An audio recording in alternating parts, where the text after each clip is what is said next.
GameSpot TV, we take a look at violence in gaming. Could it have possible links to real-life violence? We hear from game makers about the issue. Plus, we have a preview of the gothic role-playing game Vampire the Masquerade Redemption, which has created quite a stir.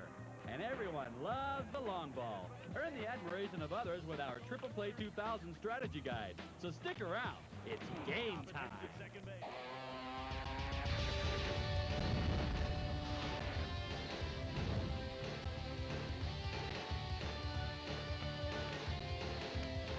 Welcome to another edition of GameSpot TV, your ultimate guide to computer and video games. I'm Dash, your virtual game guide.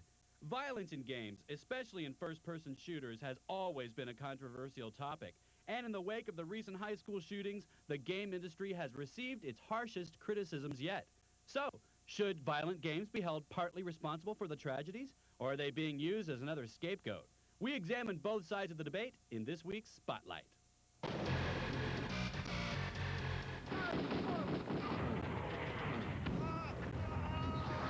Once again, the dormant debate over video game violence has reawakened.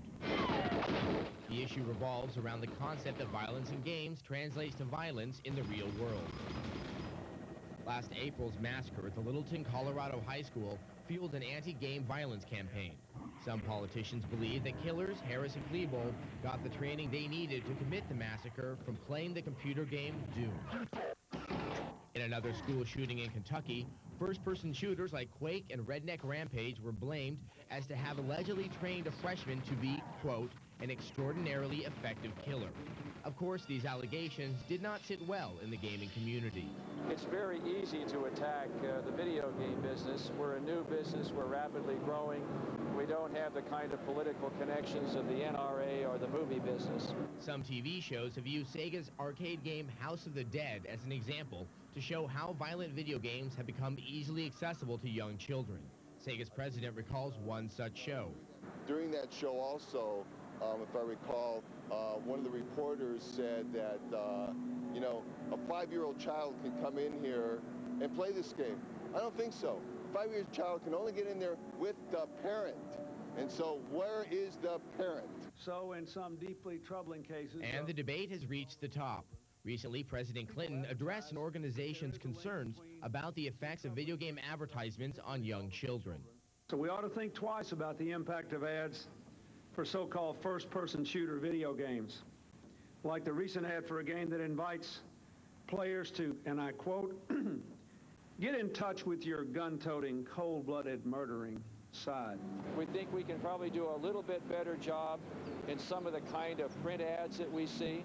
We think we can do a better job in educating the public and parents about the rating system. Lincoln echoes the general consensus of the game industry. That's why in 1994, the industry decided to regulate its games by adapting the Entertainment Software Rating Board system. And although enforcement has been an issue, IDSA's president, Doug Lowenstein, believes government intervention is not the solution. I think it's very dangerous when the government tries to impose its taste, its morality, its standards on the general public. We think consumers need to make the choices. We need to empower consumers to have the information to make those choices, and we ought to keep the government out of it. And what do the consumers think about the debate? 57% of the consumers in a study conducted by the research firm PC Data disagree with the concept that violent games create violent players. At Bolt.com, a teen-oriented website, the majority vote was no way. As expected, U.S. senators like Jack Wagner have contradicting studies and research of their own linking violent video games to teen violence. So far, the debate has turned into a war of rhetoric and research. The solution, many believe, begins when we start looking inward. I think developers should be responsible and at least have some forethought in what they're creating and what might, you know, how it might affect people playing, kids playing. Agree or disagree, opinions will vary. Violent video games could be the cause of a violent society. Then again, it could also be the reflection of the world we live in. Recently, President Clinton ordered the Justice Department and the Federal Trade Commission to investigate how the video game, music, and movie industries market violence to children. We'll keep you updated on the story as it progresses. And now, let's check the game news. The computer gaming industry experienced the wrath of the crippling Worm Explorer zip virus. The virus, which has affected employees' Microsoft Office documents at Electronic Arts, Microsoft, Sega, and others, is spread via an email attachment. When activated, the file, named zipped files, begins deleting Word, Excel, and PowerPoint documents while simultaneously emailing itself to other people in the recipient's address book. The companies quickly shut down their clogged servers in order to install proper defenses. The best way to protect yourself from viruses like the worm is to verify that attached files actually come from a trusted source. It was a sad day in the world of online gaming recently when beta testers and Microsoft's much-anticipated Asheron's Call gathered for an apocalyptic end to the world they'd helped create. 6 weeks into the online RPG's assay, Microsoft wiped the entire test servers clean, including the character database, in order to upgrade the beta version. Players gathered in one area of the vast virtual world to say farewell to their experience, hard work, co-patriots, and enemies. Coming up on GameSpot TV, think you can triumph over alien bugs and save the universe? We have a preview of the upcoming N64 title, Jet Force Gemini. And remember your helmet and leathers. We have a review of the motorcycle racing game Super Bike World Championship when GameSpot TV returns.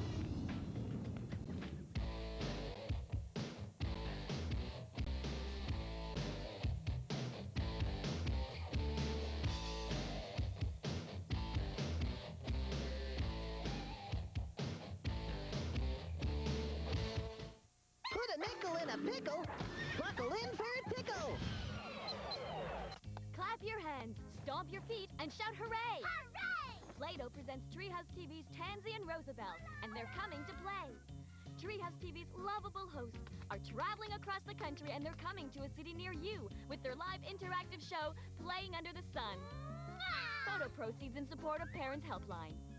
Tansy and Roosevelt invite you to join them in Sarnia at the Lambton Mall on Wednesday, August 23rd, and in London at the Westmount Shopping Centre on Thursday, August 24th. For more information, you can visit our website. Somewhere beyond what you know is an answer to split ends. An amazing new conditioner that heats in your hands and transforms your hair.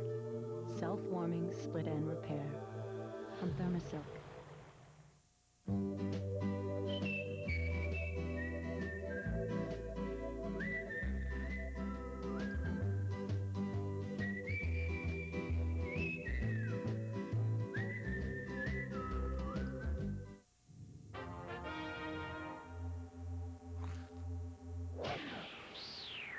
Has anyone seen the ship's power orb?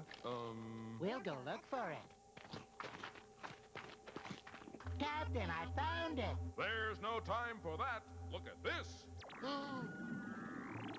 Now this is the search party. Did you find the orb? Is it round and glowing? Yes. Have you explored Planet Snack? As the adventures on Planet Snack continue, Captain Baker, Joe, and Steve the Robot explore new worlds. And your point is? The point is clear. You could win one of 4 Mission Control Entertainment Centers, including a Sony television, DVD player, receiver, VCR, speakers, and a PlayStation game console. The amazing Mission Control Entertainment Center. To enter, travel to your local Planet Snack in-store display and fill out an entry ballot or visit www.planetsnack.com. Gotta go! Have you explored Planet Snack?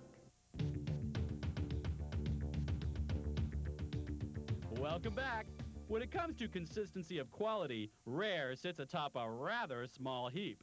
GoldenEye, Banjo-Kazooie, and the upcoming Donkey Kong 64 are a few of Rare's titles, and here's a look at another upcoming game from these British developers. We have a preview of Jet Force Gemini.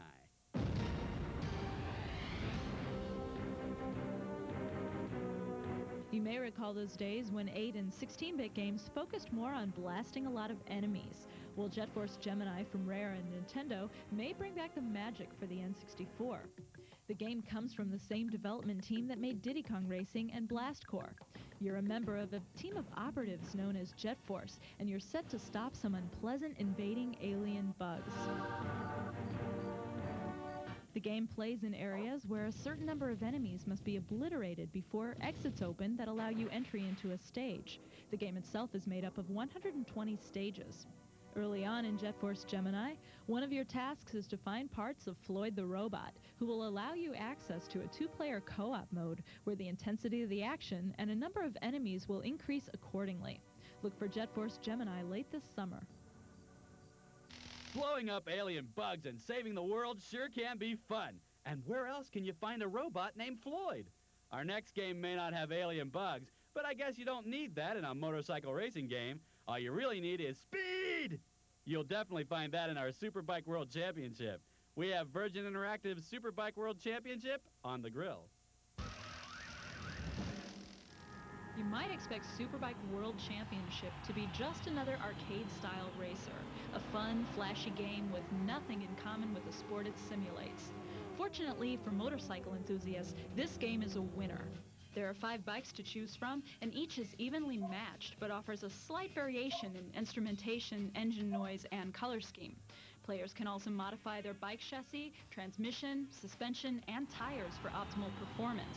But as with most racing games that allow you to modify your vehicle, it's best to leave things alone, unless you know what you're doing. Graphically, Superbike is stunning. The tracks, bikes, and riders all look great, and even the distance rendering is pretty good. And fantastic animations for crashes and turns make the game very lifelike. Unlike arcade racers, where brakes are optional, Superbike is all about finesse and control. Most of the tracks are very curvy, so you must slow down to take the turns to move ahead of the pack. Unfortunately, one of the game's notable flaws is the AI. The computer-controlled drivers don't always pose much of a challenge. Superbike from EA Sports has a lot more going for it than a fancy 3D engine and a thumping soundtrack. Super gameplay and a substantial dose of simulation-style realism make this one of the best motorcycle games to hit the PC in a while. Michael Ryan of GameSpot.com gives Superbike World Championship a rating of 8.2 out of 10. Now, shifting gears from the speed of your bike to the speed of your brain, we have a puzzle game. For all the Hello Kitty fans out there, and I'm not just talking to the people that got them for free at McDonald's, we have Hello Kitty's Cube Frenzy on the grill. Personally, I'd rather hang out with Bots Maru. In this era when puzzle games are being held in low esteem, comes the bright, shining luminescence of Hello Kitty in Hello Kitty's Cube Frenzy from New Kidco. While it may appear to be a Sanrio cavalcade for the little sister gamer, those who still yearn for a good old puzzle game may want to check this out. The game has a story, sort of. Hello Kitty is living out that vacationing fantasy of kicking back on an island when Bats Maru comes along and sends her to a world of gleaming cubes that fall from the heavens. Hello Kitty runs back and forth semi-controllably, and you guide her with the L1 and the R1 buttons. At the same time, you also guide the falling cubes to clear columns and create bridges for Kitty to traverse and collect the various items scattered about and annoy Bats Maru. While it may seem to be mere saccharine kitty fodder, Hello Kitty Cube Frenzy does become difficult and quite devious, and is an extremely long game for the solitude-seeking, serious puzzle gamer. If you can get past the treacly images and the snickers of Silent Hill buying compatriots, or have the appropriate appreciation for kitsch, it's worth checking out. Christian Nutt from VideoGames.com gives it a 7.6 out of 10. Wow, what do you say after a review like that? If you want to read the full review of Jet Force Gemini, on the other hand, go to the VideoGames.com website. And if you're interested in learning more about Superbike World Championship, be sure to check out the full review on the GameSpot.com website. Coming up on GameSpot TV, make sure you have a cross and some garlic candy. We have a preview of the PC role-playing title, Vampire the Masquerade Redemption. And help save Wally from the Queen and her hordes. We have a preview of the 3D title Centipede when GameSpot TV returns.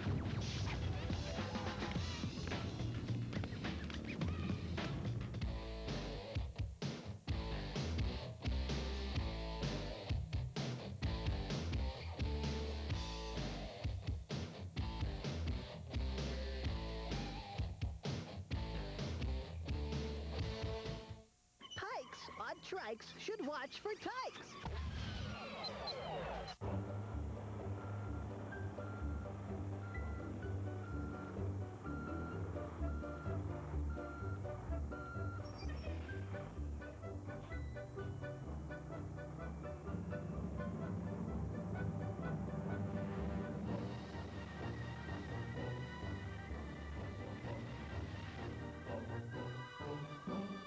Tough ground and dirt. New Sunlight tabs clean better than Ultra Tide. That's right, better. Imagine what can happen when you unroll a new Mickey Mouse Fruity Peel-Out Fruit Snack. In every fruity roll, you'll find one Mickey's Gang adventure. Oh, you want a race, huh? New Mickey Mouse Fruity Peel-Out. Now adventures can happen anytime, anywhere. Hey, check it out.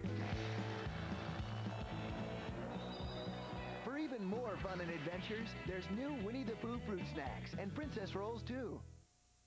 Have you heard about the fast way to earn Air Miles reward miles? The American Express Air Miles credit card. The no-fee credit card that earns you reward miles faster and lets you carry a balance. To apply, call 1-888-351-MX. You'll get reward miles virtually every time you use it. And at participating Air Miles sponsors, you can earn reward miles from both cards. But you get more than a fast way to earn reward miles. As an American Express card member, you'll get worldwide service that goes the extra mile. American Express, how may I help you? Call today to put your name on this American Express Air Miles credit card that lets you carry a balance. Plus, for the first 6 months, you'll enjoy a 5.9% interest rate on balance transfers. And you'll get 100 bonus reward miles the first time you use it. Call 1-888-351-MX for the American Express Air Miles credit card. The no-fee credit card that can help you do more. Call today.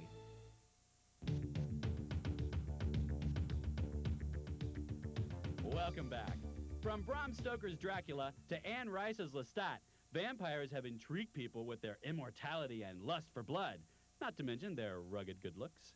Our next game from Nihilistic Software should have you running for some holy water. We've got a preview of Vampire the Masquerade Redemption. No telling yet, but you might manage to refine your sense of gothic ambition with Nihilistic's and Activision's Vampire the Masquerade Redemption. The game is based on the White Wolf World of Darkness tabletop RPG. It begins in the 12th century with you playing the most undead knight Christoph, who unfortunately becomes embraced by a vampire and becomes one himself. The game then takes place in modern-day London and New York, where he becomes further embroiled in the intrigue and treachery that affects the various vampiric clans. The game appears to be staying true to the principles of the pen-and-paper version of the game, especially the turning of the game inwards as you try to have Christoph hang on to what little is left of his humanity. The game will be multiplayer capable and will involve the participation of an online game master, similar to the Dungeon Masters of yore. Look for Vampire the Masquerade Redemption to come out of the shadows at the end of the year. You know, I think vampires really suck. Our next review is a revamped Centipede for the PlayStation. The original Centipede was one of the most popular games of all time. Retro gaming is still popular, and many classic games of the 80s are being remade in fabulous 3D. So does Centipede 3D live up to its predecessor? Let's find out as we throw it on the grill.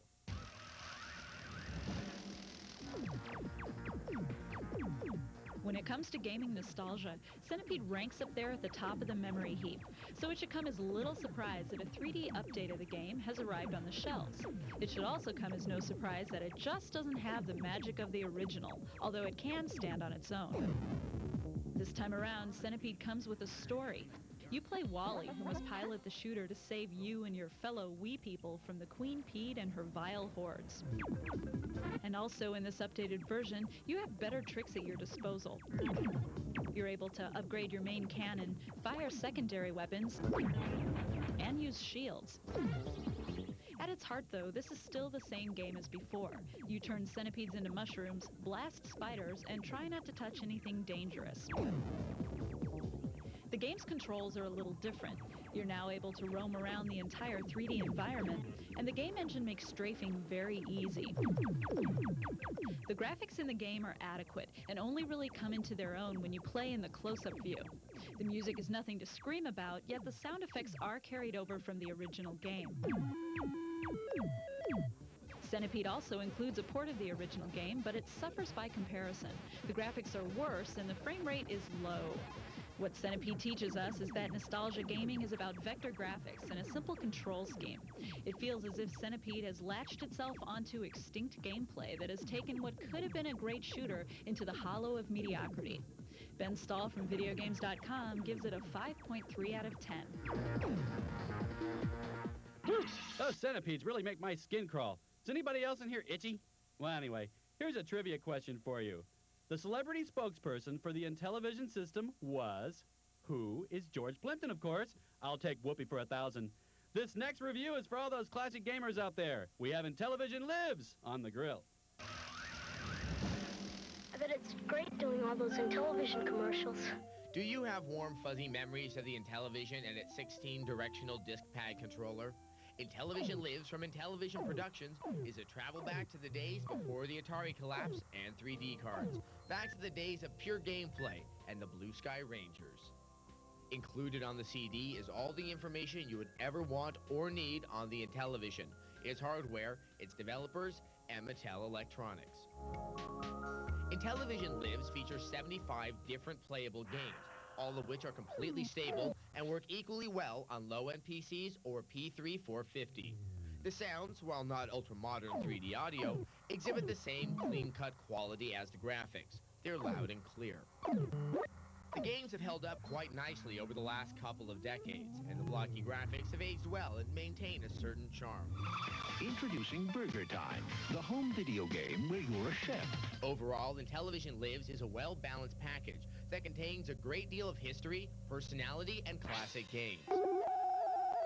If you have any sort of interest in the classic gaming consoles of the 70s and 80s, it's an excellent value and well worth a look. Andrew Park of GameSpot.com gave Intellivision Lives a rating of 8.4 out of 10. Which game was included with the Atari 2600 system? Do you think you know the classic consoles? Come by the GameSpot TV website at zdtv.com/GameSpot TV and take our retro gaming quiz. Coming up on GameSpot TV, we have the latest hardware picks from Computer Gaming World's Dave Salvatore. And baseball isn't all home runs and popcorn. We have a triple play 2000 strategy guide for those players who spend more time striking out than sliding into home when GameSpot TV starts.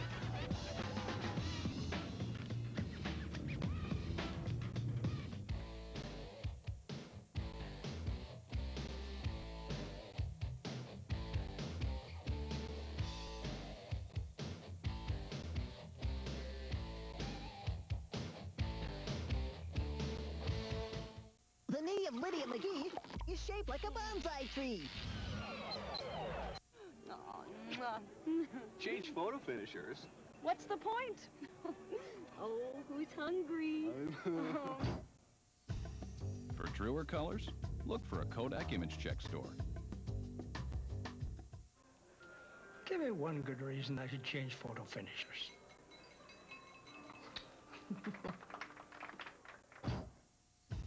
To recrop your prints, look for a Kodak Image Check store.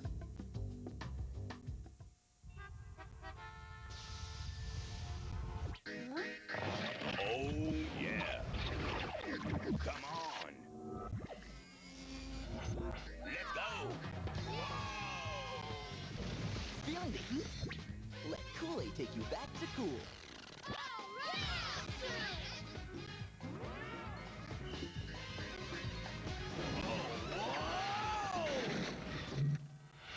Keep you cool.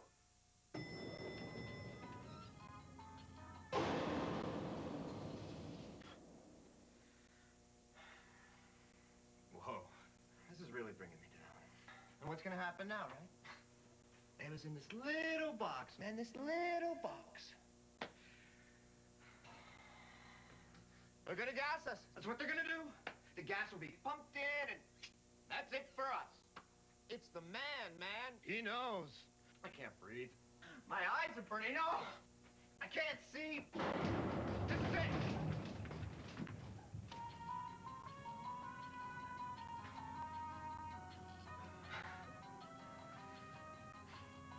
Close one, huh?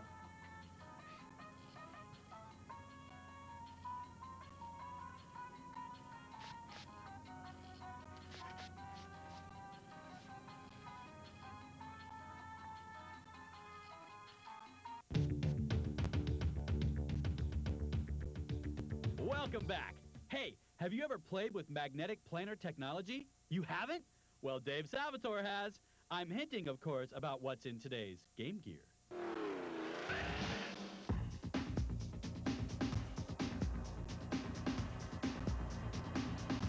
Cambridge Soundworks seems to have set the trend in PC speakers lately, moving everyone towards small satellites with a base unit at your feet. But the guys over at Monsoon Multimedia have a slightly different take on things, and it's flat. What? Monsoon uses what's called magnetic planar technology, which comes to us from the hi-fi world, and it's been there for years. So what does magnetic planar bring for gamers? Well, one of the characteristics of these speakers is that their stereo imaging tends to be very tight, which means they do a good job of rendering the sound stage, but you kind of have to keep your head in the sweet spot. Now, where this comes in handy is for rendering 3D positional audio in games like Half-Life and Thief. If you kind of have your head right in that sweet spot, these speakers do a good job of rendering that 3D positional audio. The M700s do a very good job both with musical material and gaming audio, but they are a little bit pricey. There are speaker offerings out there from Yamaha, Cambridge, and even Boston Acoustics for less money that do a good job. But if you're an audiophile and listen to a lot of CDs on your PC, then these might be a good fit. Well, that little lovable hedgehog Sonic has never looked so good. This week's intro is from Sonic Adventure for the Dreamcast.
Sonic Adventure is slated to be released in the U.S. this fall. Now, if blue hedgehogs aren't your thing, how about baseball? If you'd like to win the All-Star level in Triple Play 2000, you're in luck. Yep, because we got some expert gamer strategies.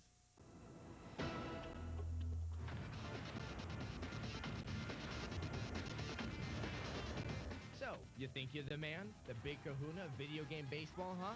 The All-Star difficulty in Triple Play 2000 for the PlayStation might just slap that silly grin right off your face. Because while standard techniques might work peachy in lower difficulties, All-Star is a whole new ballgame. Throw to first. The first tip from our expert gamer friends is to recycle the pitchers every 3 innings. Watch out for signs of weakening. If a pitcher's stamina meter turns yellow, don't think. Take him out. All-Star computer batters will rarely chase after bad pitches. Another ball. And an All-Star game requires solid performance, especially in fielding. The strategy here is to go for the sure out rather than a double play or a bionic throw to home base to save a run. According to Expert Gamer, the players and the ball in Triple Play 2000 move too slow to pull a double play, so stick to the out. And of course, there's nothing like hitting the big one. You want to be the PlayStation version of Sosa or McGuire? The trick is timing. The computer throws curves, sliders, and off-speed pitches early to get players in the hole. Curveball down the middle. Pickoff attempt at second base. So stick with the contact swings.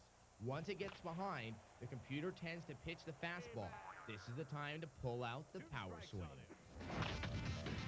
As always, there's more to winning an all-star game than these 3 tips. But stick with these tips, practice, and you can't go wrong.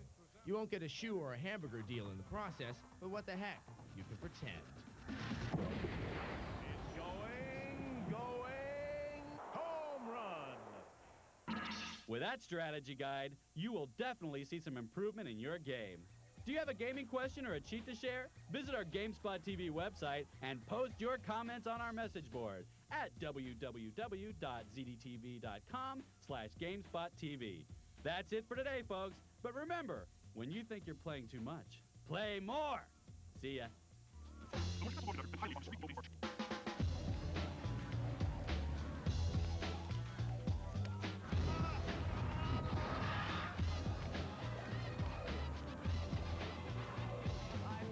San Diego Comic-Con to end all Comic-Cons. I'm Phil, also in San Diego, and also at the Comic-Con to end all Comic-Cons, conveniently called San Diego Comic-Con International 1996. Hi, I'm Michael Fishman here in LA. Where is everybody? Don't move. I repeat, do not move. Everything and anything comic book related can be found right here. And we're going to see it all. I'm with 7L7772. All right.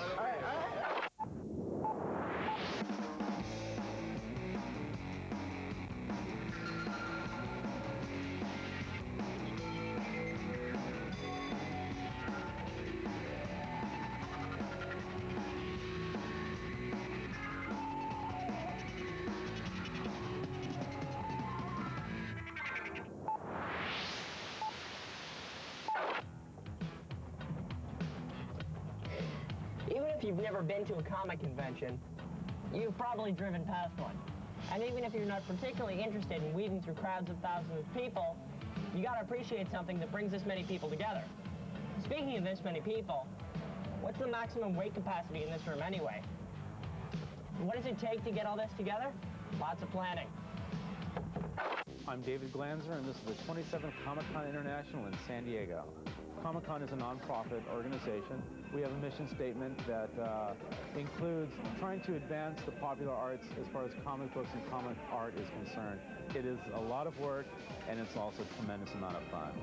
We have mostly volunteers here who operate this event, and all of them do it because they really enjoy this a great deal. For someone to enjoy Comic-Con to its fullest, they should at least commit to 2 days, preferably 4 days. I think a lot of people are surprised on their first trip here. They come through, expect to see in about a couple of hours.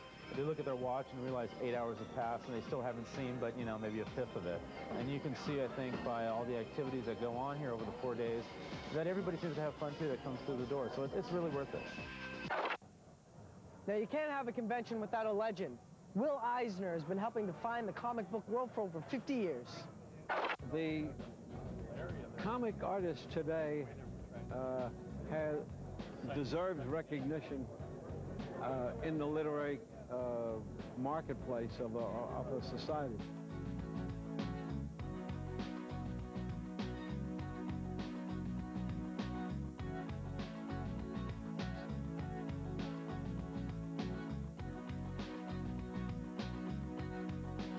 Spirit was never created for a comic book audience. In 1938, when the Spirit was created, in 1939, the comic book audience at that time was largely 13 and 14-year-old children. This gave me an opportunity to break out of what I called the comic book ghetto at the time and address myself to readers of some sophistication. There were times when it was hard to remain in this field. There were times when I was persona non grata in the field. There were times when my work was not easily accepted, but I stayed with it because I believed in it all the way. I guess I'm proud of the fact that I've been able to endure and be a long-distance runner. Having an award named after me creates a feeling of something of awe. If I had known that so many years later he'd come here to say all these things about me, I'd have told him to get out of the business. I'm nominated for actually 4 Eisner Awards this year. It's the first time it's happened for me. I don't know. I'm very just calm about it. I've always been like kind of poo-poo awards, and I guess I'll probably take it very seriously tonight.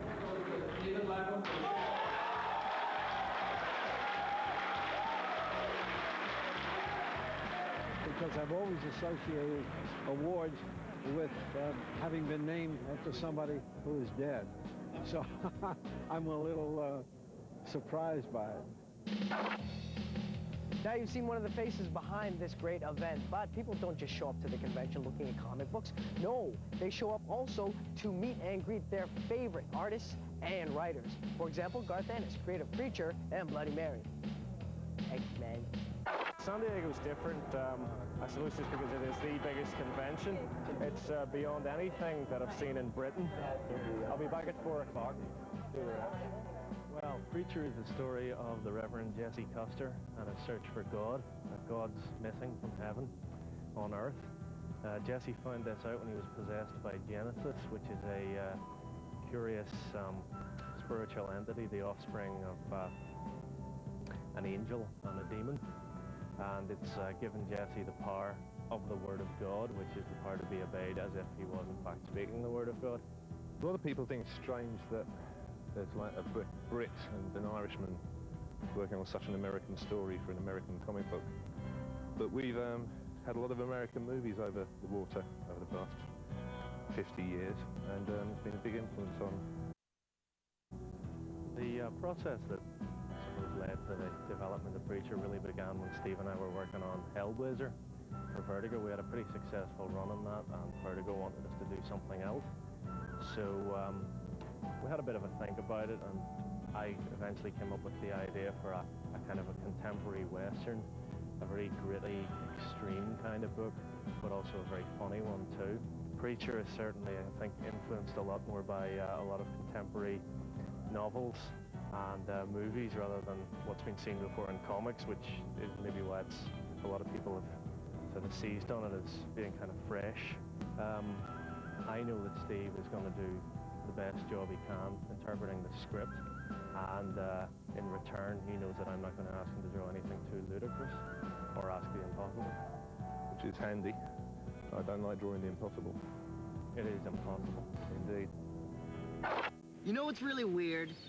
Out of all the undiscovered artists we could have talked to in San Diego, we chose Carrie Andrews, someone who wrote to us and said that maybe one day we'll be talking to him. My name's Carrie Andrews. I'm originally from Saskatoon, Saskatchewan in Canada, and I'm down here in San Diego to see the big show, the 4-day Comic-Con, the largest Comic-Con in the world, and I'm here showing my samples, trying to get some work. It's my first convention, and it's my first year submitting samples, and I'm just hitting all the editors, trying to push my pages. When you come down to a convention with your artwork, you have to come with full-page photocopies of your pencils, between 4 and 8 pages. I have 2 sets of samples here, one Captain America and one Robin, and you basically just go up to an editor of the book that you would like to work on or something like that. You show him your samples, and you listen. You just listen to what he has to say because he knows what he's talking about. And he critiques you, tells you what you need to be working on. And hopefully it's a positive response, and he can, in the future, get you some work or something. I've met a lot of editors, some good, some bad. No, that's bad. Okay, do it again. Well, I've met a lot of editors, some... Okay. I've met a lot of editors. Some responses have been good, some responses have been bad. I met Howard Chaykin, and he really liked my stuff. I'm one of the interpreters. Go to see this guy's work. This is great stuff. I never see stuff that good in comics. Oh, really? Yeah. I'm serious. It's nice. You should be working for those guys. Let me know what happens, Carney. Introduced me to some editors, and I made some contacts that way. It's been really encouraging that way. And Motown Comics, they said that I'm ready to work, and hopefully they can get me something pretty soon. Some other editors have said I'm about 6 months away, a year away from working, so pretty encouraging for my first convention.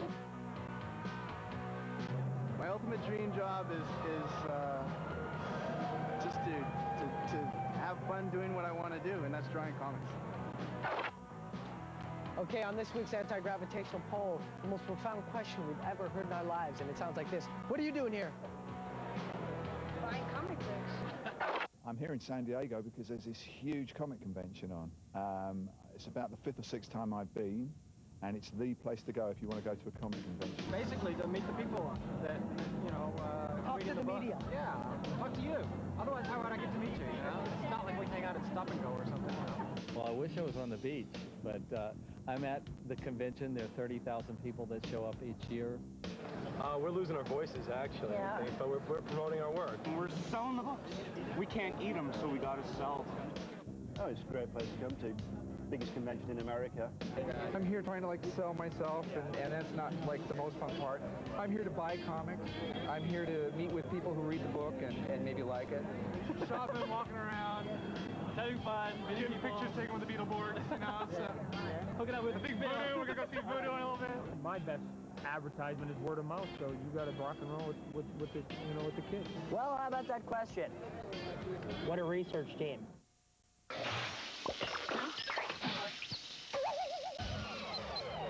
Introducing a revolutionary line of shampoos and conditioners for styled and color-treated hair. New Alberto European Resilience shampoos and conditioners. The only line with natural vitamin E in every bottle. Each time you use it, your hair is infused with an enriched formula containing natural vitamin E. Your hair will look renewed with bounce and shine. Protect and renew the look of your hair with new Alberto European Resilience shampoos and conditioners. The only line with natural vitamin E in every bottle.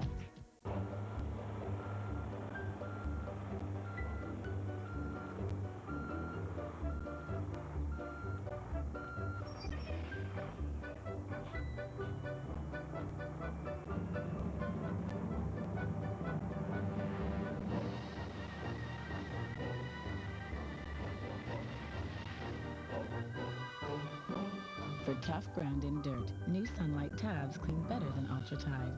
That's right, better. Ordinary pine cone filled with peanut butter makes a wonderful bird feed. The front-running Flyers ripped the Sabres 14-3. In business news, stocks rose. From the director of A Fistful of Knuckles. Why can't surfing the internet be like this? With at-home broadband, it is. It's the more responsive, more personal internet that's easy to navigate and so blazing fast. It's just like changing channels. At home. Welcome to broadband. Alpha's sick. Let's help him. It's a computer virus. What do we do? Consult an apothecary? No, think alphabets. Immunize? I've got it. The antivirus program. Think smart. Think post-alphabet cereal. You're real screensavers. To explore with me, visit thinkalphabets.com.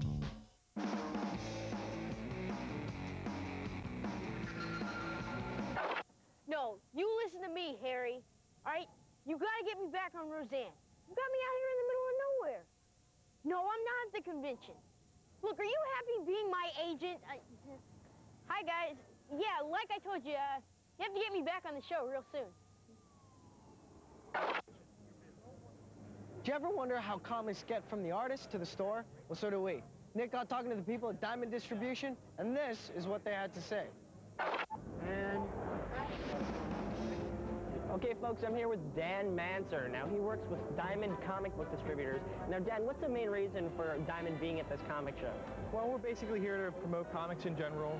We set up our booth here.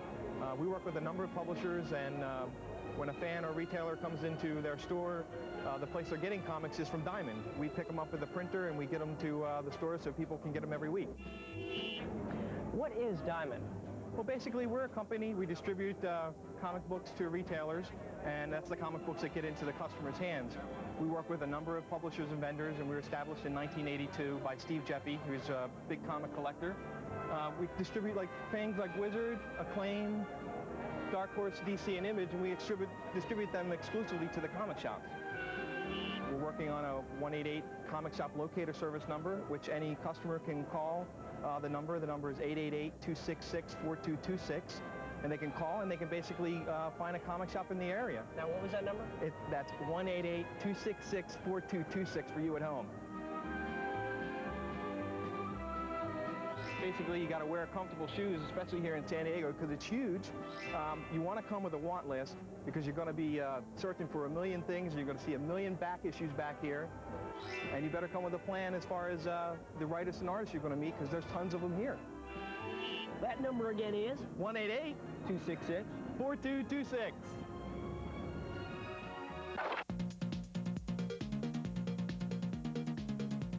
All right, one thing I like about the San Diego Comic Convention International 1996 is the fact that all these brand new CD-ROM video games, introductions, prototypes, we're going to try them all now, and they're all new. Let's go. Woohoo!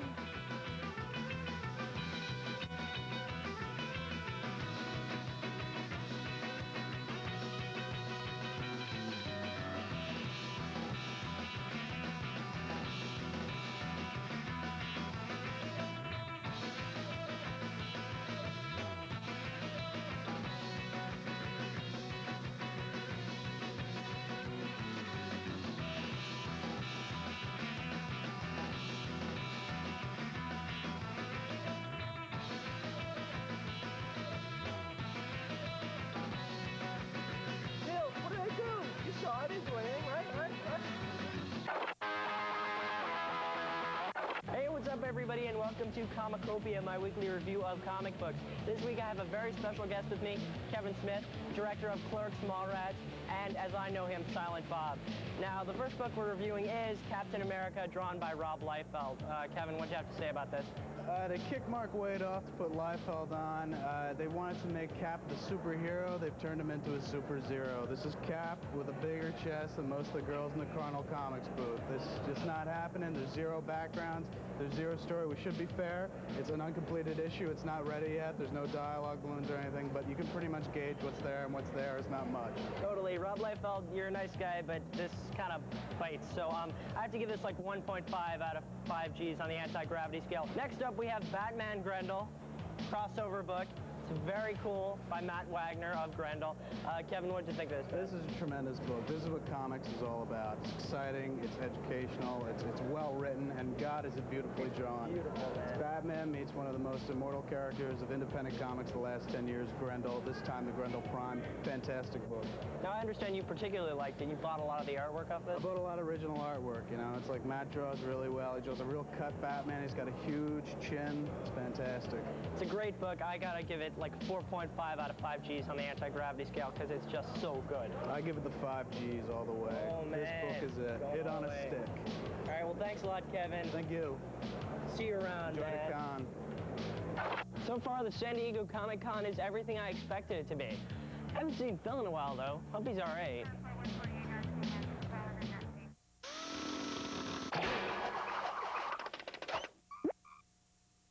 Somewhere beyond what you know is an answer to split ends. An amazing new conditioner that heats in your hands and transforms your hair. Self-warming split end repair from Thermosilk.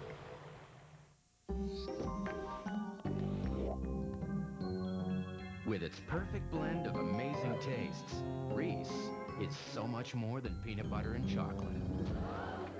Reese, taste that's so much more.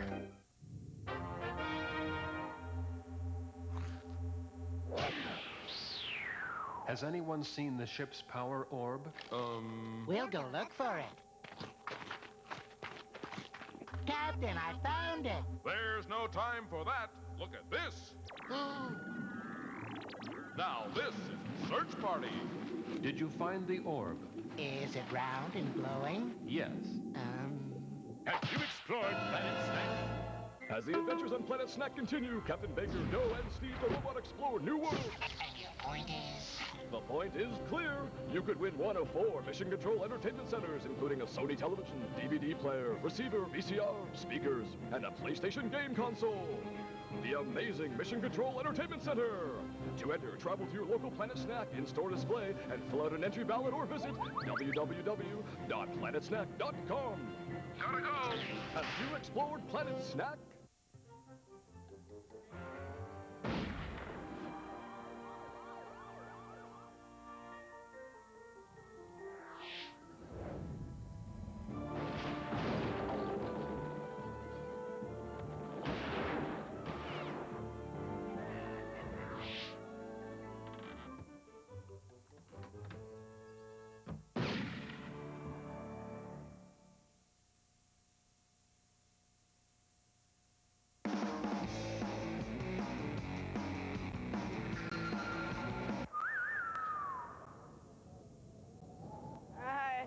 Still pretty quiet here in LA, but I'll keep you posted.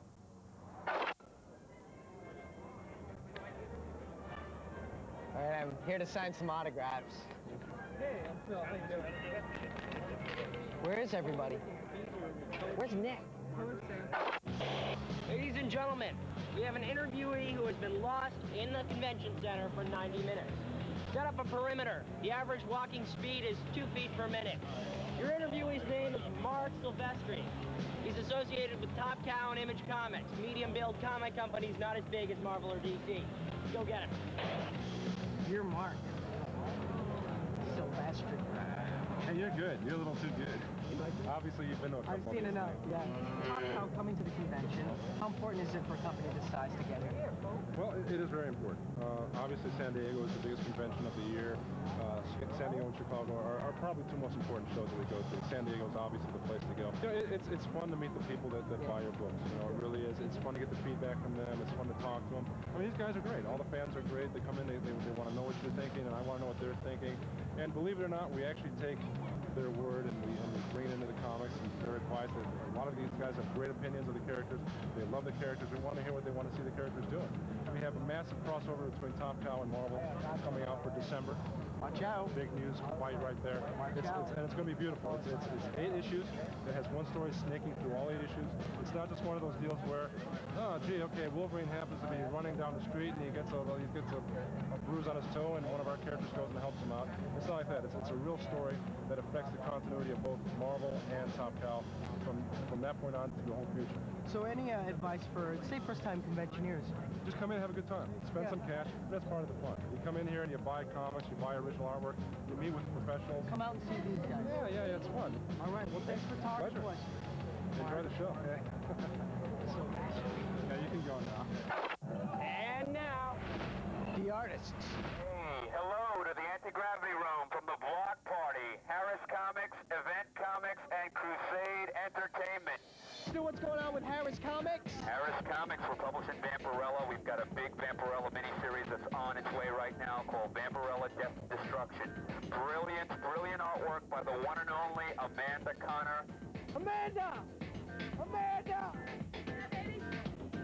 The most beautiful girl at the convention, on the outside and on the inside. Everybody, big hand for Amanda Connor. Hey! So what are you working on, Amanda? Vampirella. Yeah. How's the Tomoe stuff going? It's going great. I've been signing a lot of Tomoes. I've been signing a lot of Vampies, and I'm really glad that you brought my fuzzy thing back. I appreciate it. Oh. Are you a big fan of Amanda Connor? Yeah. She's beautiful, isn't she? Oh, yeah. Hey, Billy. Yeah. What's up, Phil? Hey, buddy. Here's the boom. Be nice to it. What the devil is that? She put little eyeballs on it, so and call them something. You know, those little plastic eyeballs? What's new since the last time we talked to you, Billy? Oh, God, lots. We pretty much, it seems the company's just growing and more books, and now we're pretty much taking on San Diego with the Block Party. You want to be the third host on the show, don't you, Billy? Yeah. You think you can do it? Yes. Joe! Jimmy! Hey, we rolling! Hey, what the heck, excuse me? All you guys gotta tell me what's going on with a possible animated Ash. Can't say anything, we're not allowed. DreamWorks, Spielberg, Katzenberg, Ash. Big time, thank you. Hollywood, thank you. Can't say anything about it. Can't say anything about it, Rich. It's gonna be good. All right, Jimmy, we'll see you later. Man, see you later. And that's all, and that's it from Brooklyn, Queens, Manhattan, everybody representing Harris Event and Bill Tucci and Crusade. We're going to thank everybody. We had a good time on the Block Party. We'll see you later. Woo! And now, the ads. I came here because I wanted to see all the new comics and all the stuff they have here to offer. I'm here at con because I'm an artist, and, well, frankly, I want a job. My full name is Shaq Philip Guerrero. I love comic books. Right now, I'm eating cold spaghetti. I have a lot of comic books that I want signed. I'm at the show because DC Comics paid for me to come to the show.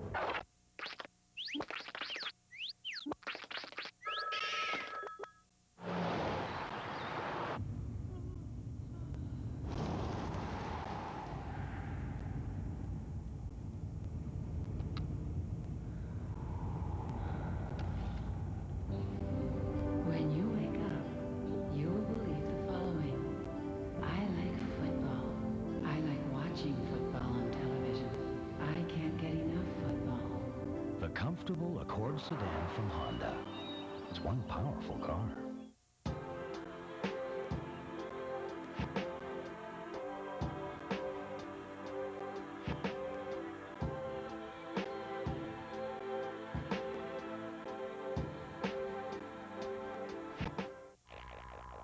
When I go,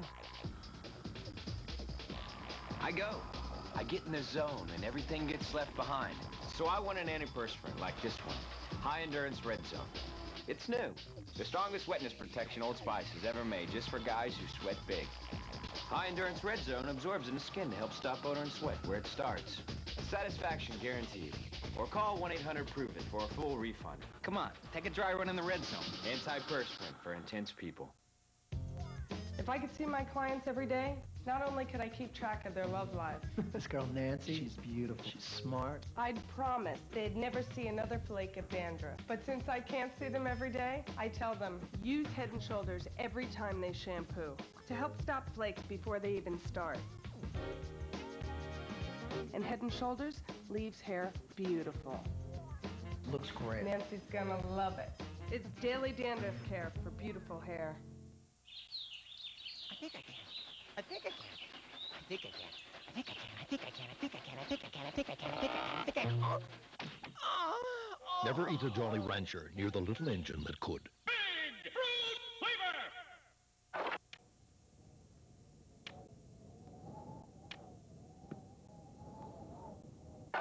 Even in the middle of the biggest comic book event of the year, we still care enough about you guys to read your email. So here's one right now. Hi, I think the Anti-Gravity Room is a very, very cool show, and I would like to see more topics related to Japanese manga and anime from Alan Chen. Well, Alan, stay tuned this season because we will have more Japanese anime and manga and a heck of a lot more, so stay tuned. Get your pens ready because this week's question is, what is the main reason you came or wanted to come to the San Diego Comic Convention? You can write to us at the Anti-Gravity Room, care of YTV Canada Inc., Station C, Toronto, Canada, M6J 3N1. Or you can email us at antigravity@ytv.ca. Don't forget to check us out on the World Wide Web at www.antigrav.com.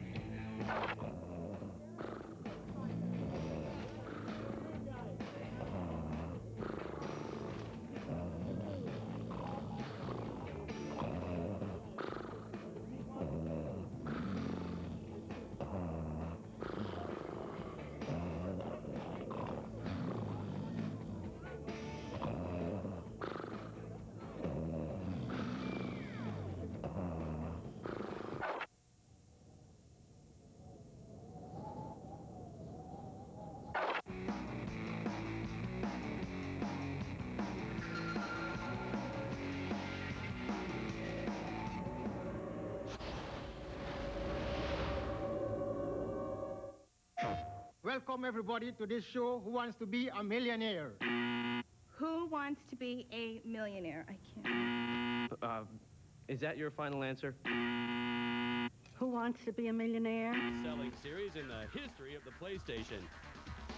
And Laura is back in action. The buxom babe is setting off on a new adventure in Tomb Raider, The Last Revelation. Is it just more of the same? Plus, we pull a few punches in our strategy guide for Ready to Rumble, the over-the-top boxing game for the Dreamcast. Stick around, it's game time.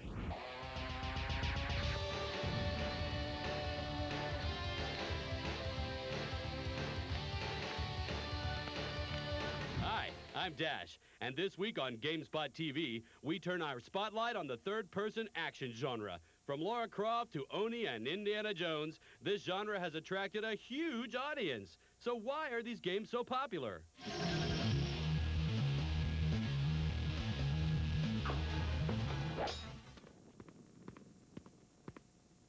They look a danger in the face and laugh. They right the wrongs, protect the innocent, and save the world in their spare time. They're the heroes in today's third-person action games.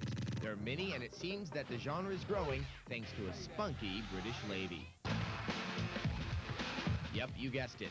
Miss Lara Croft and her adventures in the PlayStation game Tomb Raider brought attention and a much-needed boost to the third-person action scene. Of course, other game companies are following the money trail. PC game developer Raven Software decided to deviate from the first-person perspective and made players play the hero of Heretic 2 from behind. In Drakan, players not only assume the role of the adventurer Rin, but also her dragon during flight and battle. Again, the game gives players the view from behind, a standard camera angle in most third-person action games, and to the delight of many gamers, the buck doesn't stop there. Bungie Software aims to shake the genre when it releases Oni, an action game that will involve both firing weapons and hand-to-hand combat. Designers of the game dubbed the concept full contact action. The concept will give players the option to choose whether to fight mano-a-mano or blast their opponents with a weapon. A concept that, according to Oni's project leader Brent Pease, requires the third-person perspective. There's two main reasons we went with a third-person view. The first was to help the player identify with the character, to help tell the story. I think the story is much more believable when you're actually like witnessing the character, like very similar to a movie. And imagine how disorienting it would be if you're playing this game while in a first-person view. The flips, slides, and fancy moves could make players lose their lunch. A third-person view is almost mandatory. In the What Took Them So Long category, LucasArts is close to releasing Indiana Jones and the Infernal Machine, an action-adventure PC game based on the blockbuster movie series. Players will assume the role of the fedora-wearing, whip-wielding adventurer Indiana Jones. In this third-person action-adventure game, set after World War II, Indy's job is to foil the Soviets' plan to acquire the secrets of the Tower of Babel. As with Tomb Raider, the third-person view in Indiana Jones and the Infernal Machine should give players fantastic views, cinematic camera angles, and dramatic action sequences. Something's in there. The main challenge in third-person action games, however, has been camera placement. In the past, walls, trees, and other obstacles have obstructed the view from behind. Brent Pease believes they've solved that problem in Oni. We let the camera go anywhere in the environment, and when the camera is obstructed by a wall, we make the wall translucent, so you can see through the wall. For Indiana Jones, LucasArts went around the problem by switching camera perspective to a first-person view when Indy's back is against a solid object. The view springs back to third person as soon as Indy moves forward. A no-brainer solution, according to production manager Wayne Klein. As with any industry, the third-person genre had to grow, adapt, and experience growing pains. And with new technologies and concepts, game developers are getting more resourceful in solving problems associated with the genre. From where we're sitting, the view from the third-person action genre is looking very good. And if that whets your appetite, stay tuned. We'll be checking out several new and upcoming third-person action games. But first, let's check the game news. Eyes all over the gaming world were focused on Japan recently for the industry's largest event of the year, the Tokyo Game Show. With 74 different companies showing off 450 new titles, the show was a sight to behold. Unlike America's premier gaming event, E3, the Tokyo Game Show is open to the public, giving game lovers the chance to see, hear, and play the newest of the new in gaming. The most popular booth at TGS was by far Sony's, as the official unveiling of the PlayStation 2 occurred just 1 week prior. The booth held the actual console with playable versions of Gran Turismo 2000, Tekken Tag Tournament, and Drum Mania, and the results were very impressive. But for all the attention that Sony was getting, Sega did its best to attract curious console zealots. The list of Dreamcast titles continued to grow, with Sega showing off Virtual On, Rayman 2, the arcade port of Crazy Taxi, and the impressive Resident Evil Code Veronica. And of course, the PlayStation proved it's not dead yet, as the Sony booth showed off Chrono Trigger 2, Chrono Cross, Gran Turismo 2, and others. While only a fraction of the titles shown at the Tokyo Game Show will make it over to the States, it is usually a good indication of what is to come in the console gaming future. If you're looking for more on the Tokyo Game Show, go to the news section of GameSpot.com and throw in your 2 cents on the third-person adventure genre. Come to the GameSpot TV website and take our newest poll. Coming up on GameSpot TV, get ready for some serious shredding. Thrasher Magazine and Rockstar Games have teamed up for the new title, Skate and Destroy. And we take to the sky in our review of Draken, Order of the Flame, to a place where winged ones roam, when GameSpot TV returns.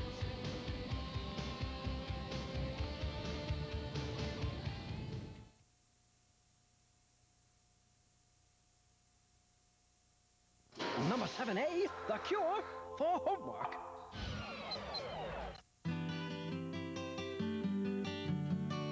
get 1 minute every morning.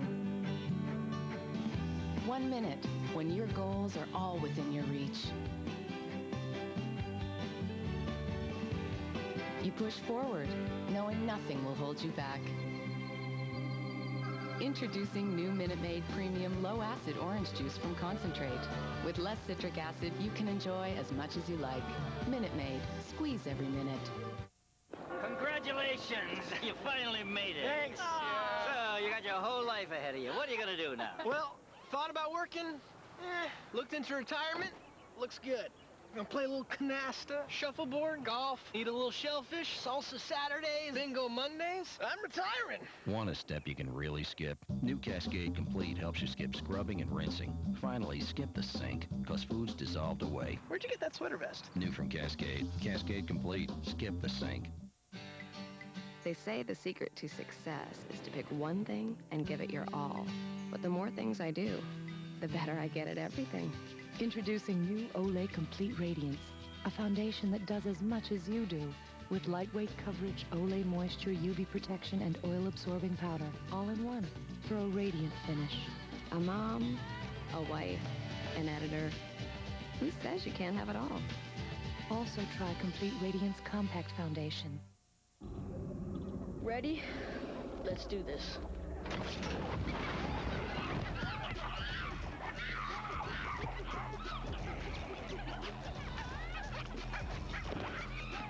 Is it close? Oh, weak, man. That was weak. No matter what you try, almost nothing hits you like the Pop-Tarts pastry smack of fruit filling and eye-whacking Pentocolor icing that will leave your eyes out of order.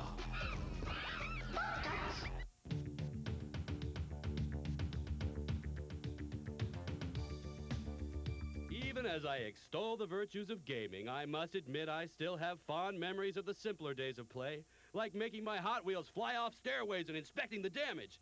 Now we have Hot Wheels Turbo Racing for the PlayStation. Will it make me wistful? Check it out. As anyone who has ever played with Hot Wheels knows, it's not about collecting, but about popping the cars out of their packages and speeding them off anything that might constitute a cliff. This is not lost on the developers of Hot Wheels Turbo Racing, which captures the look and feel of the little cars and throws in some surprisingly excellent gameplay along the way. At first glance, it seems like a regular racer. It has the standard options, but the cars and tracks are what make it so different. The cars all look like real Hot Wheels from the past and present. The tracks are filled with twists and turns, with a few loops and corkscrews thrown in for good measure.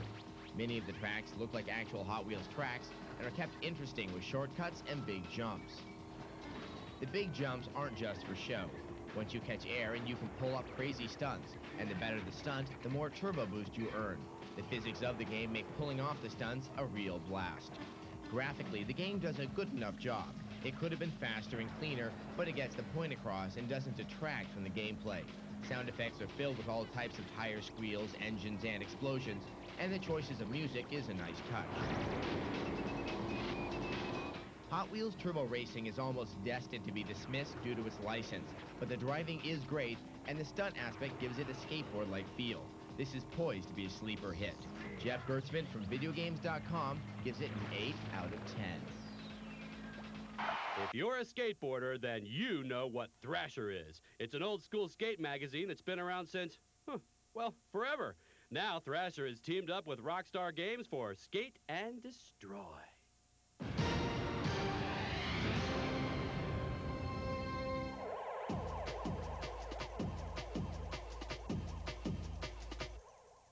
Rockstar Games has teamed up with Thrasher Magazine for Thrasher Skate and Destroy. While Tony Hawk's Pro Skater will appeal to fans, Thrasher Skate and Destroy is hardcore. The game sports 16 different street environments, including well-known skater havens in San Francisco, New York, and Germany. Each level begins with simple free skating, where you can scope your environment for places to do tricks. Each level is packed with objects to ollie over, grind on, or wrap your body around, depending on your skating level. Once you're ready, you start a 2-minute run. To pass a level, you'll need to earn a certain amount of points. The game doesn't end once your time runs out. Instead, the cops show up to take your board away. I see one! Here, hold my bear claw. If they can catch you. You are in violation of San Francisco Civic Code 141-80. Look to do some serious shredding when Thrasher Skate and Destroy is released in November 1999. Any game with Africa Bombata is going to get my attention.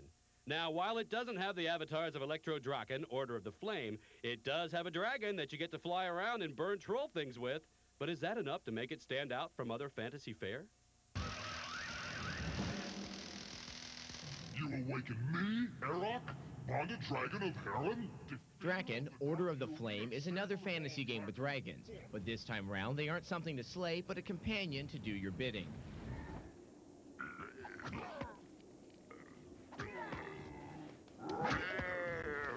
If it weren't for the multitude of beasties populating the landscape, this game would make for a wonderful vacation spot. All the settings are beautifully detailed with realistic weather and lighting effects. The creatures are your typical sword and sorcery fodder, but they are distinctively designed. It's Rin herself that doesn't look that good. Her absurd Barbie doll figure and poker face just don't deliver much personality. In contrast, her dragon companion Erok is more articulate and looks great in every regard. Control in the game is good. The hacking and slashing is well suited to a keyboard and mouse configuration. You can just run or fly about and perform simple special moves to keep things interesting. The enemies themselves aren't terribly bright, but you can expect a serious fight nonetheless. The huge levels contain a fair amount of puzzles and traps, and you'll find yourself having to dismount from your flying beast to find a means to get him into the next area. On the whole, the game is challenging and enjoyable most of the way through, though it relies a bit too much on its shallow story. The game has its share of technical problems, which are most evident in the unpolished multiplayer game. But to its credit, the game does hold together in spite of these issues. Greg Kasavan from GameSpot.com gives Draken, Order of the Flame a 7.5 out of 10. If you'd like to read more on Draken, check out the review on GameSpot.com. And if you need some extra grinding, you can find our Thrasher's Skate and Destroy preview facing off against Tony Hawk's Pro Skater on the GameSpot TV website at cdtv.com. Coming up on GameSpot TV, we review Outcast, the sci-fi action-adventure game featuring a wisecracking hero out to save a distant world from tyranny. And Liz Croft is back in all her glory. In action, we've never seen her look like this before. All this and more when GameSpot TV returns.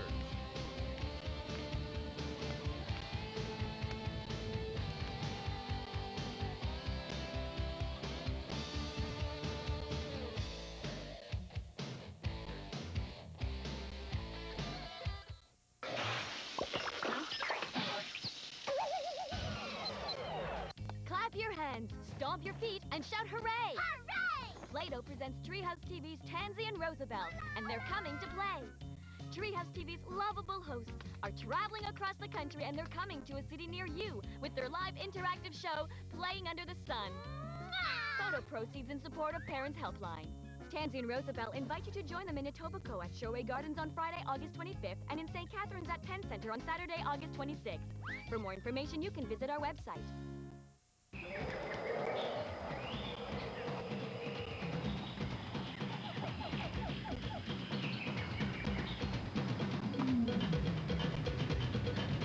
The kids are late for T-ball. I gotta run. Okay.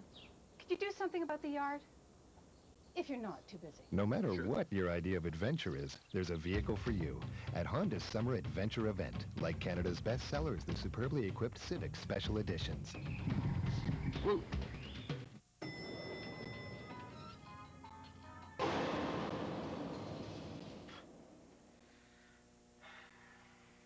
Whoa, this is really bringing me down.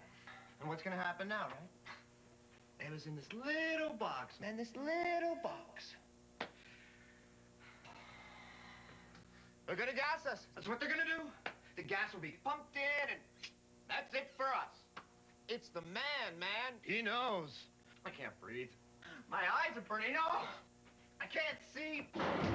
This is it.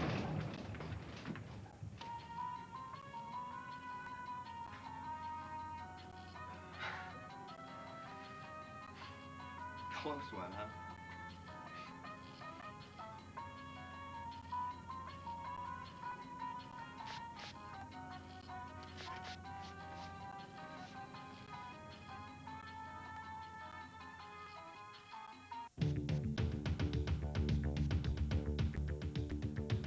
Welcome back.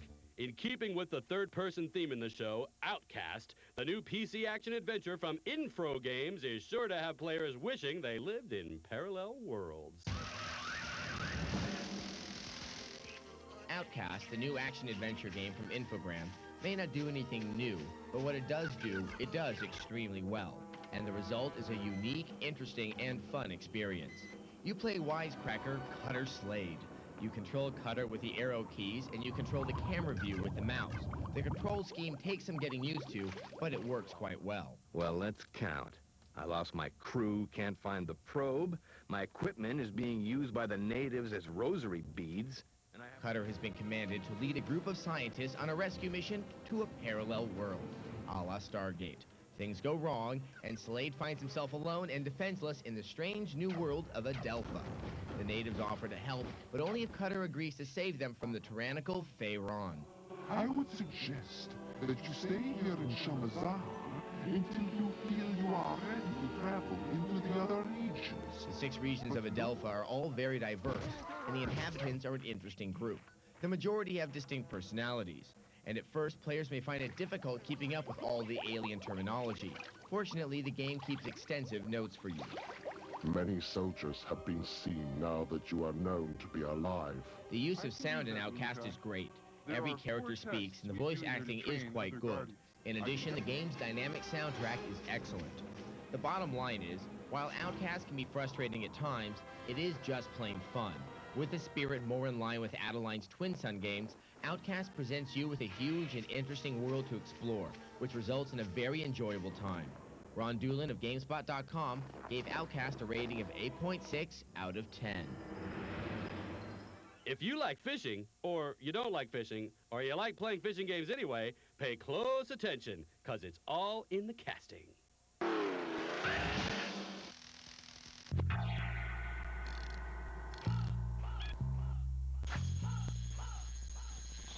In case you haven't noticed, there's quite a few fishing games on the market these days, and if you're looking for a new way to control them without having to use your standard controller, consider the Rumble Rod for the N64 by Madcast. Oh yeah, that's the way to start the morning.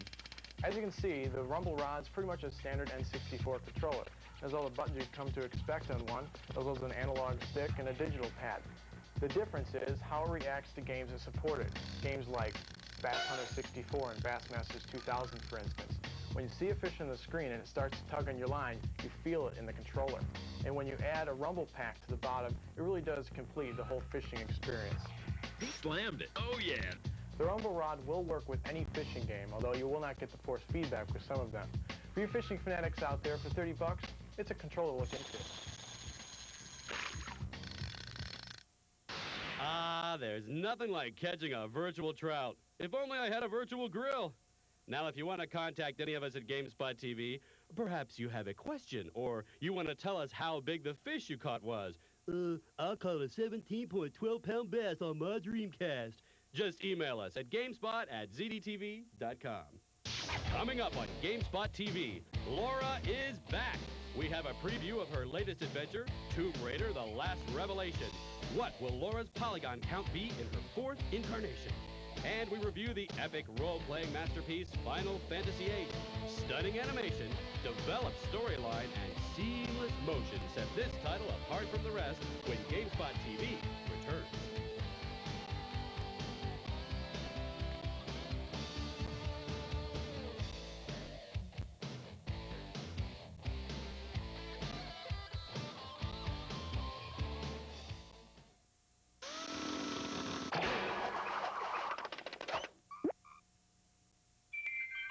My skin is very important to me.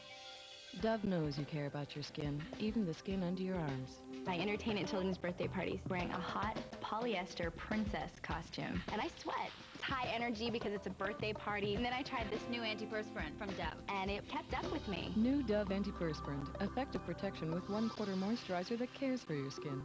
It really makes your skin feel like silk. It's New Dove Antiperspirant. Dove makes being a princess easier.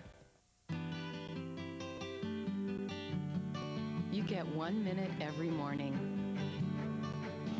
1 minute when your goals are all within your reach. You push forward, knowing nothing will hold you back. Introducing new Minute Maid Premium Low-Acid Orange Juice from Concentrate. With less citric acid, you can enjoy as much as you like. Minute Maid. Squeeze every minute.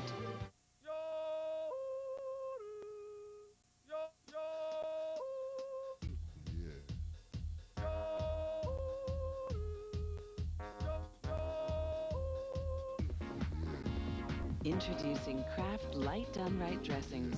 With 25% less fat and all the taste, nothing brings a lighter, fresher summertime flavor to your salad. New Light Done Right dressings from Kraft. Bite into summer. Tofu casserole. Yeah, got it out of this great vegetarian cookbook. Don't you love eating like this? Oh, it's the best. Is that a grandpa burger? Haven't had one in years. Those were the days. The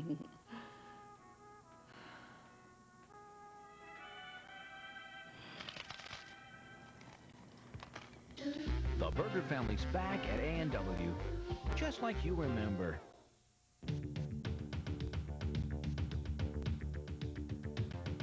Welcome back. Now, you'd think with Draken we'd filled our quota of curiously proportioned gaming heroines, but no! Some of the guys from 90's stopped by to give us an early peek at the new installment in the Tomb Raider series, and we're being kind enough to share with you what we saw.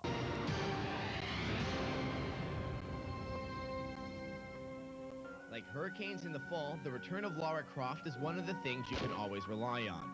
And so, time is upon us for the next installment in the wildly popular Tomb Raider series, Tomb Raider: The Last Revelation. Now don't fear, that revelation is not the end of the series. This version of the game will keep Lara in one locale, Egypt.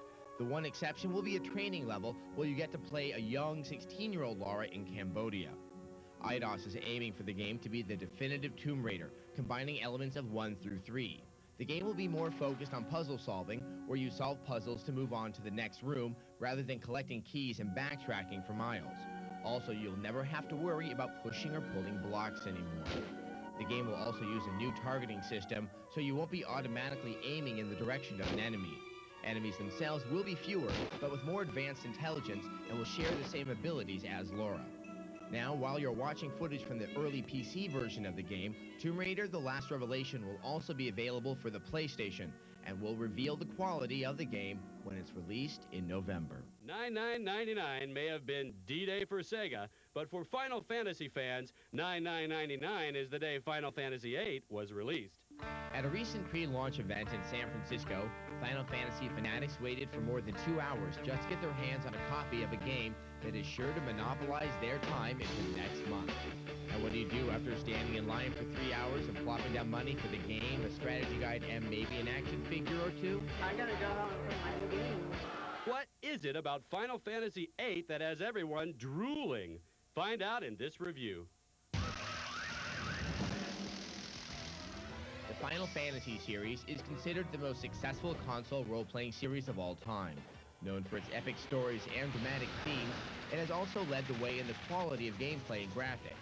Now with Final Fantasy VIII, Square has designed a masterpiece. The core of any Final Fantasy game is the story, and the story in Final Fantasy VIII is the best of the series. With 7, Square showed that it had mastered the epic, and now with Final Fantasy VIII, Square has mastered the personal. Squall Leonhardt is a student at Garden, the world's foremost military academy. After a successful training mission, Squall and his classmates are sent on a mission to assist a rebel organization in the capture of the Galbadian president Delling, who is set to announce an alliance with the powerful sorceress Edea. The story may be great, though what really sets the game apart are the breathtaking graphics. The background detail and battle sequences are unbelievable. Battles take place in the traditional RPG active time system. Your characters and enemies take turns unleashing spells and weapons against each other. And with FF8, Square introduces a few new systems to learn: the Draw system, the Guardian Forces systems, and the Junction system. While the Draw system is FF8's magic system, the Guardian Force, or GF system, is the game's way of handling summoned monsters. Each Guardian Force is like a sub-member of the party. They gain levels and skills and earn achievement points. The Junction system works with the GF system to give you varying skills and abilities. Each GF can be joined or junctioned with a character. Junctioning a GF automatically gives you access to the magic, draw, and items commands. Without a junction GF, characters have no battle commands except fight. Overall, with its fantastic story, amazing graphics, and solid RPG gameplay, Final Fantasy VIII is a welcome addition to the Final Fantasy series. Andrew Vestal of VideoGames.com gave Final Fantasy VIII a rating of 9.5 out of 10. If you look really, really close, you can see Carol Ann. All right, now don't get me wrong. Firing an arsenal of missiles from your shoulder blades is impressive, but it's the gritty, sweaty pummeling in the ring that'll really impress them. So we rustled up some strategy tips to wow your friends with Ready to Rumble!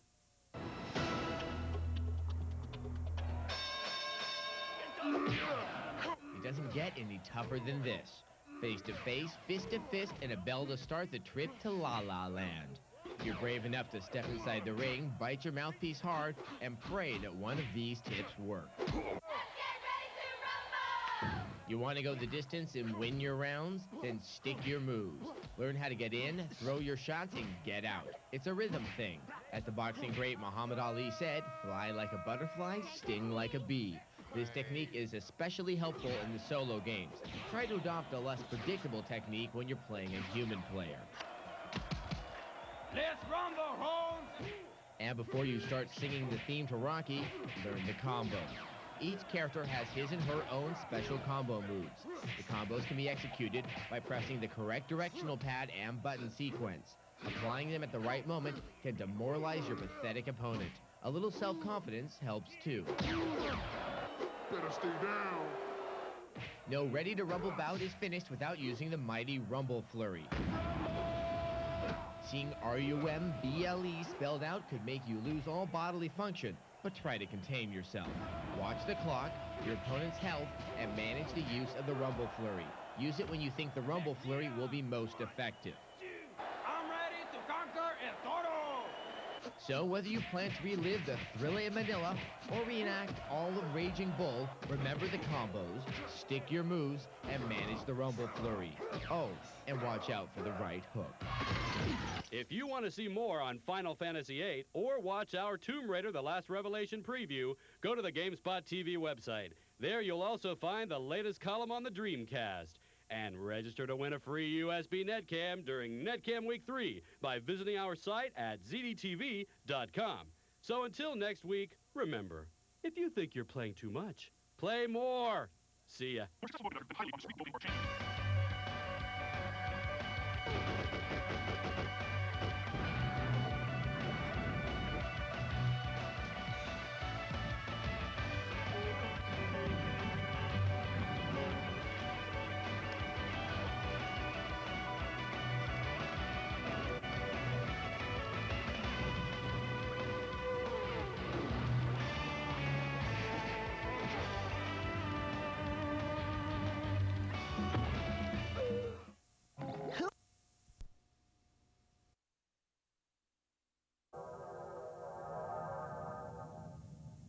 We've got Nintendo Power Pod, virtual reality, and little fighting robots. They're so cute.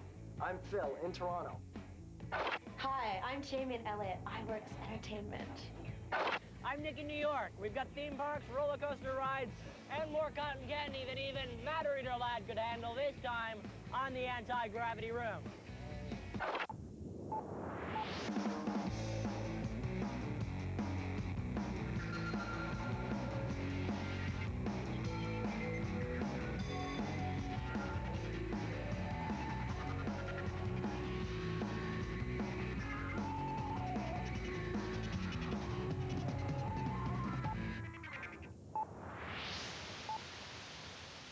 The Nintendo Power Pod, located at Ontario Place, right near that giant golf ball we call the Cinesphere, is somewhere to go in Toronto if you want free games and the chance to meet 500,000 people.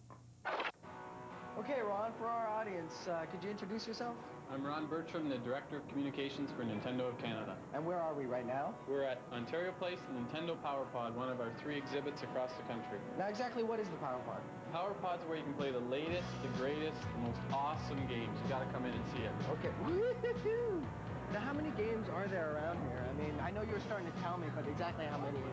We've got 60. In this facility here, we've got 60 different games. On all different hardware, Nintendo hardware. Yeah, on all different hardware.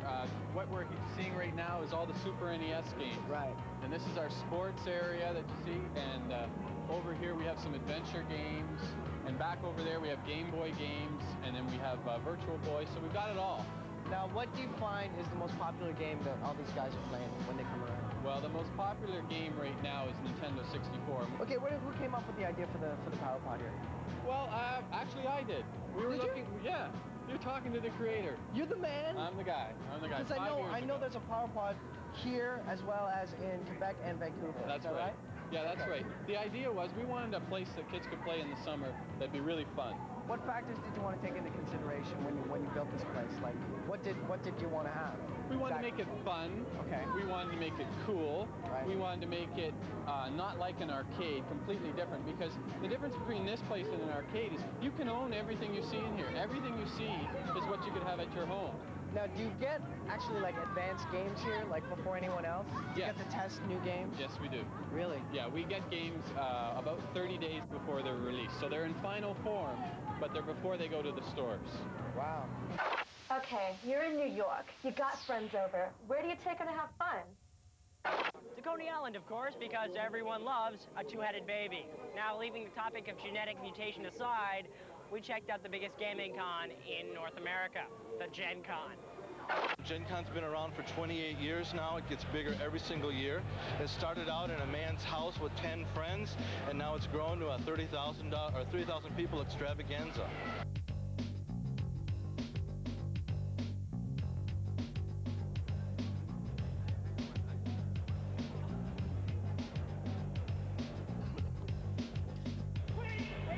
TSR sponsors and does Gen Con, and we of course have the largest area. TSR is the world's largest manufacturer of role-playing games, and we're best known for the Dungeons & Dragons games. Some of the highlights of this year's show, in addition to the Star Trek guest, the Star Wars guest, and some of the sci-fi guests, are that we have a huge Japanese animation festival going on. We have a huge art show that's probably one of the largest fantasy art shows in the United States. We have some of the biggest game tournaments that have ever been held. It's where you got to be if you're doing role-playing games. A role-playing game is a let's pretend. When you're little, you play cops and robbers, you play cowboys and Indians. All a role-playing game is cowboys and Indians with written down rules. Games are developed by us in a bizarre, intricate science and art process that's it's different every time we do it. A lot of the games aren't so much competing with each other because they're different niches. You know, if you're into swords and spells, you've got that niche. Or if you're into, stormtroopers, you've got that niche. Or if you're into comics, you've got this niche. Next year, we've got an interesting science fiction role-playing game that we can't even talk about here. It's so exciting and secret. Alternity is the name of this game, and it's going to be the most exciting thing to come out in '97.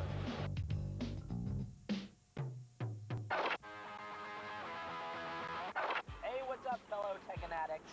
I'm Nick Underwater with Comicopia, my weekly opportunity for a big lawsuit reviewing comics. Well, we're looking at fun and games this week, so first up is the comic version of a video game classic, Sonic the Hedgehog number 40. If you haven't heard of Sonic, he's a super fast hedgehog who finds himself once again going up against the evil Dr. Robotnik, a crazy scientist who is trying to turn all animals into cyborgs that will eventually band together and take over the world. Unfortunately, plots like this never seem to work when you're published under the Archie label.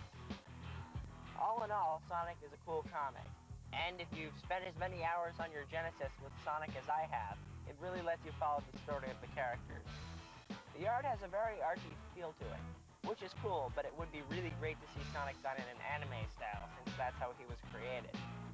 This is a fun read, so I give it 3 out of 5 Gs on the anti-gravity scale. Next, if your tastes are more violent, and we all know mine are, we have the comic adaptation of the video game that made Fulgore a household name, Killer Instinct Special number 3. This is a cool book that further explores the world of Killer Instinct, the all-too-new story of a group of fighters brought together to, fight. But seriously, this is one of the better video game to comic translations. Each character has their own motivation for fighting in the tournament. Whether they want to find a cure for their werewolfism, or they just want their mommy. The story is pretty good, although there are, count 'em, 2 plot lines of, "You can't fight me, I'm your brother." The art is okay, but again, it would be cool to see the comic done in the style that the game was created, in this case, 3D. Even if you're not a fan of the game, you still have a pretty good time with this book. I give it 2.9 out of 5 Gs on the anti-gravity scale. Lastly, on this gamey day of fun, we have Superboy and the Ravers, #1. Okay, the concept for this book is pretty simple. Superboy finds a top-secret project that is actually a big party. There's one catch, though.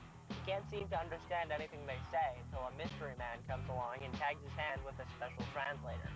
It also gets his free drinks at the bar. The tale ends with a big brawl that leaves you with a cliffhanger to make you bite down on your bifocals until the next issue. The art is classic Superbook drawing, which is cool to get a familiar feeling in a new book. Well, if your parents won't let you go to a real party, this is the next best thing, so I give it 3.5 out of 5 Gs on the anti-gravity scale. Well, since you're dragging me down, I guess that's it for Comic. Virtual reality, fighting robots, and a bunch of commercials up next. Here, boy. Have another one.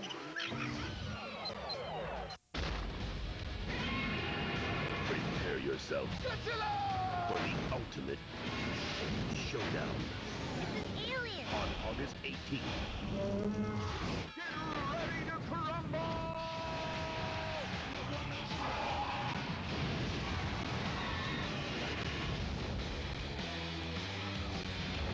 Godzilla 2000. Opens everywhere Friday. Jim, you better take a look at this. What is it? It's my DNA. So? This is your DNA. It can't be. They're completely different. I know, it seems we're completely different people. If this is true, why are we on the same Cell phone plan. Introducing your plan from Rogers AT&T. Now you create the plan that's perfect for you. Imagine. Have you heard about the fast way to earn Air Miles reward miles? The American Express Air Miles credit card. The no-fee credit card that earns you reward miles faster and lets you carry a balance. To apply, call 1-888-351-MX. You'll get reward miles virtually every time you use it. And at participating Air Miles sponsors, you can earn reward miles from both cards. But you get more than a fast way to earn reward miles. As an American Express card member, you'll get worldwide service that goes the extra mile. American Express, how may I help you? Call today to put your name on this American Express Air Miles credit card that lets you carry a balance. Plus, for the first 6 months, you'll enjoy a 5.9% interest rate on balance transfers. And you'll get 100 bonus reward miles the first time you use it. Call 1-888-351-MX for the American Express Air Miles credit card. The no-fee credit card that can help you do more.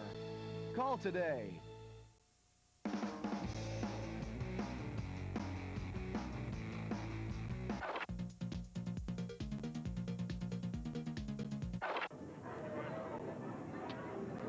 All right, Wing. I'm with Wing, and he's telling me about the Ultra 64's version of Super Mario. So I wouldn't call this a platform game anymore, would you? No, I wouldn't. It's a totally new three-dimensional game like I've never seen before. Now, what would you say is the big thing with this? Like, what sets it apart from everything? This game is huge. There's so much to do in this game. There's so much to see. See, there's always little secrets everywhere. Yeah, you just have to look for them. There's a hole down there, and just slide down it. You talk to a penguin, she wants to race with you down the slide. Okay, see if you can beat her. Get out of there. No, don't slide off. Yeah, yo, Now let's get to the controller. That's an amazing piece of work. Yeah, this is totally revolutionary. Look at it's this. Analog 3D joystick controller. This thing here. It makes you, the harder you press, the faster Mario goes. So it's like a sensitive thing. If I move it slight, he'll walk. Right. If I move it even further, he'll jog. And if I crank it, he'll run. That's exactly right, Phil. You no longer have a two-dimensional game. This is a totally three-dimensional experience. Check out Mario. I mean, well, Mario's sleeping there because he's not moving. He's not moving, but look at him go. There he goes. Yeah, this isn't like it's not like a regular platform game anymore. No, it's not. It's a totally three-dimensional game. You can walk up here. You can go there. There's the castle which you go in. Show it off, Ron. But show it off. You know what? I'm not the greatest player. And talking and playing is not my greatest skill. No. Like chewing gum and playing. No, but just by looking at this, look at that. Yeah, that's you can incredible. see the totally three-dimensional play. And then we change camera angles. Right, and these 4 buttons here change your camera angles. You can zoom in, zoom out. We showed it at E3 in Los Angeles in May. Which was the big convention. Which is our big convention. It's like our Christmas in July. When we showed it, all the developers who are making other games went, whoa, we got to go back to the drawing board because this is the standard which all games will be judged. So how would you rate this game? Oh, this is, I think this is off the scale for me, really. It's a great game. I think Wing gives it 5 Gs out of 5 on the anti-gravity scale because it's such a hot piece of work out of a game. Woo-wee.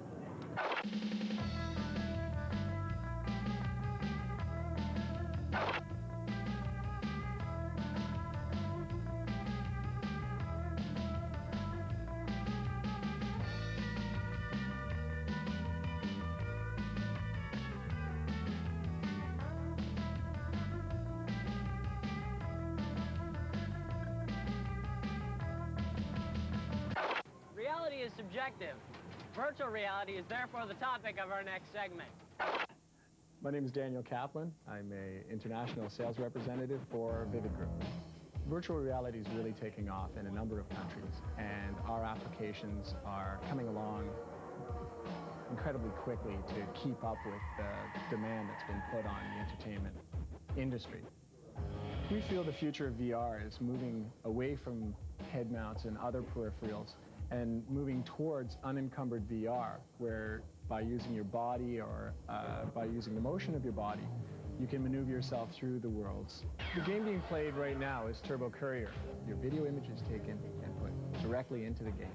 And you're a courier in a futuristic city. You're trying to collect these small packages, again, by moving your body to the left, the right, the up and down, and avoiding the traffic, which is trying to stop you from doing just that. This is Shark Bait, the dive-in movie. In this game, you, again, use your body to maneuver yourself through this underwater world, trying to avoid the electric eels and sharks, and befriending the dolphins in an attempt to capture the small crystals that have been trapped under the water for years. In our hockey application, you're pitted against the best of the NHL in an attempt to save the day and the game. It may look easy, but don't let it kid you. These guys are seasoned pros.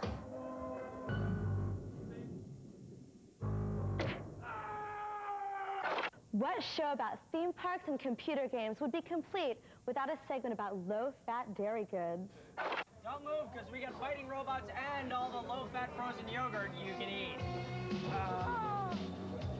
Ooh, yummy.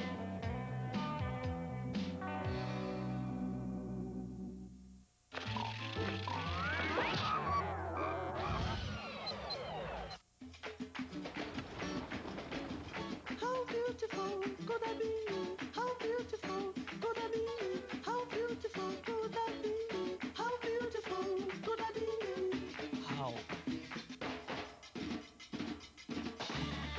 In Sydney, Adidas will be involved in 26 out of the 28 sports. Who knows? Maybe one day we'll be in all of them, including sailing. Sibling rivalry, nutrition issues, nap time, travel, shyness, back talk, and a million other questions? Log on to the Parenting Institute at Pampers.com.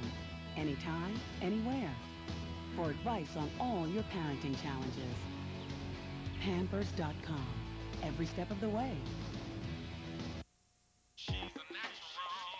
CoverGirl. Fresh new faces, a fresh new way to wear clean. New Clean Makeup Sheer Stick. At last, the light freshness of clean makeup, now in an easy breezy stick. Turn it up, glide it on, blend it in. It doesn't look like makeup, just great skin. New Clean Makeup Sheer Stick. Never greasy, never thick.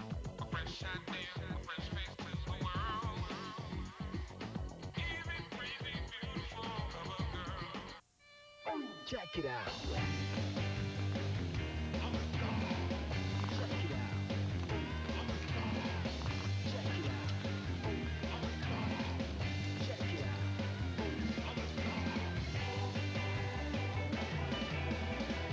Hon, can you do my back?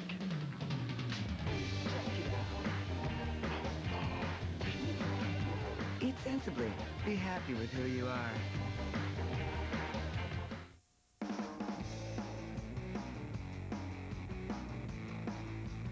Remember the show Transformers, where giant robots would fight over the fate of the entire universe? Well, Robot Wars is kind of like that, only on a smaller scale, and it takes place in San Francisco rather than Cybertron. At Robot Wars, it's just mayhem and destruction. It's 2 days of constant robot carnage. If you're into that, you'll like it. Robot Wars is a competitive event that features radio-controlled robots in combat. There are 4 weight classes ranging from 5 pounds to 165 pounds heavyweights. So there are 2 legged entries that are up to 215 pounds. There are 2 different categories of games. There's face-off, which is one-on-one, basically like, say, boxing, and melee, which is kind of a demolition derby with groups of robots that compete together all at once in their own weight class. Safety-wise, there are no explosives, no flames, no projectiles, no untethered projectiles. And to keep it fun, we don't allow electronic weaponry, which would result in everybody making their robots into rubber slugs. And there's no liquids or foam or other things like that that would make the arena real soupy.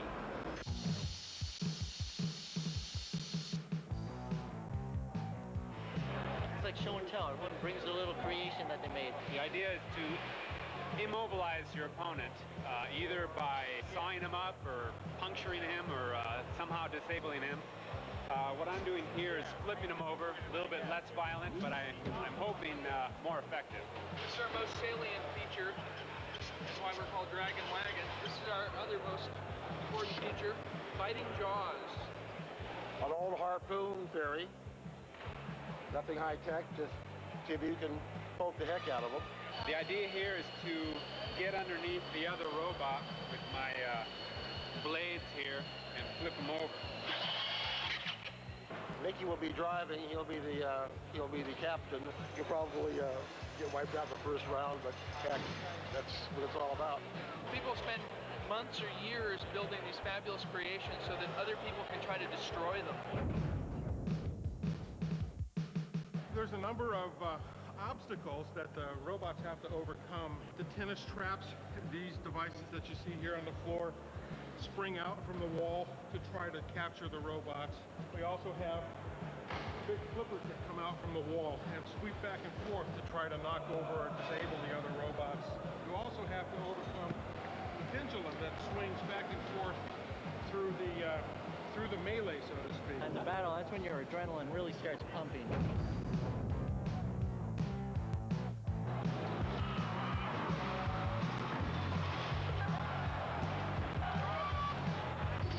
Competing is, it's just an unbelievable rush. Speaking of Sega, which we weren't, but we are now, Phil went to San Francisco to check out their new stuff.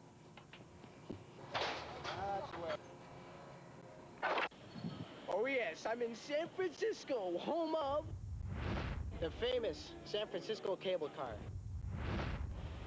Haight-Ashbury, Daddy-O.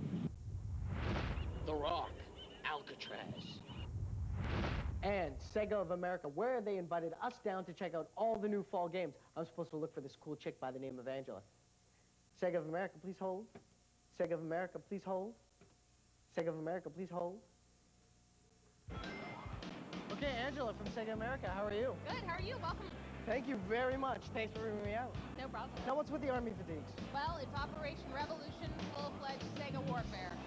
And I'm about to be drafted. You are about to be drafted. Okay, let's talk about the hot new Sega game titles you guys have coming out for the fall. Great. So what's the first one we want to talk about? How about World Series Baseball 2, one of my favorites. World Series 2 has 28 stadiums, 28 real players and real teams, and tons of new announcements. And I can do all this stuff. I can trade players. You may. I can play it like a season with all my buddies. Absolutely. I can create myself as well. Like, could I create a player and make it me? Babe Ruth even. I could be Babe Ruth. You could. Now this is the game, I gotta tell you, I was on the plane on the way over here, told this kid I was going to Sega, and check out the new Sega games. He goes, nice, man, nice. It's gonna be amazing. It has his anime character, virtual flying, has a brand new peripheral, man, its own controller, bro, though. It's 3D action like you've never seen before on the Saturn. Sega Saturn's Knights is created by Yuji Naka, who created Sonic the Hedgehog. Coolest thing about this, though, is 3D analog controller. This is the newest, the hottest. It's bundled with Knights.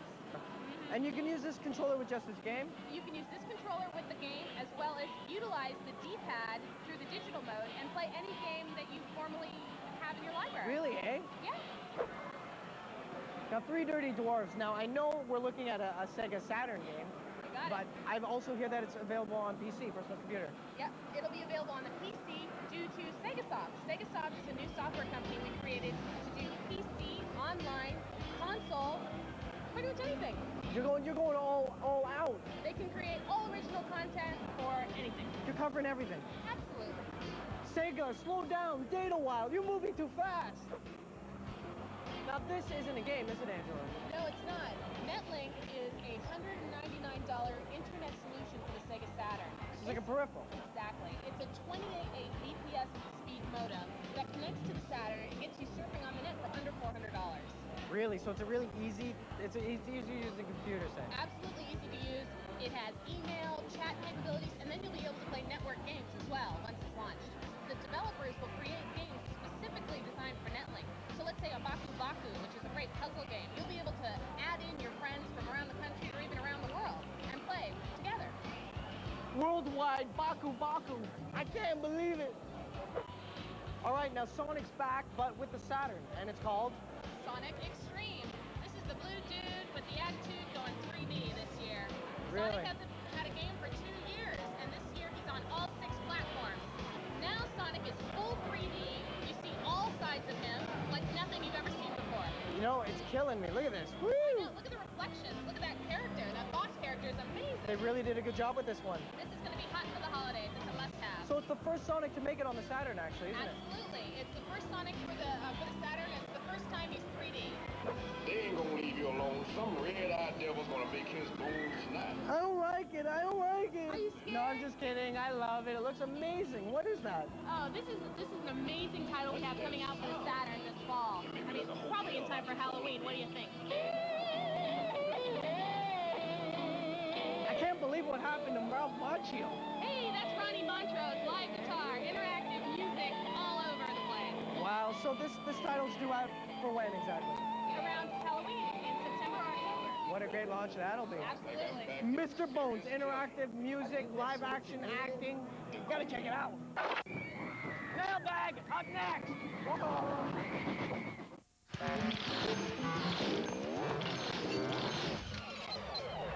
Honey, do you remember me?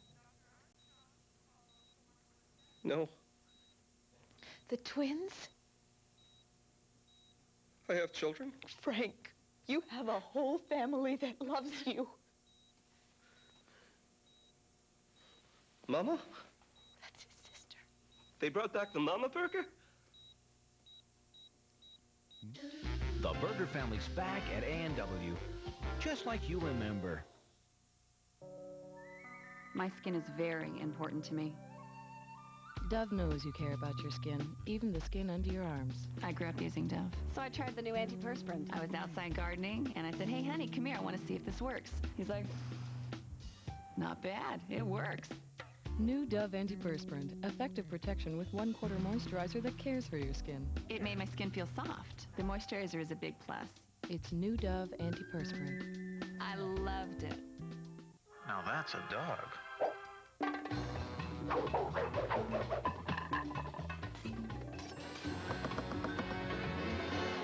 A sandwich just isn't a sandwich without the tangy zip of Miracle Whip. Neutrogena Deep Clean Facial Wash. Deep and thorough cleansing that cleans 2 ways. Deep into pores, dissolving dirt, and at skin surface, washing away dulling residue. Skin looks healthier, feels smoother from a deep clean. Neutrogena Deep Clean. Clash of the Bands.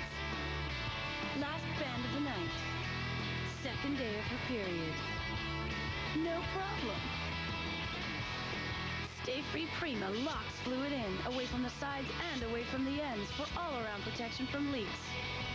Stay Free Prima protects from almost everything. Stay Free Prima, all-around protection.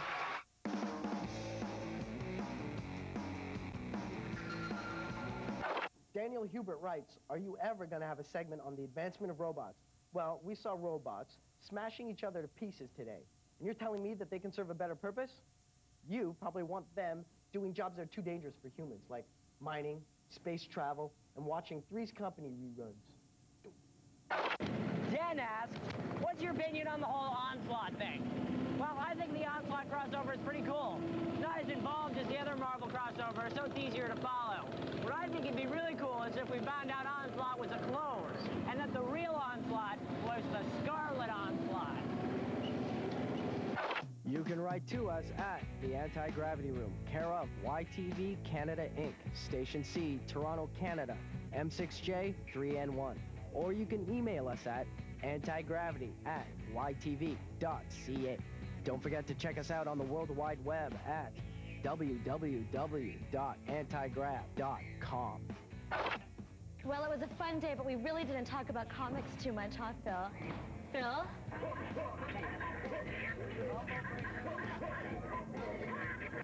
Nick?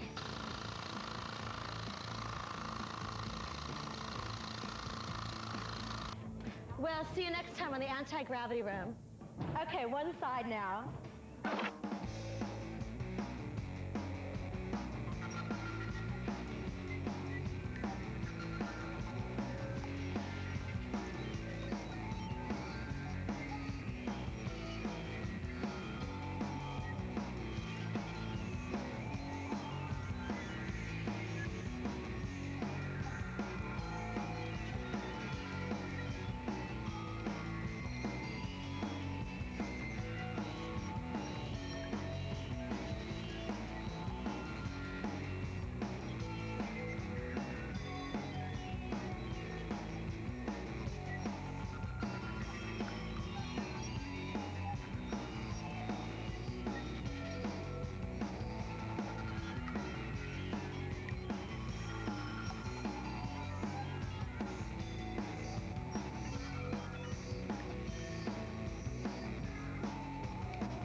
GameSpot TV. Think you have to leave your toys at home when the school bell rings? From the Game Boy Color to the Palm Pilot, no one will be left behind in our look at portable gaming. Plus, our favorite swashbuckling turbaned prince is back.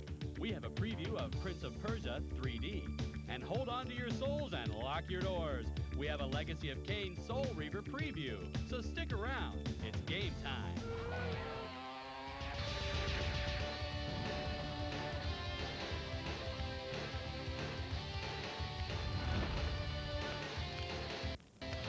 Have the gaming blues hit you hard?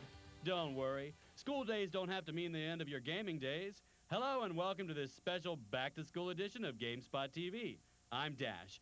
Kicking off today's show, we take a look at some portable gaming options.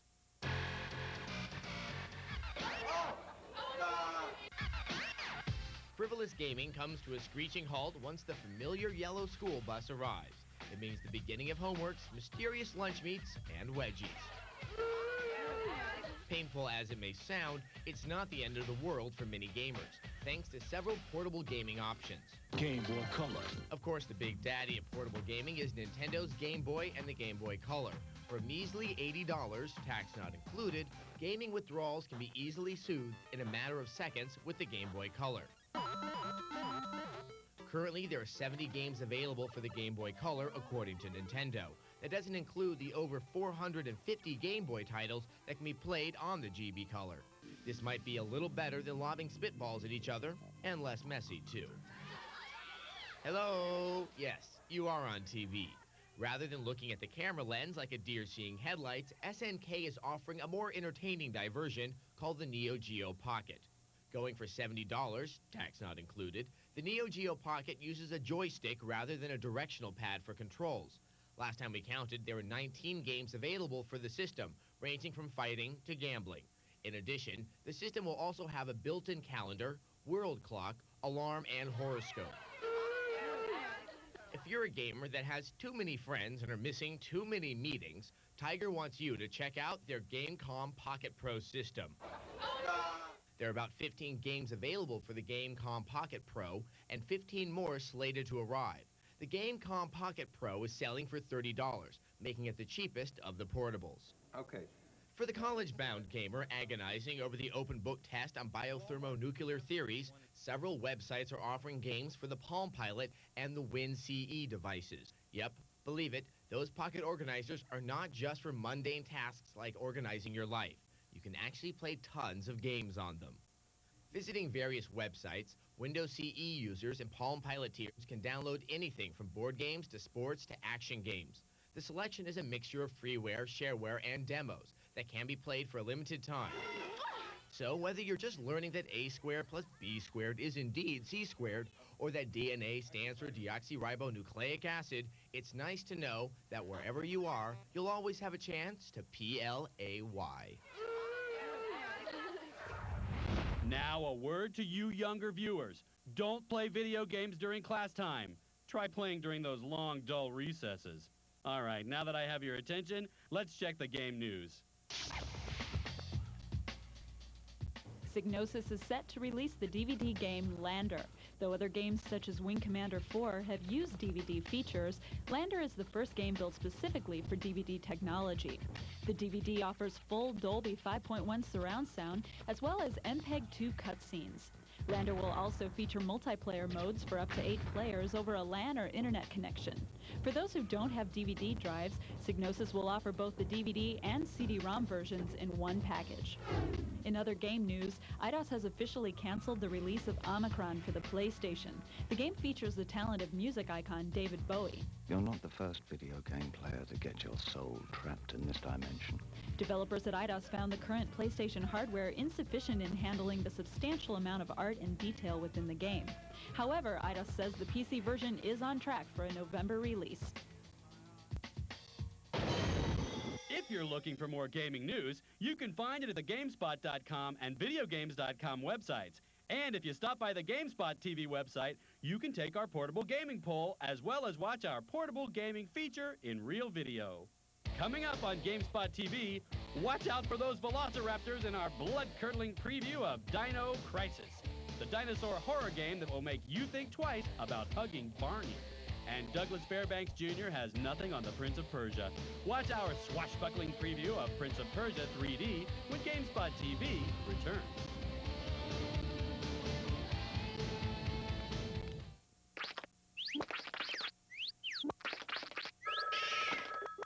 Ordinary pine cone filled with peanut butter makes a wonderful bird feed. The front-running Flyers ripped the Sabres 14-3. In business news, stocks rose. From the director of A Fistful of Knuckles. Why can't surfing the internet be like this? With at-home broadband, it is. It's the more responsive, more personal internet that's easy to navigate and so blazing fast. It's just like changing channels. At home. Welcome to broadband. I think style is totally an external thing. So you think style is just what you wear? Yeah, Not how you I present think it? it is. Personality and style is a totally different thing. style is a combination of personality, how you feel about yourself. Style that comes from within and how you hold yourself. I think you can change your style, but you can't fake it. I think you can buy fashion. I don't think you can buy you style. can buy fashion, not style. Style doesn't have to cost money at all. No, it doesn't. Style is what you make of it. Well, you need to have a personality to go along with it, though. Yeah. Somewhere beyond what you know is an answer to split ends. An amazing new conditioner that heats in your hands and transforms your hair. Self-warming split end repair from Thermosilk. This summer, Welcome to the world of competitive cheerleading. the battle lines are drawn. Bring it on, baby!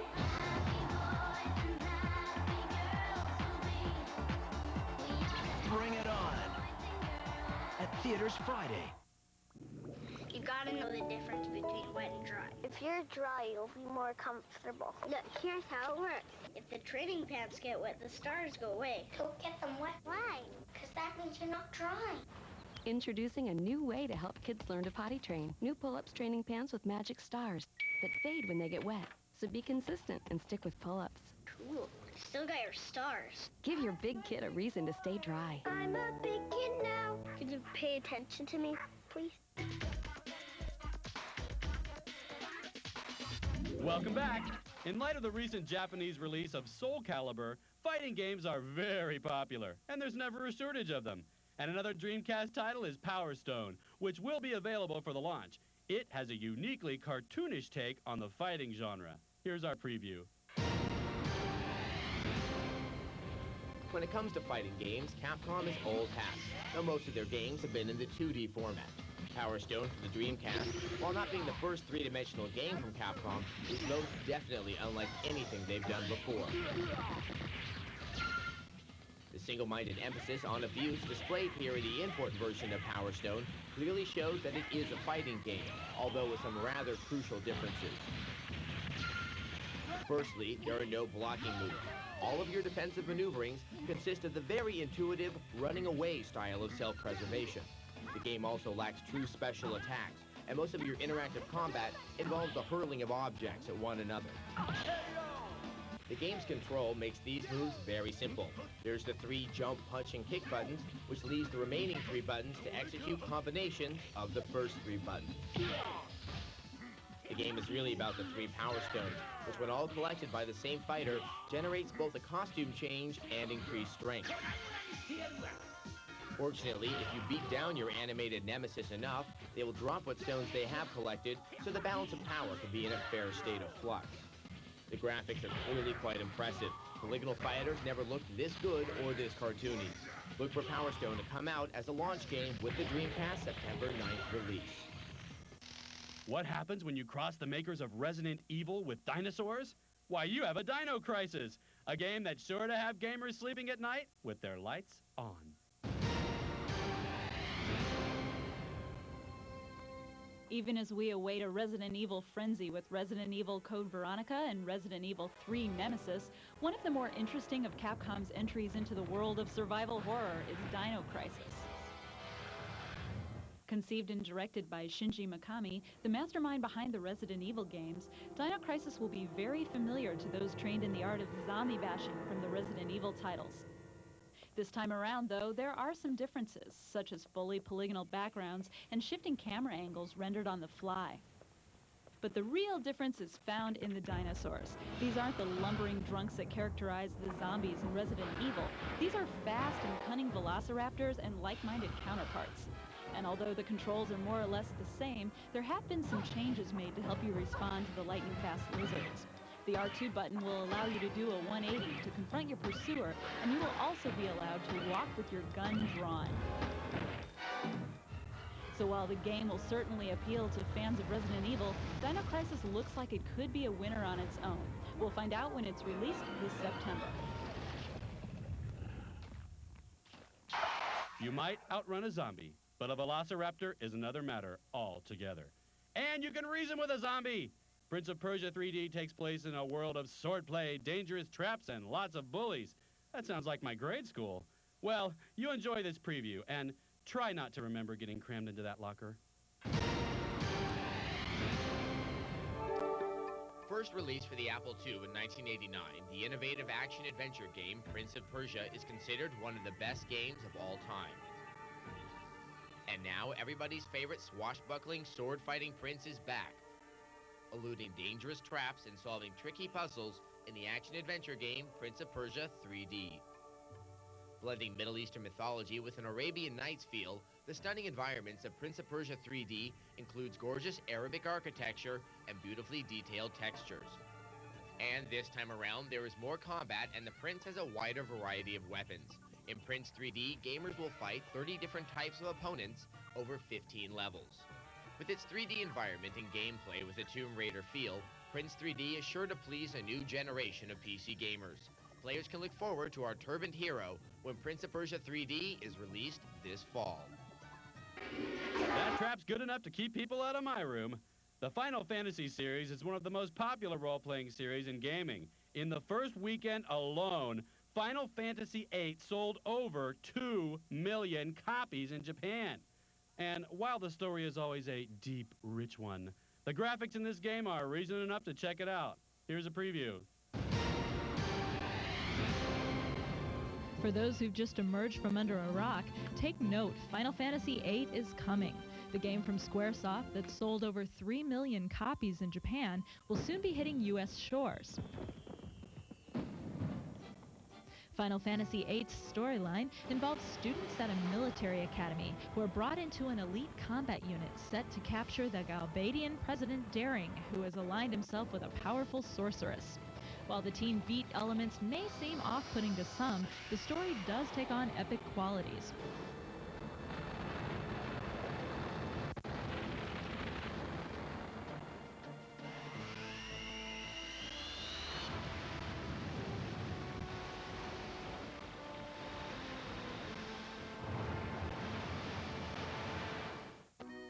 One of the most noticeable things about the game is the graphics that have changed from the super deformed characters of the originals to actual people in correct proportion to their environments. Full motion video segments are well integrated with gameplay to give a seamless playing experience. Of note, in changes to gameplay, is the manner of acquiring money that has changed from just defeating monsters to completing missions and receiving compensation. Get ready for Final Fantasy VIII this fall. While in the U.S., we await the 8th incarnation in the series, Japan is already working on Final Fantasy IX. What's up with that? And now, in honor of Back to School Week, we want to keep you organized this fall. So we're giving away VTech's new PDA, the Helio. All you have to do is go to the ZDTV website, where you'll find more information on the 5 very special ZDTV quizzes. Coming up on GameSpot TV, get ready for a little reaving. Soul reaving, that is. We have a preview of Legacy of Kain, Soul Reaver. And put down your pencils and prepare for serious role-playing. We have a preview of Diablo 2. All this and more when GameSpot TV returns.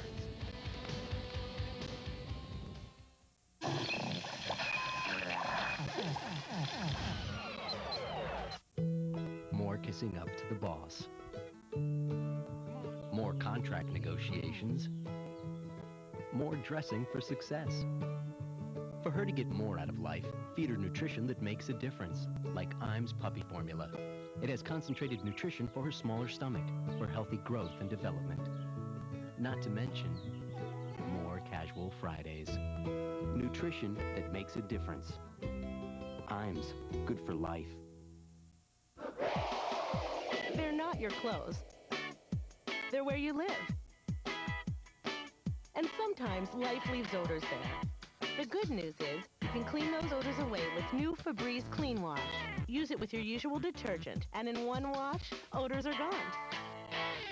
After all, they're more than just clothes.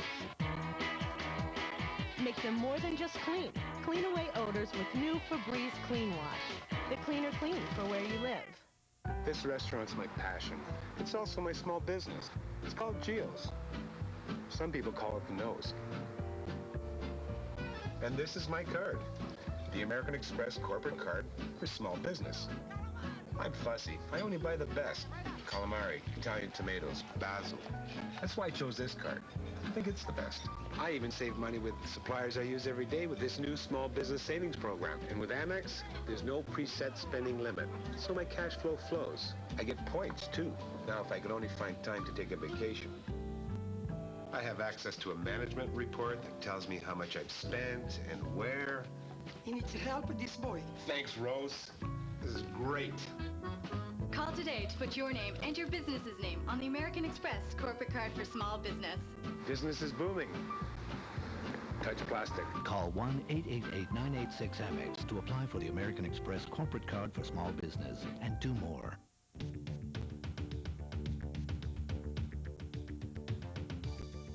Welcome back. It's been 3 years since Legacy of Kain Blood Omen was released, but in Nosgoth, it's been 1,000 years. So take a look at our preview for the long-awaited, but not that long-awaited, Legacy of Kain Soul Reaver.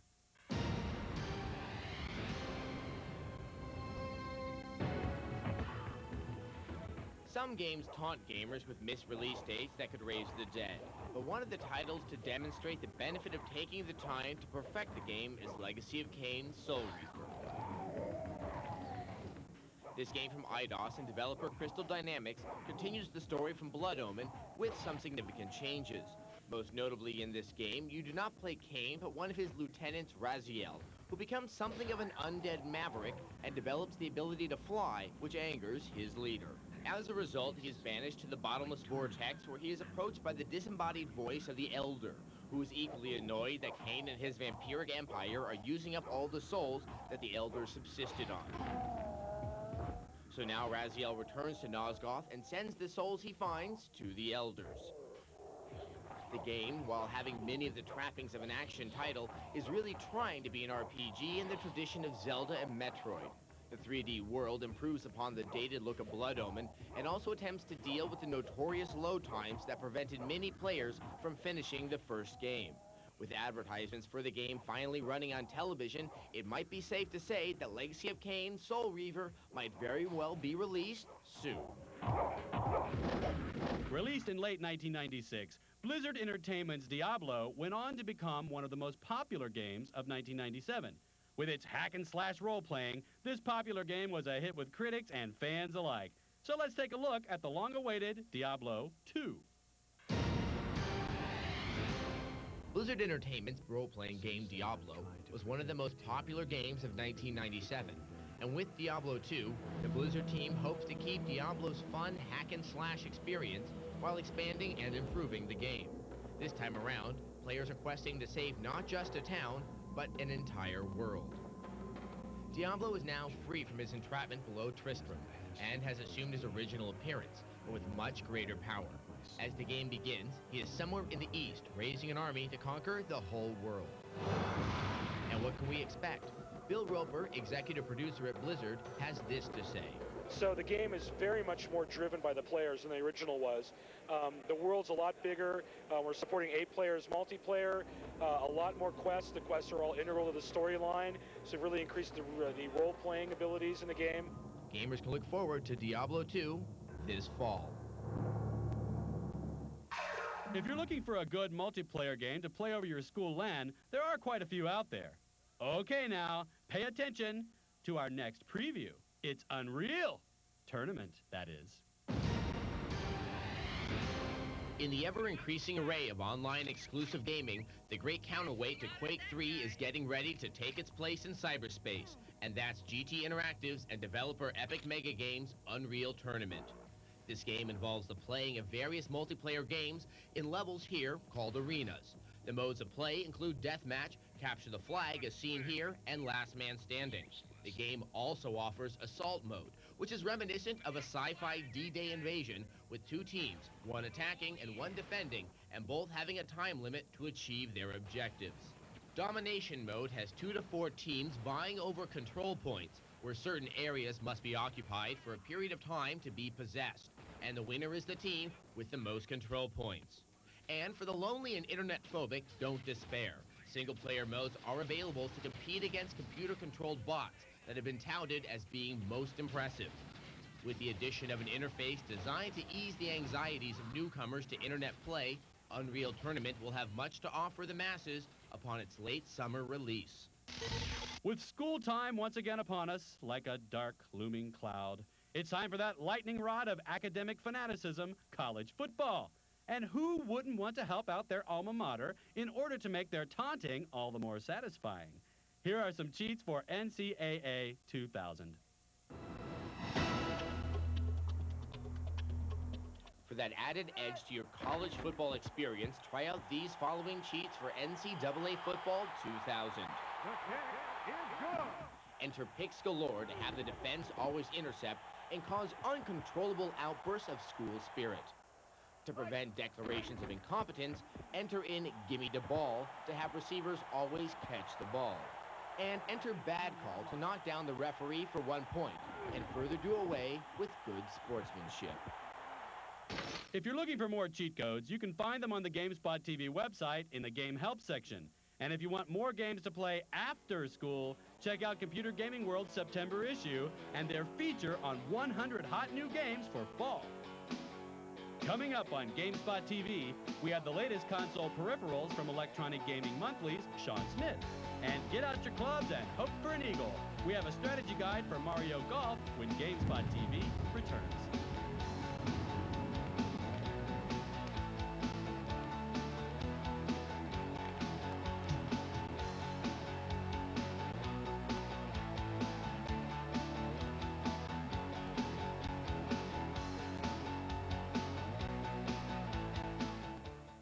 Number 317, Hot Snob. You can't buy style. You can buy clothes. You can't buy style. You can buy Not at all. anything. Too much money, you might get away from being yourself. And then you're stuck Buy with a things. closet full of clothes that you probably won't wear. Money would never buy me happiness. Money means freedom, like to do what you want. When I'm trying to buy clothes, first of all, I look at the price. Yeah, if it's your own money, you have a concept of how you earned it and how hard it's been to make that money. If you have no money, there's very little you can do. But with little money, you can do a lot. Somewhere beyond what you know is an answer to split ends. An amazing new conditioner that heats in your hands and transforms your hair. Self-warming split end repair from Thermosilk. My best friend Anna, she's tough. When it comes to zits, she uses Clean and Clear Persa-Gel acne medicine. Helps get rid of serious pimples fast. It's serious stuff. Well, not that serious. Clean and clear and under control. More teas with the Duchess of York. More house calls. More encounters with the creature from the Black Lagoon. For him to get more out of life, feed him nutrition that makes a difference, like Iams Hairball Care Formula. Complete nutrition with more effective fiber for more relief from hairballs. Not to mention, more happily ever afters. Nutrition that makes a difference. Iams, good for life. May good fortune be with you. May your guiding light be strong. And may sunshine and happiness surround you when you're far from home. Yeah.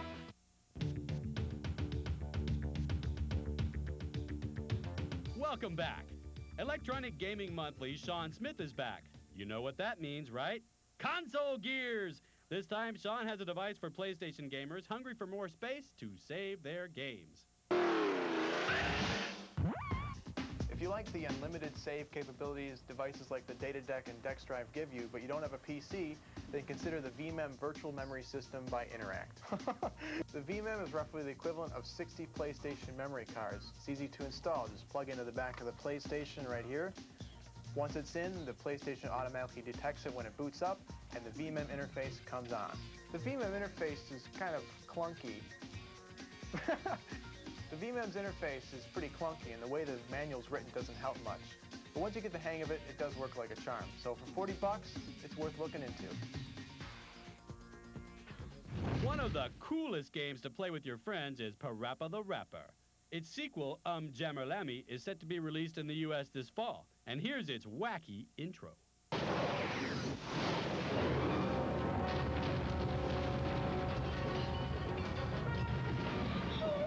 Where are you? I need you right now.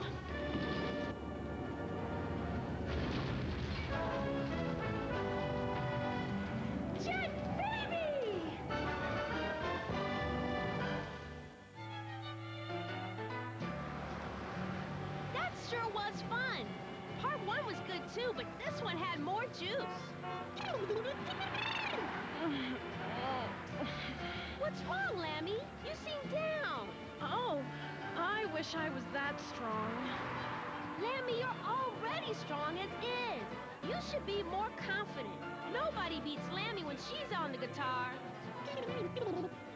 My son. But that is the truth. Hey, don't forget, we are milk cans.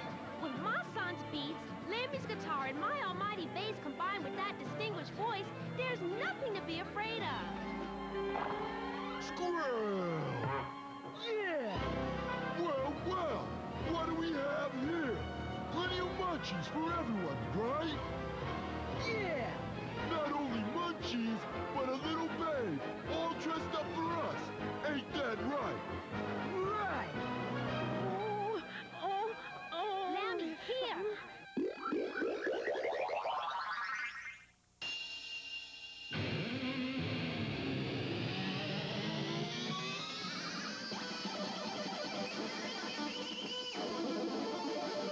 See? The guitar rules again.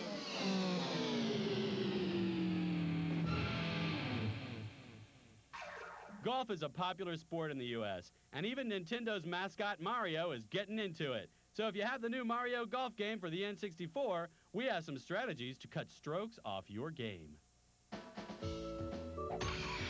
Good shot! That's so wonderful. Eat your heart out, Tiger Woods. Once I'm done training with Mario Golf, you're next.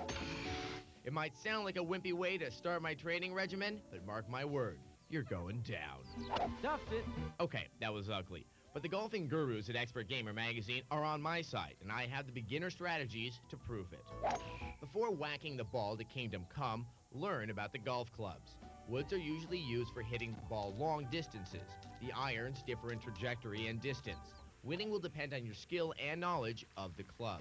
Chip in. Nice. Eagle. Myself a 5. Ready to go. The first skill you want to hone is your driving. Nope, not the golf cart, but with golf clubs. Use the zoom feature, scope out the landing area. To get a better look, go for the overhead view. And unless there's extreme winds or rain, try conserving your power-ups on the par 5s. Putting is all about finesse. Before hitting the ball, examine where the hole is situated. Are you putting uphill, downhill, at an angle? These factors will determine how hard or soft you need to hit the ball. It's no rocket science, really. You just have to practice to get the feel for the ball. Golf is tougher than it seems, so don't underestimate. As golf veterans would say, 80% of golf is using what's between your ears. Man, I'm in serious trouble. Oh, too bad. That's all the time I have for our back-to-school special. But if you can't get enough of academia, you can go to the ZDTV website for a chance to win VTech's new PDA. All you have to do is take one of 5 ZDTV quizzes, and you'll be automatically entered. And lastly, don't forget to tune in next week for our Pokemon drawing to see which lucky viewer will get the Game Boy Color. We had such a huge response, and there have been some really amazing Pokemon drawings. Until next time, remember, if you think you're playing too much, play more. See ya.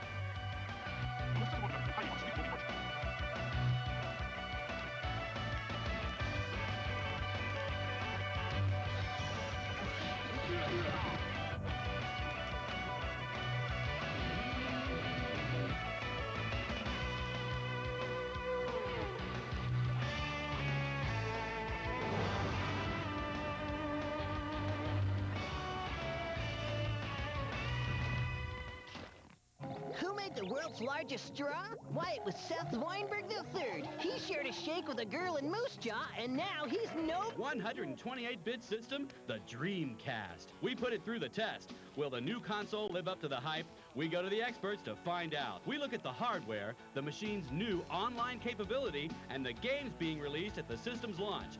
Plus, we examine the future of the Dreamcast. Will it take the lead in the console wars? Stick around to find out, 'cause it's game time.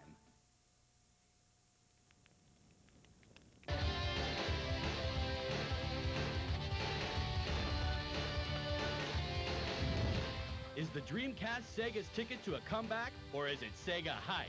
Perhaps the real question is, should I buy it? Hi, I'm Dash, and welcome to GameSpot TV's special Dreamcast edition. Our crack staff is out and about on the Dreamcast trail to find out if Sega's new system is the real deal.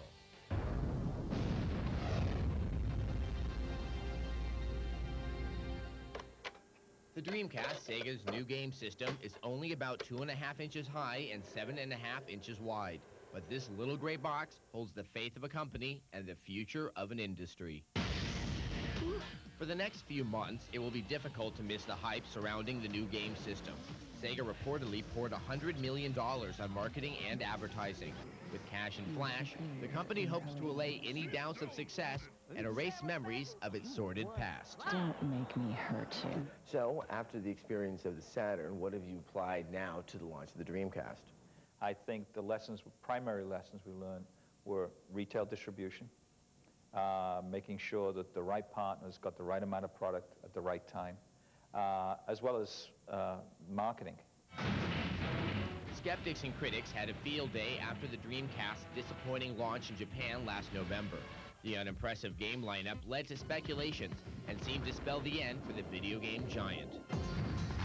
So what do you think of all of the controversy and the criticism and all the media attention that has surrounded the Dreamcast for the past 6 months? I love the fact that people have an opinion, and rightly or wrongly, it's better than being blasé. And so opinions about Dreamcast will never make it, it'll never launch, PlayStation 2 will blow it out of the water when it comes, Dolphin will be along eventually. It's a vibrant business, and if nobody cared, then the business wouldn't be growing to the level that it's at right now. The turnaround came around this year's E3 event. Like a veteran prize fighter, Sega got its second wind and dealt a wake-up punch. Let's get ready to rumble! Showcasing over 40 Japanese and American titles in its booth, Sega made skeptics do a double take and turned doubters into believers.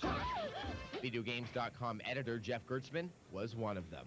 Back when the system came out in Japan, I mean, the launch lineup in Japan was weak. The games that were coming out, even months after the system was out in Japan, were also pretty weak. But, I mean, the U.S. lineup is really stellar. It's like every single journalist in this business said, if Sega doesn't come out with the biggest console launch in history when it comes out in the U.S., they're dead, they're finished, they're over. But they did that. The Dreamcast is expected to launch with 16 titles, ranging from sports to fighting. Judging from the smiles, grins, and yahoos from several game editors, the U.S. game lineup will be far better than Japan. Now, even with all these great games, there are some publishers that just aren't comfortable with the new system. You have EA, which has said nothing publicly about developing for the Dreamcast. And then there's Namco, that even on the strength of Soul Calibur, have no future plans for any titles. Then again, there's some other companies that are far more comfortable. I think it's a great system. I think there's a very unique opportunity for Sega right now to come back, much like they did with Genesis, and make an impact, have an impact on the market. And again, it's a question of can they sustain their marketing effort through the fall. Capcom plans to deliver 3 Dreamcast titles this year, and 1 slated for early next year. Changing attitudes? Yes. But Sega and the Dreamcast face other issues and hurdles that could steal away some thunder from its U.S. launch. The much-anticipated Final Fantasy VIII for the PlayStation ships the same day as the Dreamcast launch. Sony and Nintendo just dropped their system's prices to $100, and the abrupt departure of its U.S. president are raising some eyebrows. But if you're a gamer who just wants to play the best games money can buy, these issues should be invalid. What do you say to the viewer that doesn't have that much cash at their disposal and they're looking only to be able to get one of the next generation console systems? Do they wait for the Nintendo and the Sony, or should they go ahead and get the Dreamcast now? They should steal a bunch of money from their parents and run out and buy a Dreamcast. Man, stay off the light speed. My bad. Based on what you've seen of the system, would you buy a Sega Dreamcast? Have you already ordered one? Visit the GameSpot TV website and take our Dreamcast poll. If you'd like to learn more about the Dreamcast, go to the Dreamcast dossier feature on videogames.com. Coming up on GameSpot TV, Sean Smith from Electronic Gaming Monthly examines the Dreamcast hardware and peripherals. And we run down the top games for the new console. With rendered graphics reaching new heights, who's been concentrating on gameplay? All this and more when GameSpot TV returns. Number 7A, the cure for homework.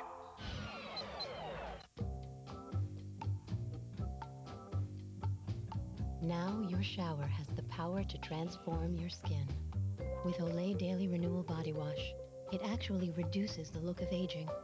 Magnification shows that after one shower, you'll notice the difference. After 1 week, you'll have moisturized skin that's firmer, younger looking, radiant. Olay Daily Renewal Body Wash, proven to transform your dry skin in as little as 1 week. This is the day we start the world over. This is our chance for a fresh start today. Just reach out and take it. Jump up and embrace it. There are no limits in the new world today. Enjoy that start fresh feeling every day with the freshness of Bounce. This is the day we start the world over. Doesn't it feel good to make a fresh start today? Bounce, the start of something fresh.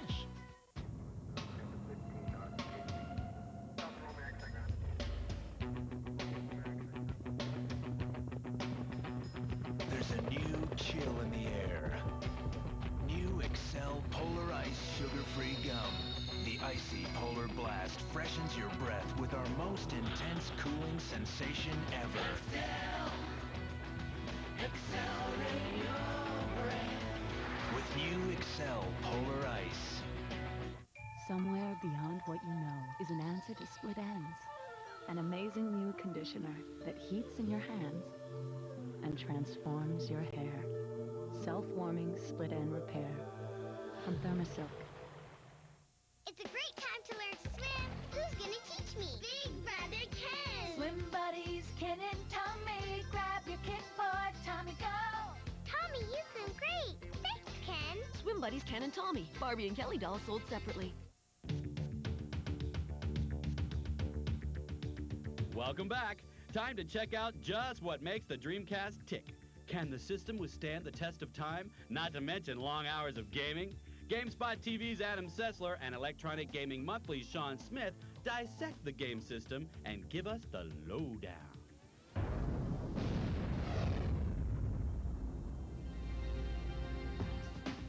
Well, you've seen the games and you've heard all the hype, but now let's check out what's driving the Dreamcast. We brought in Sean Smith from EGM all the way from Chicago. How's it going, Adam? It's going really well. Now, what are you making of the design of the Dreamcast? Well, it's pretty straightforward. I mean, it's just a gray box, but I like it.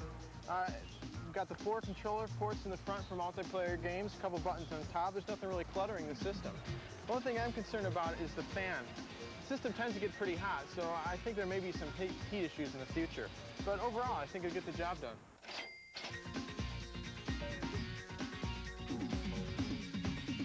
So the CPU of the Dreamcast has a 200 megahertz microprocessor. What does that translate to? Well, hopefully it'll translate into better quality games. It's a Hitachi 200 megahertz processor. I mean, it's something that we've never seen on a console system before.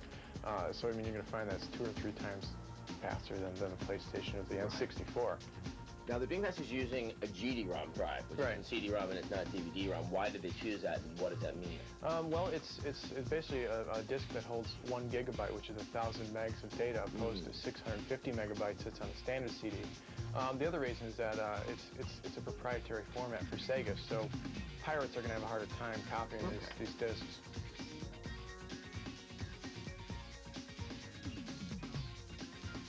Now, the operating system is Windows CE. What's that going to do for the Dreamcast? Well, apparently it's a pretty easy operating system to program for, especially for PC game developers who want to port their games over to the Dreamcast. But in addition, I mean, I guess it's just a robust operating system to begin with. In fact, Microsoft has more employees working on Windows CE than they do on Windows 98. So, the modem. What's your verdict on it? I think it's the most exciting part of the Dreamcast at this point. I mean, it's a 56K modem. Console gamers have never had anything quite like that. And with the ports expandability, I mean, you can put an ISDN modem, a DSL modem, or even a cable modem in there in the future. It's really going to open up a lot of doors for online gaming for console gamers. So expandability, what's the potential for the system to grow? Well, since it's based on a Windows CE operating system, and it's got all kinds of ports for expansion, I think the Dreamcast is going places where console game systems never gone before. But real, bottom line, when are we going to have to see a new console system? Well, you know, 4 or 5 years from now, I think the PlayStation's been around that long, but another thing to consider is that 4 or 5 years from now, console gaming is going to be a lot different. And I think, at least in part, it'll be thanks to the Dreamcast. Until now, Online gaming has been the domain of PC users. Well, that's about to change with Sega's online Dreamcast network. So what's it all about? Watch this.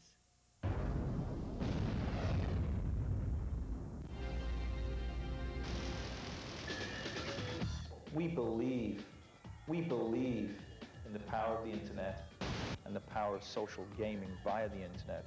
Oh, yeah! By including a 56K modem in every Dreamcast, Sega has set the stage for a revolution in console gaming. Peter Moore, Sega's Senior VP of Marketing, believes that the Dreamcast will push console gaming further than it has ever been. We do not believe that in-home gaming will stay the same as it has been over the past few years. Internet will be the future of gaming. The internet opens so much promise for global gaming, and that's a major part of our strategy going forward. We have an incredible and unique opportunity to take online gaming to the next level. I think the online play is going to turn out to be really, really popular. I think that's one of the things that on the PC side they can offer up that they haven't been able to offer up on the console side. The ability to get in there and team play with your friends. Yahoo!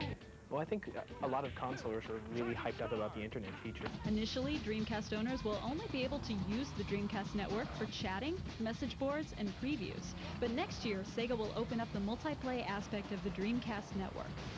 With the impending release of the PlayStation 2 and Nintendo's Dolphin, Jeff Gersman of VideoGames.com believes the Dreamcast network is essential to the system's future. Provided that the connection speeds move up, it will be very crucial. If it stays at 56K, it's like that's good enough for certain games, but some first-person shooters, you're not going to really see optimum performance. Racing games, you might see a little lag here and there. But if they can get the speeds up, if this whole network that they're supposedly building for online support works out, I think it's really going to bring a lot to the gameplay. The quality of the games look really good. If Sega can make sure the packets are fast so the games appear fast on your console side, everyone's going to jump on every internet game that comes out as it comes out to the market. So how will Sega's new direction in console gaming influence the gaming industry? Joe Fielder from VideoGames.com believes it will be a directing force in future game development. No, I can definitely see that driving the direction of the games. I can see the more developers find they can do with the online component of the Dreamcast, the more they're going to develop into it. You might see games like Quake 3 Arena, where the single-player side of the game is a lot less important than the multiplayer, where it's really designed for multiplayer. I think the modem is pretty significant, where multiplayer is the in thing now, and it has been on the PC, so it's going to be even bigger on the Dreamcast. Did those last segments whiz by a little too fast? Come by the GameSpot TV website at zdtv.com and check out our Dreamcast online and hardware specials in streaming video. Coming up in our Dreamcast special, over 15 games are being released with the new 128-bit console system, but which ones do you want to spend your cash on? We run down the top 5 to break your piggy bank for when GameSpot TV returns.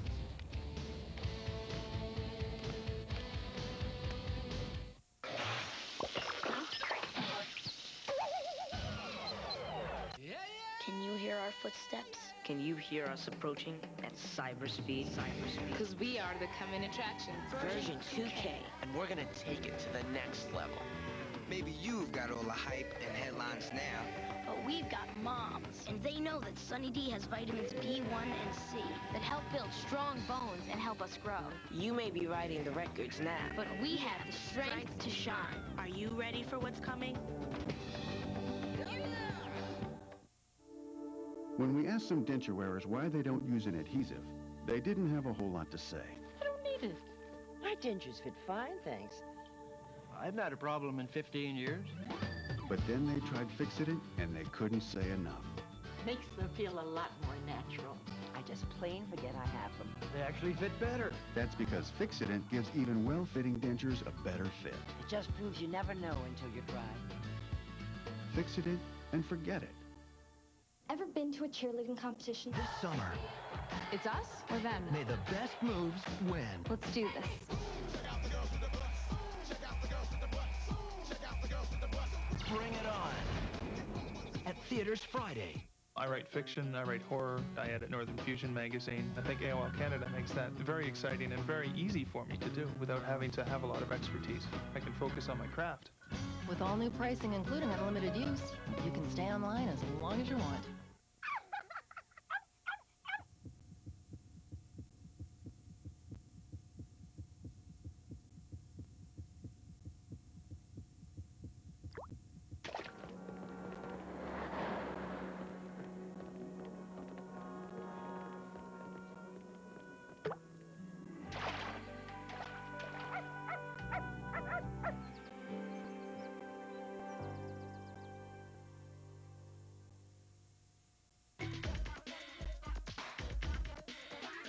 Welcome back. So the Dreamcast itself looks pretty solid, but what about the games? We spoke to the editors at videogames.com and got their favorite picks for the Dreamcast launch.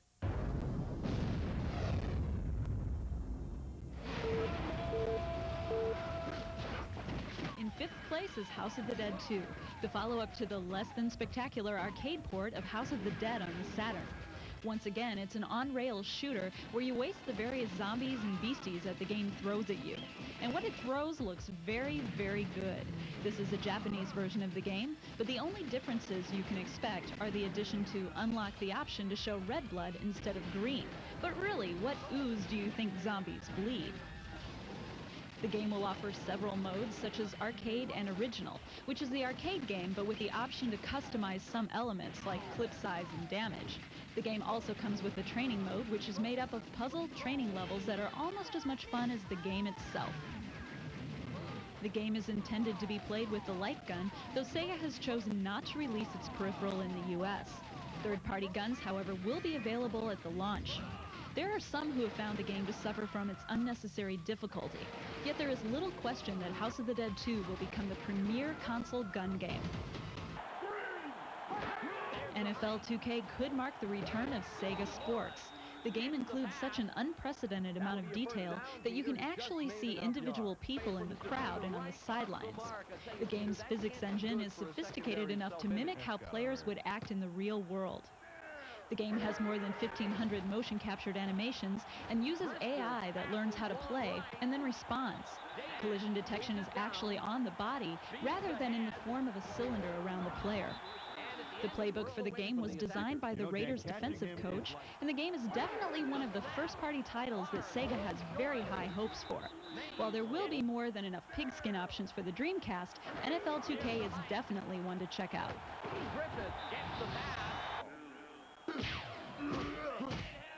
Ready to Rumble, despite what you may think, is unquestionably one of the stars of the Dreamcast launch. This over-the-top boxing game comes with two modes, Championship and Arcade.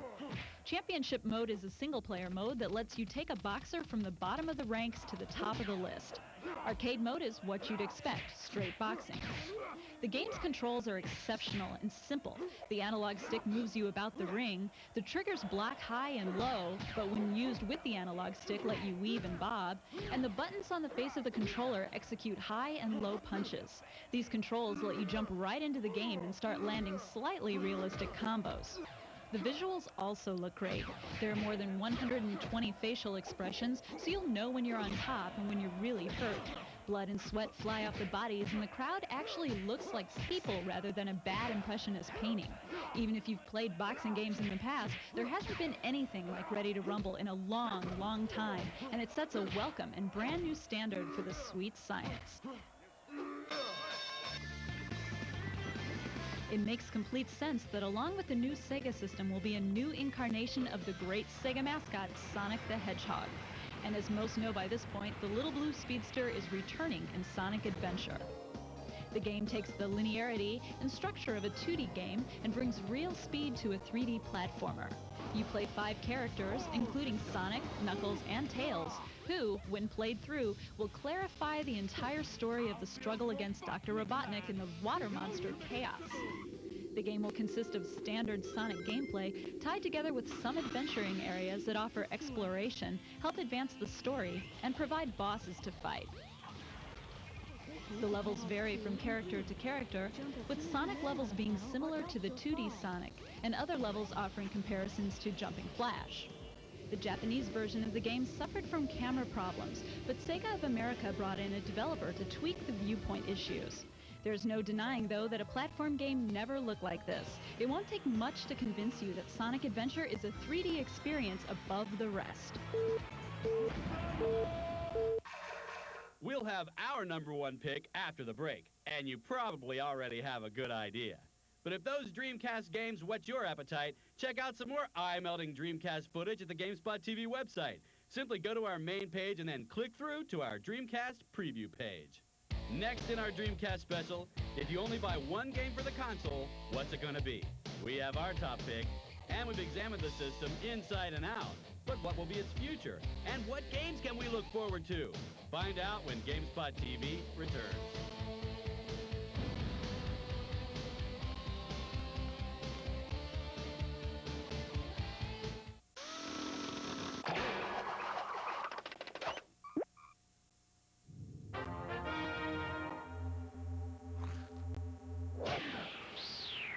Has anyone seen the ship's power orb?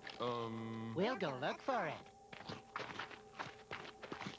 Captain, I found it. There's no time for that. Look at this.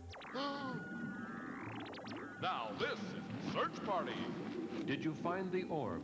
Is it round and glowing? Yes. Have you explored Planet Snack? As the adventures on Planet Snack continue, Captain Baker, Joe, and Steve the robot explore new worlds. Your point is? The point is clear. You could win one of 4 Mission Control entertainment centers, including a Sony television, DVD player, receiver, VCR, speakers, and a PlayStation game console. The amazing Mission Control Entertainment Center. To enter, travel to your local Planet Snack in-store display and fill out an entry ballot or visit www.planetsnack.com. Gotta go. Have you explored Planet Snack? Have you heard about the fast way to earn Air Miles reward miles? The American Express Air Miles credit card. The no-fee credit card that earns you reward miles faster and lets you carry a balance. To apply, call 1-888-351-MX. You'll get reward miles virtually every time you use it. And at participating Air Miles sponsors, you can earn reward miles from both cards. But you get more than a fast way to earn reward miles.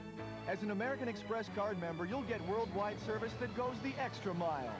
American Express, how may I help you? Call today to put your name on this American Express Air Miles credit card that lets you carry a balance. Plus, for the first 6 months, you'll enjoy a 5.9% interest rate on balance transfers. And you'll get 100 bonus reward miles the first time you use it. Call 1-888-351-MX for the American Express Air Miles credit card. The no-fee credit card that can help you do more. Call today. Welcome back.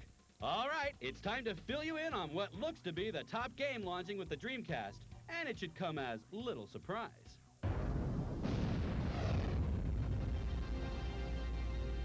If you take one look at Soul Calibur from Namco, you'll quickly realize why there's no doubt that it's the most impressive game launching with the Dreamcast. This follow-up to Soul Blade is a game that even exceeds its arcade counterpart in every way imaginable. The game's graphics enhance the arcade versions with improved polygon counts and high-resolution textures. Each character moves around the stage looking tougher, larger, and more solid than before. Details like hair, clothing, and accessories all move together in rhythm with an extremely realistic physics model. Not satisfied with just improving the quality of the characters, the programmers also added new animations to their movements. There's muscle flexing in the game now, so you'll see like certain parts of the body when they're doing moves, or he's coming out with a sword, you'll see, muscles kind of ripple and flex and things like that. It's really pretty amazing to watch. The stages themselves complement the characters with 3D backgrounds and ultra-high resolution, and the game also comes with additional moves not found in the arcade. The good looks are matched with controls that benefit from their similarity to the PlayStation controller. The need for precise input makes the D-pad preferable, but the game can be played using the analog stick. Response times are right on the money, with the only problems found in the character Maxi, but they can be overcome once you anticipate his quirks. Characters in the game include members from the original roster, with newcomers that are primarily enhanced clones of the characters they replaced from Soul Blade. The house that Pac-Man built has outdone itself by taking the best fighter in the arcades, improved it, and brought it home for under $50. This is the game to show the world just how powerful the Dreamcast is. Namco, this will be their first and probably one of the few Dreamcast games they'll do if they are going to do any more. and they really went all out on the system. Simply put, Soul Calibur is an essential addition to any gamer's collection. If you can't get enough of Soul Calibur, don't worry. Here's our Dreamcast special intro pick.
We've seen the top 5 games of the launch. Our next segment will give you a taste of what's to come after the launch.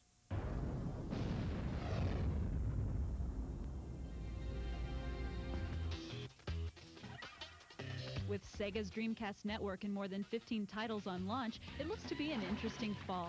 Can Sega keep up the momentum? This one's huge! I'm really looking forward to, beyond launch. I'm looking forward to Resident Evil Code Veronica. I think that's going to be really neat. Once again, Claire Redfield is in trouble. And this time around, gamers can look forward to fully polygonal backgrounds. You can help Claire save the world when Resident Evil Code Veronica ships early next year. Because of Sega's plan to release a total of 7 fighting games in 1999 alone, the Dreamcast is a fighting fanatic's dream. Marvel vs. Capcom has already created a buzz with its spectacular 2D graphics and its huge lineup of Marvel superheroes and classic Capcom fighters. So pick up your favorite character and prepare to do battle when Marvel vs. Capcom is released this October. Shenmue looks to be the killer app for the system. Its focus on story development and the incredibly detailed graphics inspired Sega to devise a new genre just for Shenmue called Free. Free stands for Full Reactive Eyes Entertainment, and gamers can experience its Full Reactive Eyes Entertainment when Shenmue ships this December. And sports fans will not be left out in the cold with the lightning-fast speed of NBA 2000. Promising to play at 60 frames per second, NBA 2000 will have more than 400 individually modeled players and 28 NBA teams. Gamers should get ready for a slam dunk when Sega Sports NBA 2000 is released October 13th. While Sega plans to release 25 more games by the end of 1999, there are still a few titles gamers would like to see released in the U.S. I really hope that Seaman gets announced for the U.S. market, because it just the whole thought of hooking up a microphone to a Dreamcast and talking to a crazy fish head thing sounds like a lot of fun. Beyond that, I really hope that Namco decides to do Tekken Tag tournament for the system. There's no doubt the Dreamcast games are spectacular and flashy, but the question is, will the system have legs enough to compete against Sony's PlayStation 2 and Nintendo's Dolphin? KO! Sega has announced that Seaman will be released in the United States, though a date has not been set. Well, that wraps up our special Dreamcast edition, but you can always go to the GameSpot TV website for more on Sega's new system. Until next time, remember, if you think you're playing too much, play more. See ya. Bye-bye.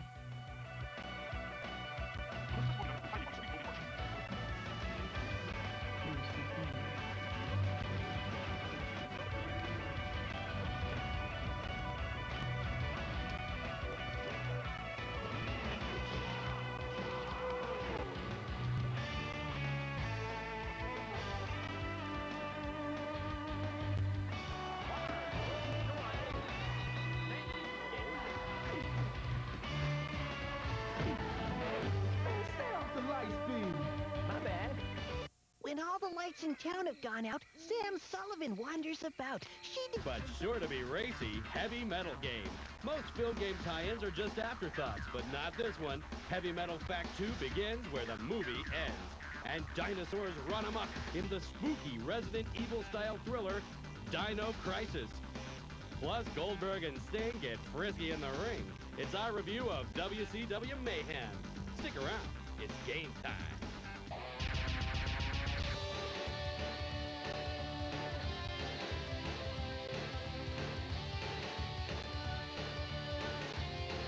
Hello and welcome. I'm Dash. This week on GameSpot TV, we have a look at the upcoming game that's a sequel to a new sequel. Confused?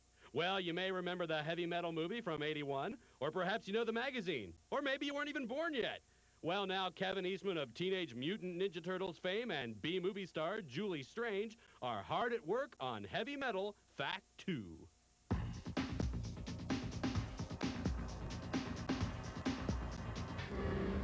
In a sea of darkness, we almost drowned. Time was at an end. It all seemed lost on the melting pot. Controversial maybe, but death and destruction are favorite themes for many of today's PC games. But the guys at Ritual Entertainment say, you ain't seen nothing yet. The video game that we're making is Heavy Metal Fact 2. It's based around Kevin Eastman's animated feature film that's coming out at the end of the year called Heavy Metal Fact 2. I wanted to do this, a story that took place on a planet called the Melting Pot that really no rules or logic applied there, that you could get away with anything. Basically, it was an excuse not to draw humans and human-like characters.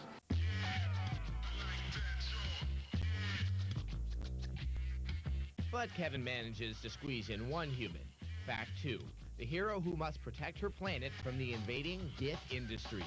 I brought this female character in based on my wife, Julie Strain, and made her into the lead character, the likeness of her, and her attitude, her heart and soul, and, meshed it around into the movie that's Heavy Metal Fact 2. Heavy Metal Fact 2 is being designed by guys who created the game and levels for Sin, Quake add-ons, and Duke Nukem 3D.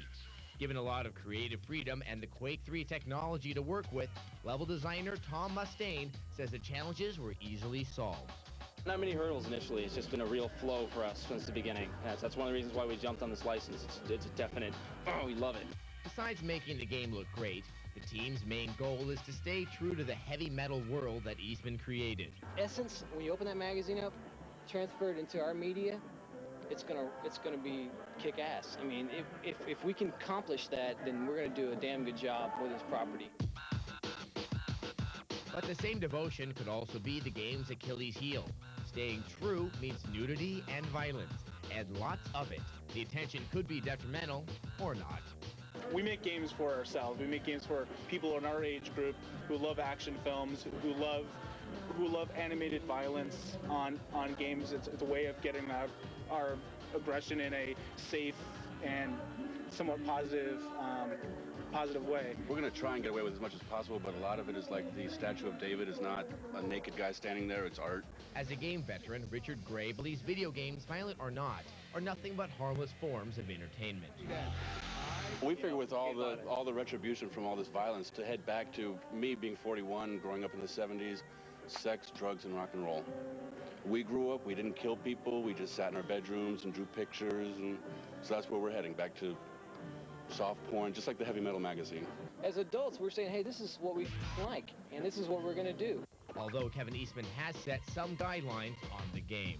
I just said they couldn't kill any small furry animals. That's all. That was the only thing I said. You do anything you want, just nothing small and furry. Oops. We'll take the fur off. Heavy Metal Fact 2 is set to hit the civilized world this winter. Brace yourselves.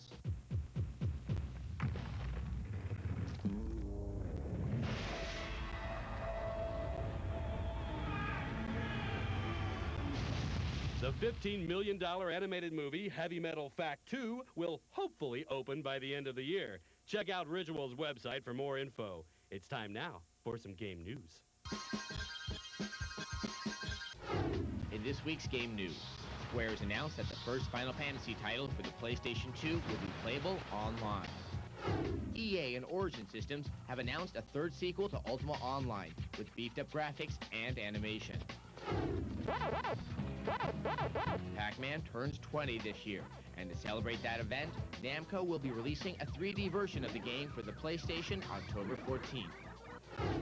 And in response to accusations of a Lara Croft breast reduction, a core spokesman claims that the developers have done nothing of the sort for the upcoming Tomb Raider: The Last Revelation. It's merely an illusion created by an increase in polygons and improved lighting.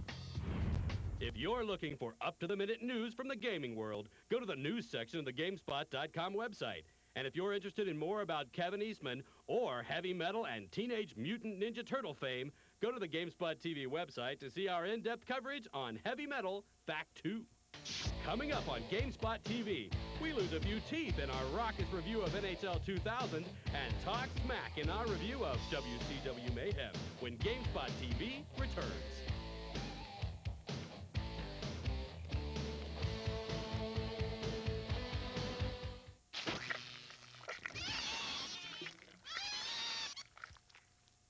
If you feel the tingle, it's time to go. If you're dry, you'll be more comfortable. Know how it works? They work like magic.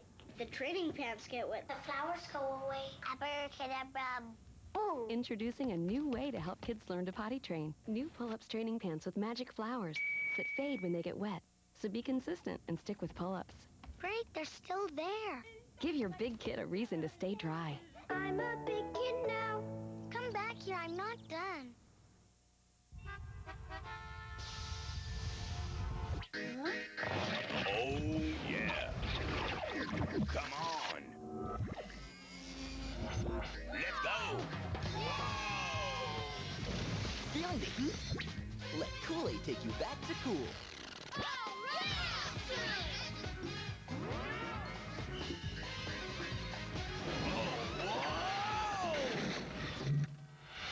Keep you cool. This restaurant's my passion. It's also my small business. It's called Gio's. Some people call it the nose. And this is my card, the American Express corporate card for small business. I'm fussy. I only buy the best. Calamari, Italian tomatoes, basil. That's why I chose this card. I think it's the best. I even save money with suppliers I use every day with this new small business savings program. And with Amex, there's no preset spending limit, so my cash flow flows. I get points, too. Now, if I could only find time to take a vacation. I have access to a management report that tells me how much I've spent and where. He needs help with this boy. Thanks, Rose. This is great. Call today to put your name and your business's name on the American Express corporate card for small business. Business is booming.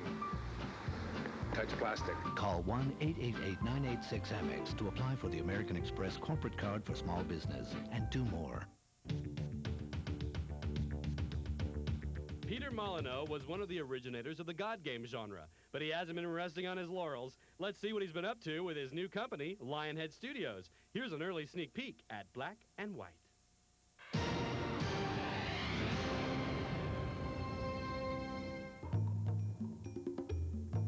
Black and White will be the first release from Peter Molyneux's new company, Lionhead Studios.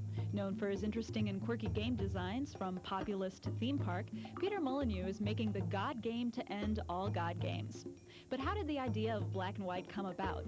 Peter had this to say. I can remember very, very clearly when I was a kid coming up to this ant's nest and just initially getting this stick and shaking it around in this ant's nest, and all the ants would, get all angry and bubble and boil. And after a while, I realized if you put a bit of sugar out, then the ants would come out and start eating away at the sugar, and you could get a magnifying glass and burn them. And it was, in a way, as a kid, it was like controlling a little world, and that's a little bit of what is in Black and White. Graphically, the 3D world of Black and White is amazing and extremely detailed. From the tiniest worm to an overall look at the planet, players will be able to have a complete view of the world. The design of the world and citizens will be directly influenced by decisions made by the player. In Black and White, players will grow and train their very own creature. The creature's personality and look will change depending on how it is treated and how the player acts in the world. In addition to their creatures, players will also have their very own worshippers. The idea that that just like in an ant's nest, I can go and stir it up. You can just be mean and vicious, or just like in an ant's nest, you can go and feed them, and you can be really nice. Black and White's single-player game is planned as an open-ended set of events based in a persistent world. There will be no levels, just an expanding playing area for you to try to dominate. And both the single-player and multiplayer games will be interchangeable, allowing players to take their creatures back and forth between the two. Overall, Black and White looks to be an innovative and exciting new game on the horizon. Would-be deities can look for Lionhead Studios' Black and White, second quarter 2000. Moving on to fantasy creatures on a smaller scale, next up we have Chocobo Racing, a game that combines fast cars and fast chickens. The game's not exactly brilliant, but we dug the intro.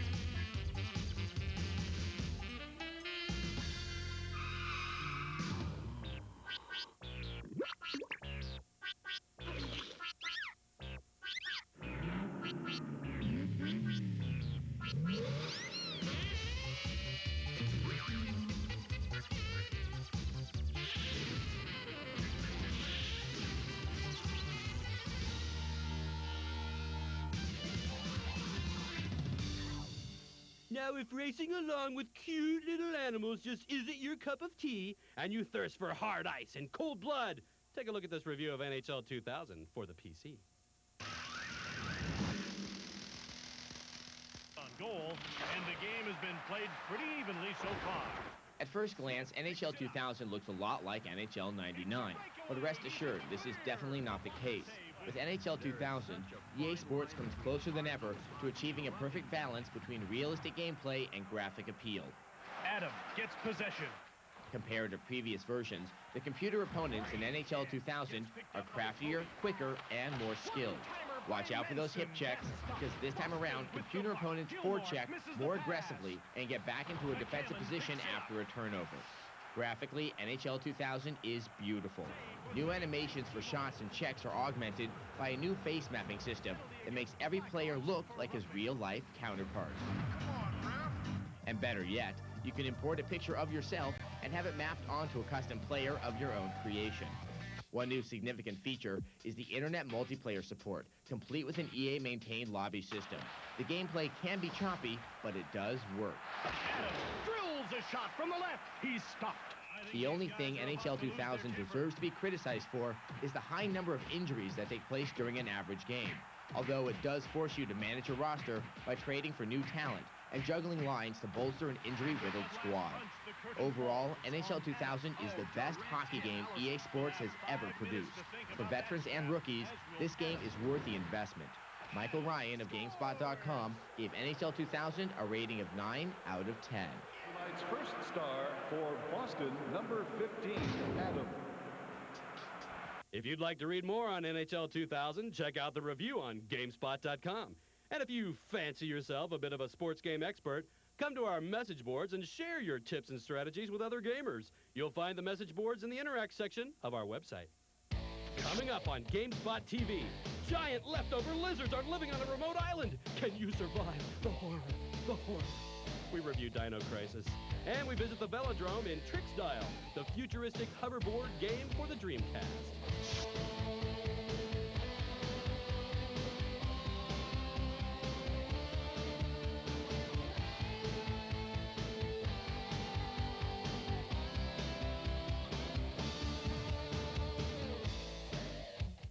Put a nickel in a pickle, buckle in for a tickle. Ordinary pine cone filled with peanut butter makes a wonderful bird feed. The front-running Flyers ripped the Sabres 14-3. In business news, stocks rose. From the director of A Fistful of Nothing. Why can't surfing the internet be like this? With at-home broadband, it is.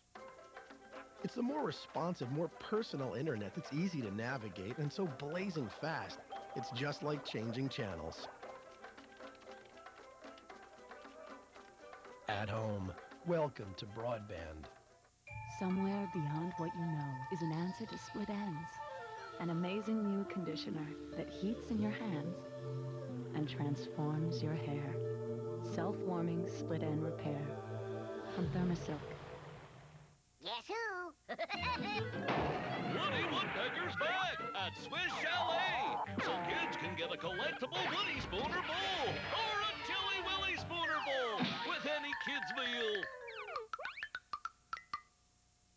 Like my son Simon and I'm sure you appreciate life even when it throws you a curve.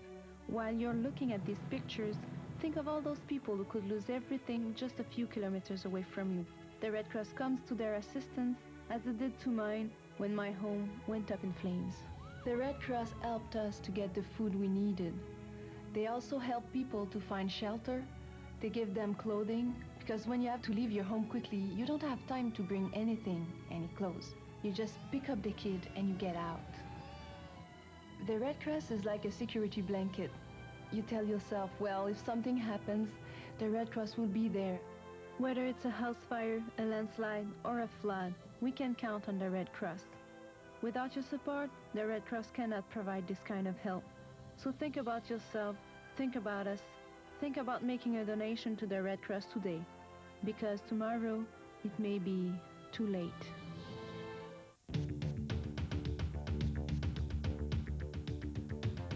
Welcome back. If you like Resident Evil, Silent Hill, or any of the other games in that sleep with the lights on genre, you'll most likely be into our next game. It's full-on horror with a reptilian touch.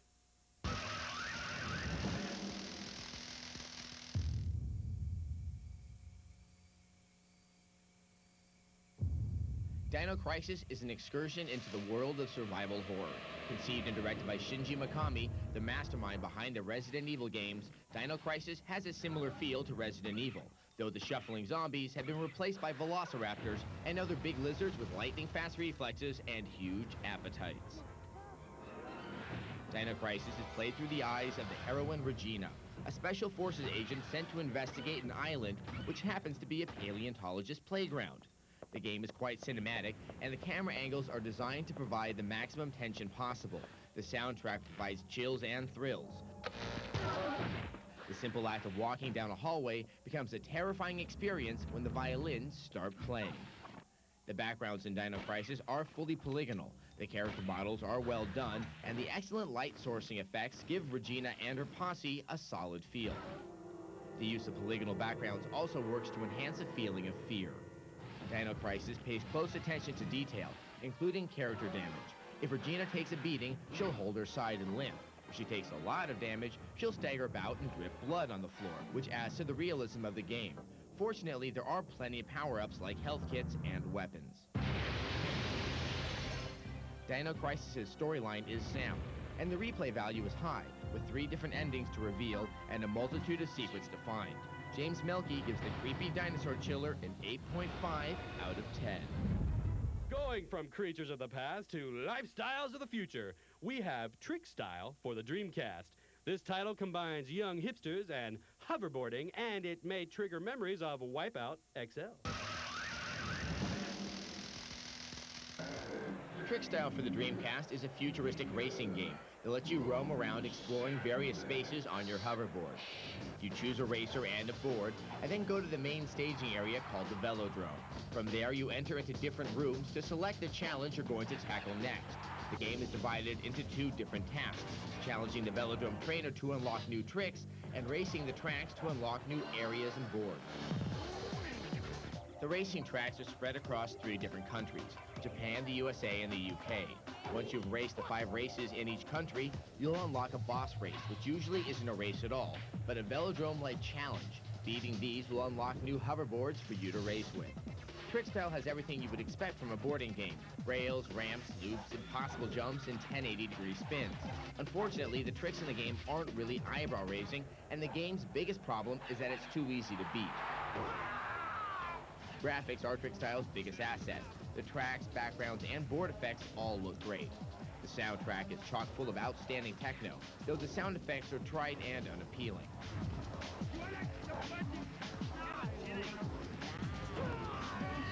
TrickStyle doesn't do a whole lot of revolutionizing and ultimately ends up being just another boarding game. Ben Stahl of VideoGames.com gave TrickStyle a 6.4 out of 10.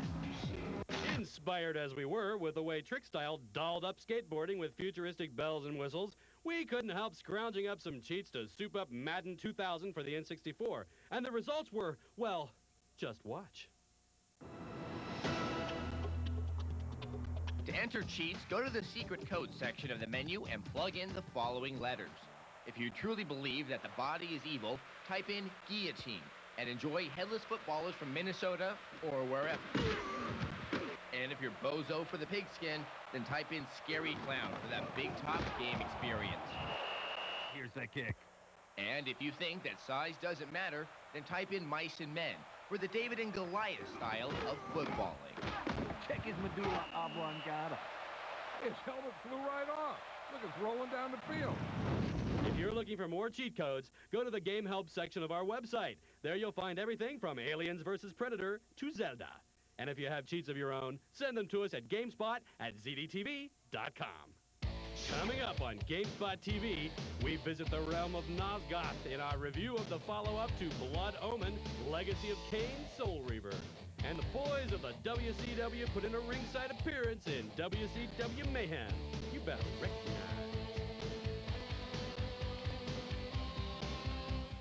Pikes on trikes should watch for tykes. Congratulations! You finally made it. Thanks. So, you got your whole life ahead of you. What are you gonna do now? Well, thought about working. Looked into retirement. Looks good. Gonna play a little canasta, shuffleboard, golf, eat a little shellfish, salsa Saturdays, bingo Mondays. I'm retiring. Want a step you can really skip? New Cascade Complete helps you skip scrubbing and rinsing. Finally, skip the sink, because food's dissolved away. Where'd you get that sweater vest? New from Cascade. Cascade Complete. Skip the sink. They're not your clothes. They're where you live. And sometimes life leaves odors there. The good news is you can clean those odors away with new Febreze Clean Wash. Use it with your usual detergent, and in one wash, odors are gone. After all, they're more than just clothes.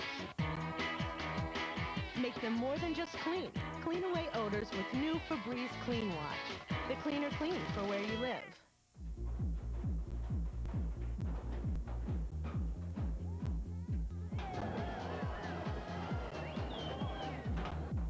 It's back. Much Music presents the Grand and Toy Locker Search 2000.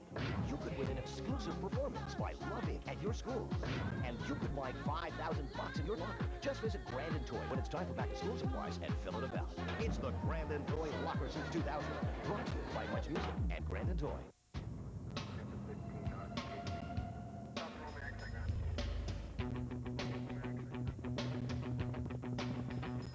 There's a new chill in the air.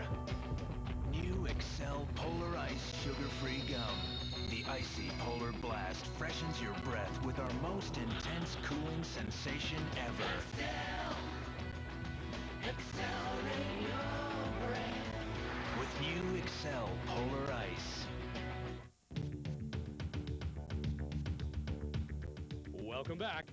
Well, it's been a couple of months, so of course it's time for another wrestling game. This time it's the WCW's turn in the ring, accompanied by a new developer. Let's check out the result. After a rather high-stakes game of musical chairs where THQ acquired the WWF license, EA was able to step in and grab the WCW license and produce the new game WCW Mayhem. The company has taken the same approach it typically does with all sports games, which is to be as faithful to the source material as possible.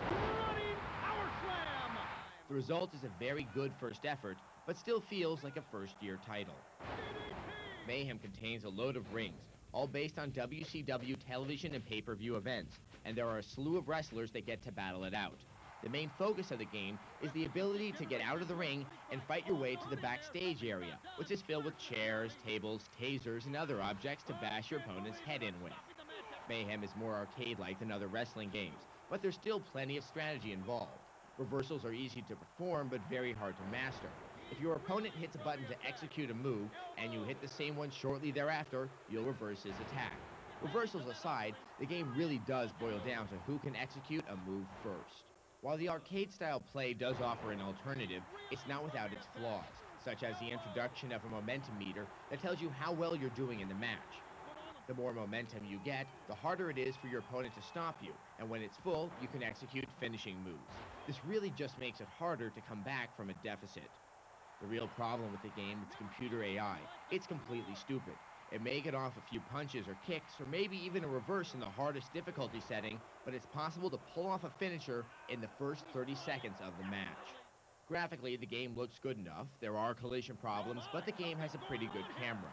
All in all, it's a pretty fun game that leaves you wanting more. Jeff Gertzman from VideoGames.com gave it a 7.6 out of 10. The PlayStation version of Mayhem received a 7.7 from VideoGames.com. Check out their site for the review. And speaking of down for the count, we have a vampire game. Ooh, well, anyway, it's Legacy of Kain Soul Reaver. It's been out for a bit on the PlayStation, and now it's available for the PC. Those who play Legacy of Kain Blood Omen not always enjoyed it, but were compelled to play due to its remarkable story. The 3D sequel, available for both the PlayStation and the PC, as seen here, shifts the focus and complicates rather than recycles pre-existing themes. Kain's world of Nosgoth is on the brink of destruction, as his son Raziel, who you play, returns to seek vengeance upon his father for condemning him to a watery abyss. This world, even in its state, is a wonder to behold, with its decrepit architecture. And while seams do appear from time to time, it's a minor complaint. This is especially true when you consider how the game never pauses to load new scenery. Raziel himself looks equally good, and controls tightly and responsibly with both the keyboard or a gamepad, and it's a pleasure to watch him jump, crawl, or glide through the game. These talents that Raziel has are numerous, and should have led to this game never slowing down, so it does become disappointing when he is reduced to having to perform such menial tasks as arranging blocks to unlock doors. The game is less focused on combat than you may think, and Raziel's ability to shift from the material to the spectral plane makes for some very inventive puzzles. But the action that comprises the first half of the game gives way to badly contrived puzzles, and gives the impression that far more work was put into the first hours of Soul Reaver than the last. But even with these problems, it doesn't change the fact that Soul Reaver is original, enjoyable, and an excellent game by any standards except its own. Greg Kasabian from GameSpot.com gives it an 8.2 out of 10. The PlayStation version of Soul Reaver received a 9 out of 10 from VideoGames.com. If you want to check out the review, go to the website. And now, if you're having trouble with your hedgehog, we have the strategy guide for Sonic Adventure.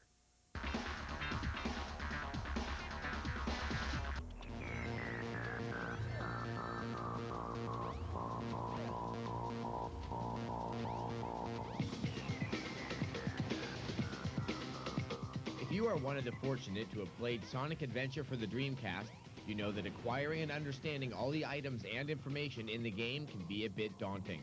Getting an A on a level can be tough. So here are a couple of tips to help you increase your hedgehog's happiness. One of the keys to maximizing your coin collecting boss beating potential is to find the hidden items for each character. Each item gives the character special abilities. For Sonic, go into the sewer in front of City Hall to find the Lightspeed shoes. These allow you to charge up and capture any linear series of rings, no matter how it may seem to defy gravity. Ready, go! Next, get the crystal ring from the second floor of the hotel. This is the crystal ring. This item greatly reduces the time necessary for Sonic to charge, making for faster attacks and takeoffs. Ready, go! Finally, find the ancient light on the floating island part of Mystic Ruin. The light lets Sonic attack enemies while in the ball form, preventing accidental hits due to careless cruising. This is the ancient light. Tails, Knuckles, Amy, EO1-2, and Big the Cat all have similar hidden items to increase their abilities. Find them and take advantage. Know and learn each character's strengths, such as Tails' ability to fly, and use that to get through the levels faster, get more coins, and beat the bosses. And if you find yourself getting a bit lost, just ask the glowing hint balls. They will point you in the direction you need to go. Did you walk around the whole city?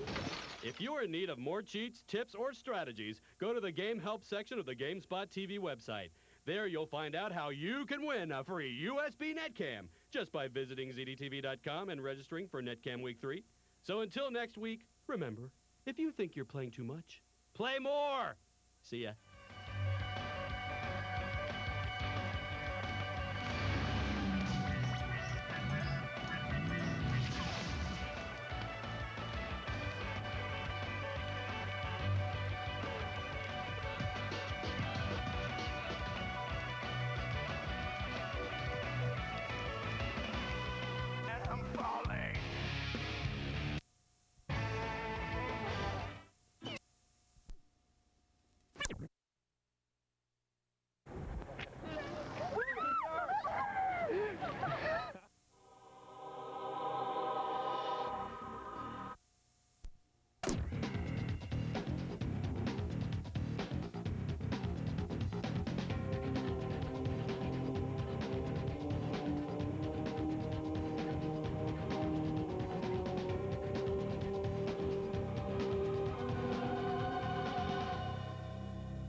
I'm here with Heather Hawkins from Sega, and we're talking about Jet Set Radio, which is a game about rollerblading.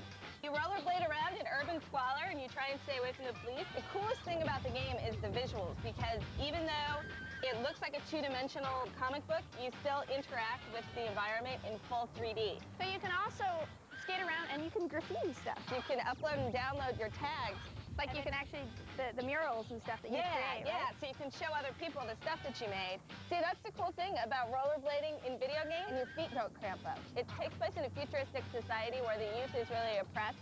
So the only things that they have to do to express themselves are riding around on these jet moto, roller skate, rollerblade kind of things, and then also listening to this radio show called Jet Set Radio. Can you get like chased around and stuff by the cops? Since you're running around on these jet moto skates listening to Jet Set Radio and tagging all over the place, the police are really pissed off because you're supposed to be sitting at home being like all oppressed and stuff. And then what you can do is you can go online and you can upload your group of friends' tags online. Other people can check out the tags that you were able to develop. And then you can go online, collect them, you can trade them, you can show people what you're doing. People can edit it for you so they can say, hey, have you ever thought of doing this to make it cooler? And it's really great because that adds to the community aspect, and it takes advantage of being able to use the online capabilities of Dreamcast in a way that hooks you up with other people. I'm going back to skate. Let's go. Okay, let's go. Awesome. Woo. Now, Mr. King, with a shirt like this, I think I deserve a shot at the title, don't you think? You do, man. That shirt is so becoming to you. It demonstrates, without a question of a doubt, that this is a sharp, debonair, suave young man with the excitement that goes with it. He has the attire to really make you smile, to attract attention so he can tell you his story. And I think he certainly is, and certainly will be, a champion. And that's what makes America so great, because what he's doing it to death. And I'm so very proud and happy that I can stand close proximity to him. For more information on any of the games or stories featured on EP, visit our website at www.electplay.com. Welcome everybody to this show, Who Wants to Be a Millionaire? Who wants to be a millionaire? I can't. Is that your final answer? Who wants to be a millionaire? You like to use a lifeline? Not just anybody can be Regis, but now anybody can play. Who Wants to Be a Millionaire? The second edition is now on PlayStation. Rated E for everyone. PlayStation.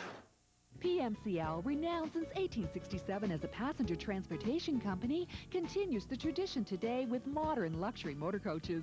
Whether you're chartering, touring, sightseeing, or using the convenience and comfort of Delhi motor coach transportation, PMCL is your link, including our daily express service to and from Toronto. PMCL also offers sightseeing cruises on Campenfelt Bay, or try the world-famous 30,000 Island Muskoka Georgian Bay cruise from Midland. PMCL, going your way. Our battery lasts 80% longer. Instead of trash talk, how about some straight talk? Try Railback. If you don't think they're just as good, you get your money back. We're going to the island. We're going to Centerville. To Centerville. Our battery lasts 80% longer. Instead of trash talk, How about some straight talk? Try Railback. If you don't think they're just as good, you get your money back. We just got back from E3, and we have a whole bunch of new and exclusive PlayStation 2 footage. Well, you probably don't want to see it, though, huh? Nah, we're not going to show it to you. No, we're not. No. There's 35 missions, there's 10 arenas, there's 200 unique new parts, new super boosts, new speed. It's got a huge base of followers, hardcore fans from the first two. I'm one of them. Well, just like Tekken 3 for the PlayStation, we've added a couple new modes to the game, including versus battle mode, time attack, survival mode. We actually have a one-on-one arcade mode in there, which plays just like Tekken 3. People have to actually, enjoy this game in this interactive setting. Be able to interact with the objects, like a box or anything in the game, and at the same time feel the temperature, the moisture, the air. We think the game is going to be one that people mostly play as a single-player game, and to make that more exciting, we really have tried to work hard on making there be a good story. Like more graphically pleasing with the 128-bit platform, the graphics synthesizer and the motion engine that the PlayStation 2 handles. We can really bump it up a notch. We can give them big heads and little bodies and put them in their vehicles. We're sending them out on tracks that are based upon locations all over Episode 1. Clearly, the PlayStation 2's got the best graphics out there right now, and we're going to make sure that Bond has the best graphics of any POV game. You got the 100 meters, you got skeet shooting, couldn't be any more different than those two titles. You got the vault, you've got the hurdles, you've got freestyle swimming, which you're taking a look at, and a whole other plethora of titles, up to 13 different events in one game. That's pretty awesome. The polygon counts have gone up substantially. You'll have fully destructible environments, and you really have to concentrate on the spiritual and physical aspects of fighting. Not only can you play video games, but you can also play DVD movies, previewing The Matrix. When you think of Rogue Squadron, then you think of what we've done on X-Wing. Find this in the middle. It's great action, but some depth that I think is going to appeal to a lot more hardcore. You're a pyrotechnic, creating fireworks shows over cityscapes and amusement parks. What you get is the hits, and you notice them. Let me tell you, if I hit you up here, you're going to go back this way. If I hit you at the legs, you're going to fall forward. We can play in the game as Batman through the Batmobile or Nightwings with the Batcycle. There's 52 missions to complete. All missions are time-based. We're back to kick ass, and yeah, we are, and we've got a demo here that's really good, and the feedback we've had so far is very good.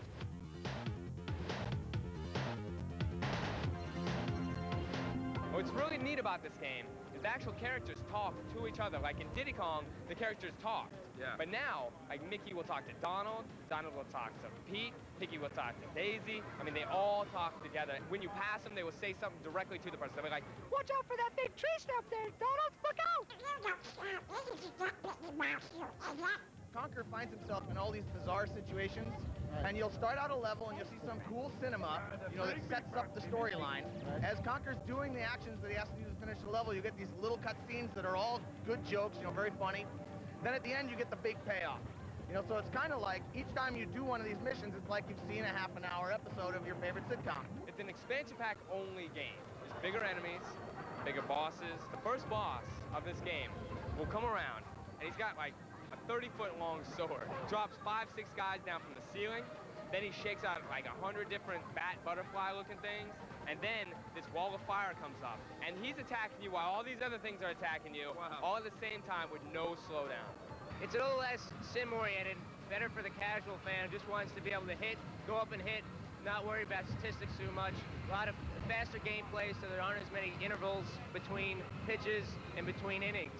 So it's a faster gameplay. You also see when he hits the ball, blue streak if it was hit kind of hard, red streak if it's hit really hard. These controllers haven't been put down in the last 3 days. Yeah, every time we've looked over, there's a huge crowd around us. Oh yeah, it's so much fun. There's a new character that's just released, the Bad Luigi. It's like Wario and Mario. Okay. Now there's Luigi and Waluigi. It's very fantastic. Your two characters, Crystal and Saber, and you have to go through Dinosaur Planet and stop the boss Scales. It's a action RPG adventure, which has a lot of puzzle elements, a lot of battle elements, a lot of bosses. This game basically has everything you would ask for. The smallest world in Banjo-Tooie is larger than the largest world in Banjo-Kazooie. Now you got warp pads. Like the cauldrons before, now you can step on the warp pad and it'll bring up a list of all the places you've been, and you can just choose it and go. And you can split apart now. Banjo can go off in his way, and Kazooie can go off on her way, and they can battle other bosses separately or together. You get special moves, like Banjo by himself can throw his backpack over his head and go underwater so he can hold air, or like capture enemies in his backpack. Where Kazooie doesn't have to stop and land when she's flying anymore because she doesn't have a big bear to carry along. This next segment is brought to you by the letter M.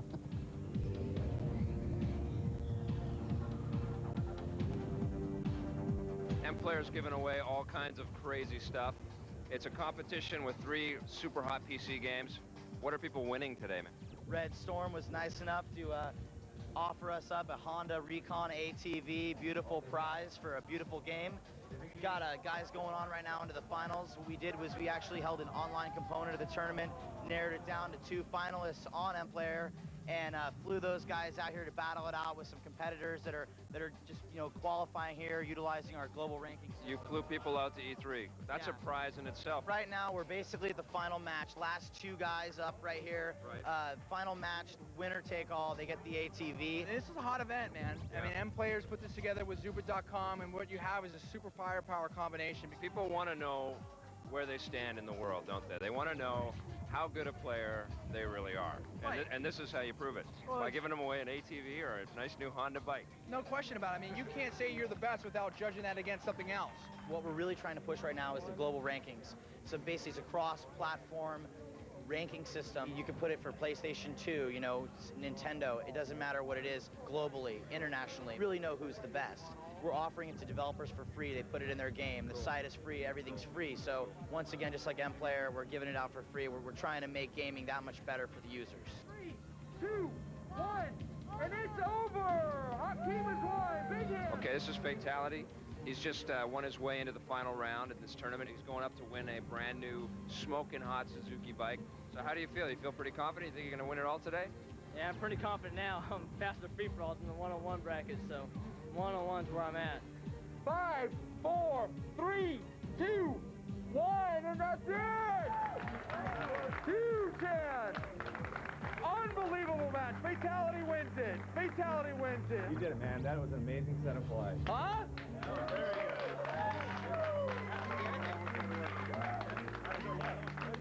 Congratulations. Way to go.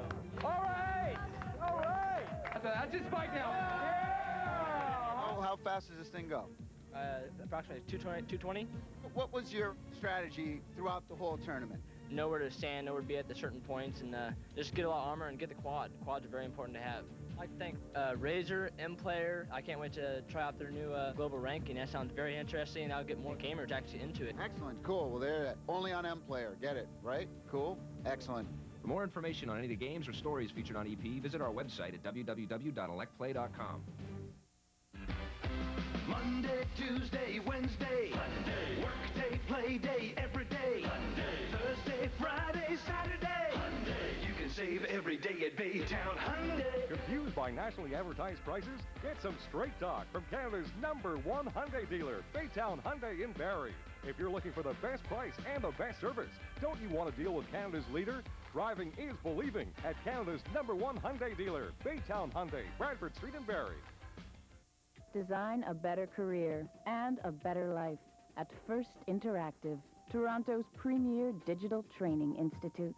Our graduates move quickly into professional positions in today's hottest fields: web design, internet programming, digital video editing, and 3D animation. To arrange a tour of our downtown campus or for more information, call 416-504-3614. First Interactive, your first step to a better career. Welcome everybody to this show, Who Wants to Be a Millionaire? Who wants to be a millionaire? I can't. Is that your final answer? Who wants to be a millionaire? You like to use a lifeline? Not just anybody can be Regis, but now anybody can play. Who Wants to Be a Millionaire? The second edition is now on PlayStation. Rated E for everyone. PlayStation.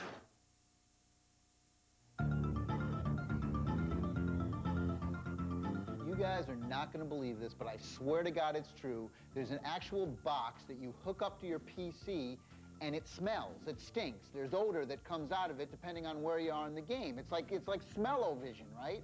This thing is called DigiSense, and you got to check it out. Something stinks around here.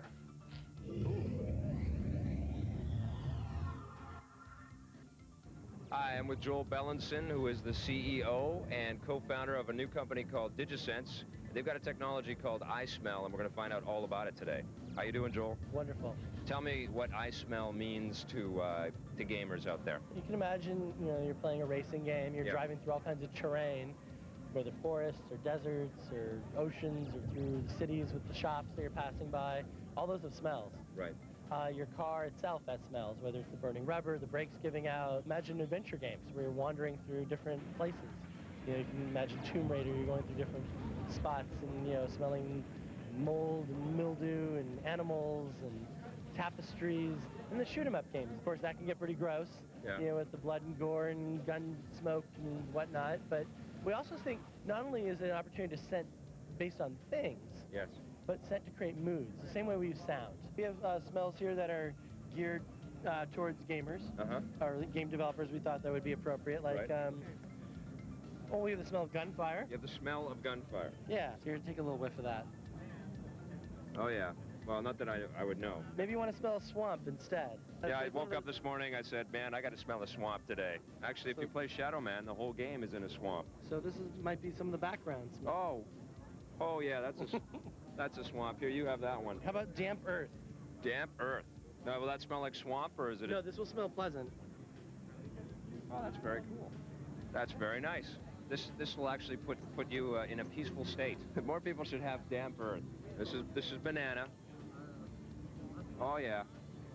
Whoa, yeah, that's powerful, sweet banana. This is concentrated. Okay. Maybe give you pizza. Pizza, I like pizza. So you can imagine an online game, maybe with an in-game advertisement. Oh, there you go. Oh, this is good pizza. You want some pizza? There, you can have a little, don't eat that too quickly. Now, when are we going to see the little device? When is iSmell going to be out on the market? The mass rollout of devices will be in time for Christmas. So there's going to be games that smell at Christmas 2000, and not the traditional way. Yeah, when you say this game stinks, it might be a compliment. For more information on any of the games or stories featured on EP, visit our website at www.electplay.com. Microsoft has entered into the massively multiplayer online gaming genre with a game entitled Asheron's Call.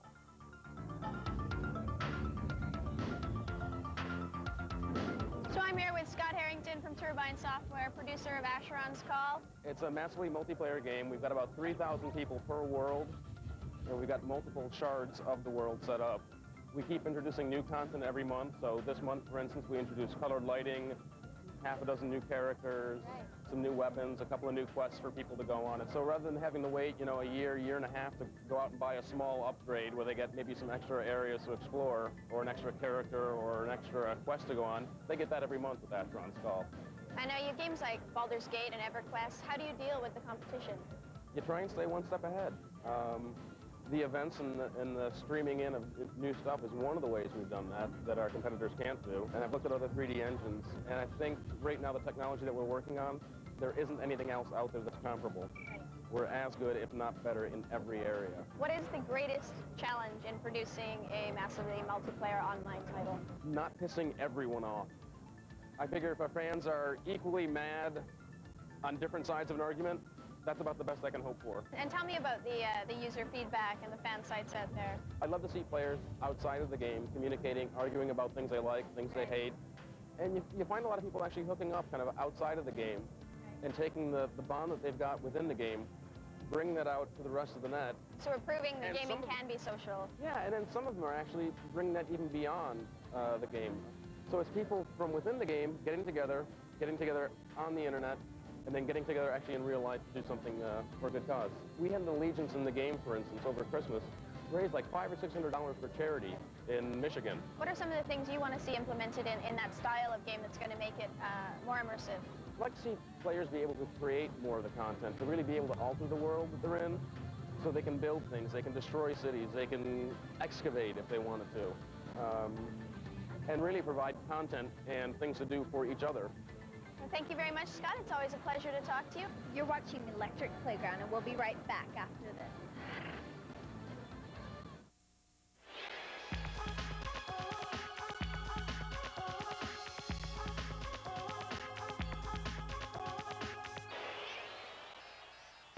Physique has arrived.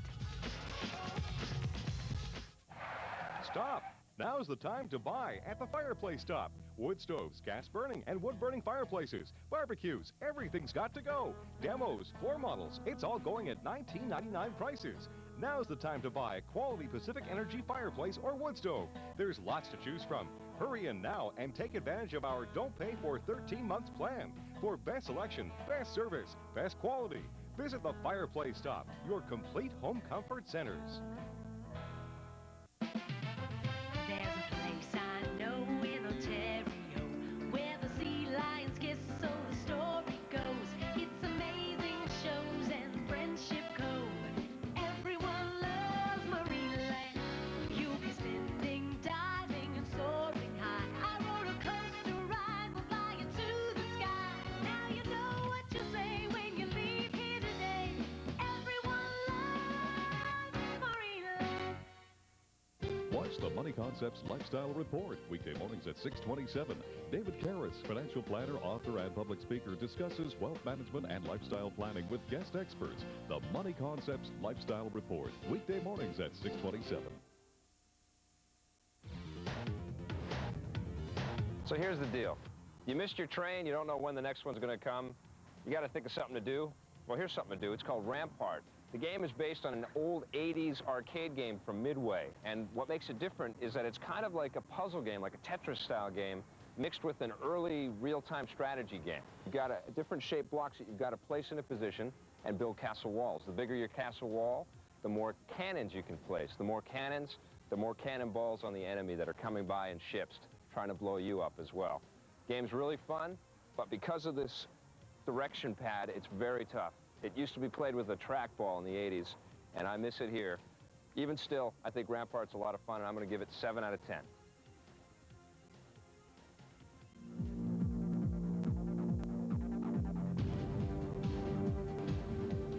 What'd you think of Perfect Dark for the N64, my friend? We've been waiting, what, 3 years now for this sucker that's been in development.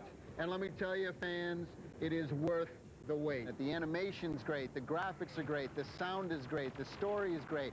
Basically think GoldenEye times 4, because that's basically what this game is. But what's the greatest thing about the game? Multiplayer. If I wanted to play multiplayer by myself with 7 other computer players, some easy, some medium, some hard, and some super freaks, I can do that. She's got to infiltrate the Datadyne Corporation, find out all this information about an alien infiltration. You have to steal an alien in this game. How cool is that? Oh, it's so brilliant. Sound is absolutely amazing. The music, absolutely incredible. The music is great, but there's a couple of moments where it gets a little bit cheesy. You can pop a guy anywhere, and he'll completely react to wherever you hit him. I give this game a 9.9. Wow. I think that's really high. That's boom. This is probably, could be the game of the year. My favorite part of the game is the alien. Being able to play as those little alien creatures at the end is so much fun. Absolutely incredible. 10 out of 10 for me. Moving from this mature-rated, very violent game for the consoles to the most violent video game I've ever played in my life. It's great. Soldier of Fortune for the PC. What'd you think of this one? Soldier of Fortune, it's great. I mean, you go up to guys, you blow people's heads off. This is not a game that you want your kids anywhere around. And on the front of the box, it says, look, this game is mega violent. This game is about upping the ante with the gruesome. I mean, this is basically an anatomy lesson. You can pinpoint shoot any position on a human body and blow it off. What you do is you take a smaller gun and you shoot him in the leg. Then you can take your shotgun and you take his head off. It's the best. I'll tell you what creeps me out about this game. Okay. It's got the Soldier of Fortune license on it. Their whole idea behind this game was to get as realistic as possible. People are going to love this. Personally, I didn't need to see it. If you like Saving Private Ryan, you can't say crap about this game. No. Soldier of Fortune, it promotes you can say the same thing about Saving Private Ryan was an anti-war film. This is going to be the game that people sit around and talk about and discuss. I was disturbed by it. If you don't like violent video games, don't get this game. You'll hate it. If you love violence in video games, get it, because this is the best one. I give it an 8.5.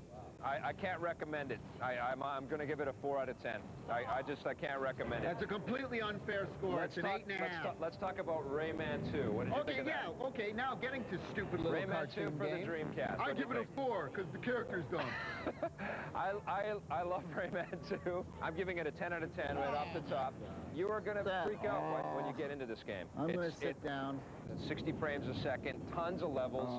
Rayman gets to jump on all kinds of vehicles and climb and swing. And in fact, Rayman does not blow chunks off of any other creature in the game, which I enjoyed. He doesn't shoot anybody in the head. And I appreciate that. I could sit here for the next couple minutes and argue why that game is not a 10. I could do that. Go ahead. I could defend that score.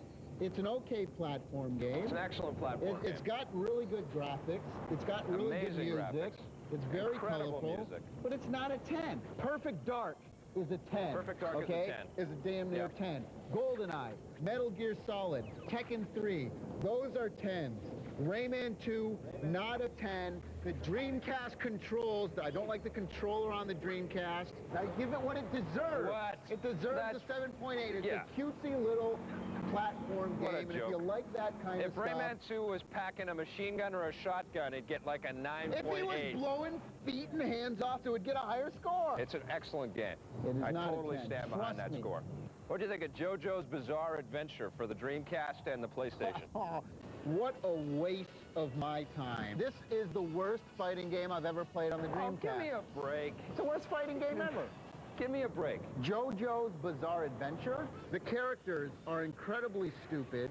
The graphics are incredibly Super Nintendo. It's got its own style. It's got a crazy story. So stupid. I love this game. The dumbest fighting game ever is a complete Street Fighter ripoff. It's made by Capcom. They don't rip off their own games. They're ripping themselves off. No, they're not. If you're a fan of Darkstalkers, which was an awesome Capcom fighting game, this takes all those crazy fighting, flashy moves and explodes them to 100th degree. I can't believe you're going to recommend this game to people. I'm going to recommend You're going to recommend people to waste their money. No, I'm not going to say go out and buy it.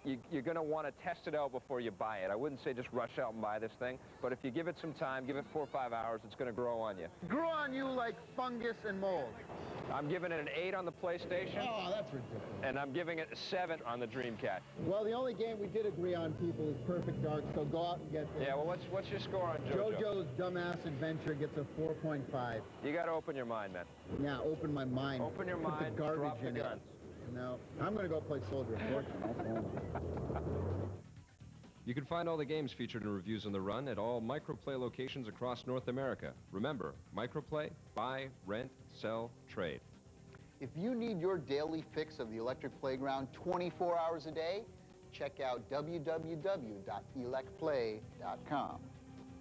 Production assistance for Electric Playground is provided by M-Player, Earth's free multiplayer gaming service. Sony Computer Entertainment, makers of Siphon Filter 2 for PlayStation. And Computech Media, publishers of Insight Video Gaming, Insight PC Gaming, and Insight.com. Tommy T in the place to be, it's a guarantee.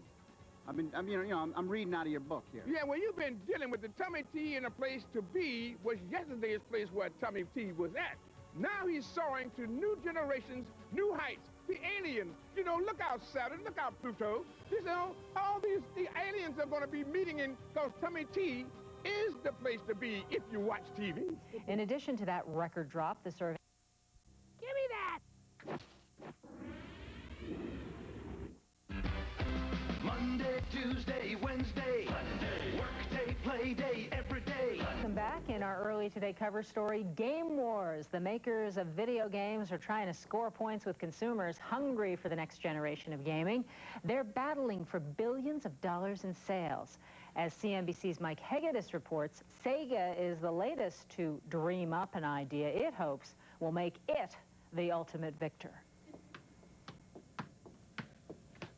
Just another day at the office for Peter Moore, president and COO of Sega of America Dreamcast, the San Francisco-based arm of the Japanese gaming giant that has managed to push the Dreamcast console system into the promised land of 2 million sell-throughs. As an industry, video gaming is bigger than Hollywood.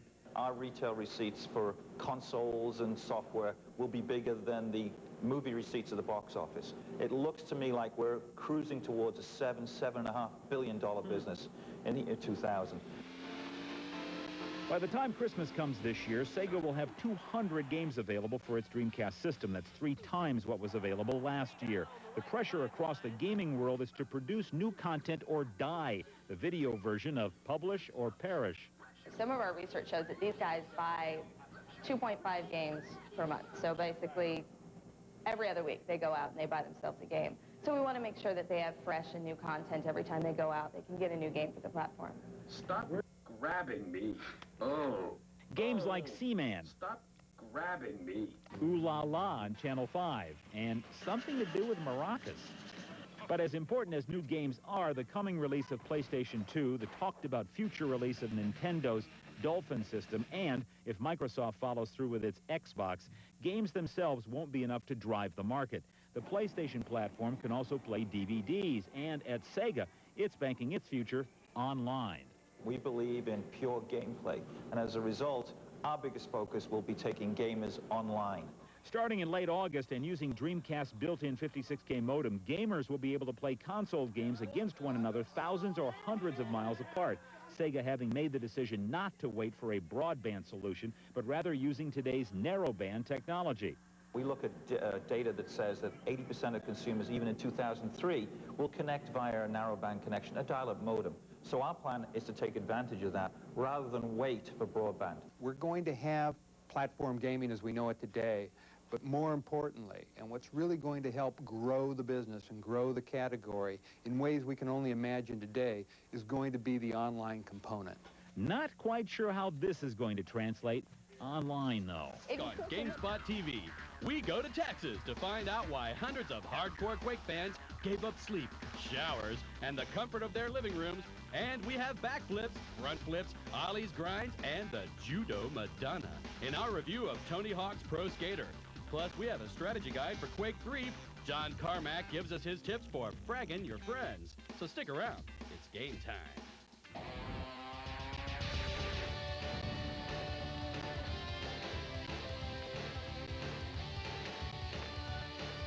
Would you drive 13 hours straight to Texas for a chance to play the latest text versions of Quake 3 Arena? As long as there's running water in my room, I think I would. Hi, I'm Dash, and welcome to GameSpot TV. This year's QuakeCon 99 did not disappoint.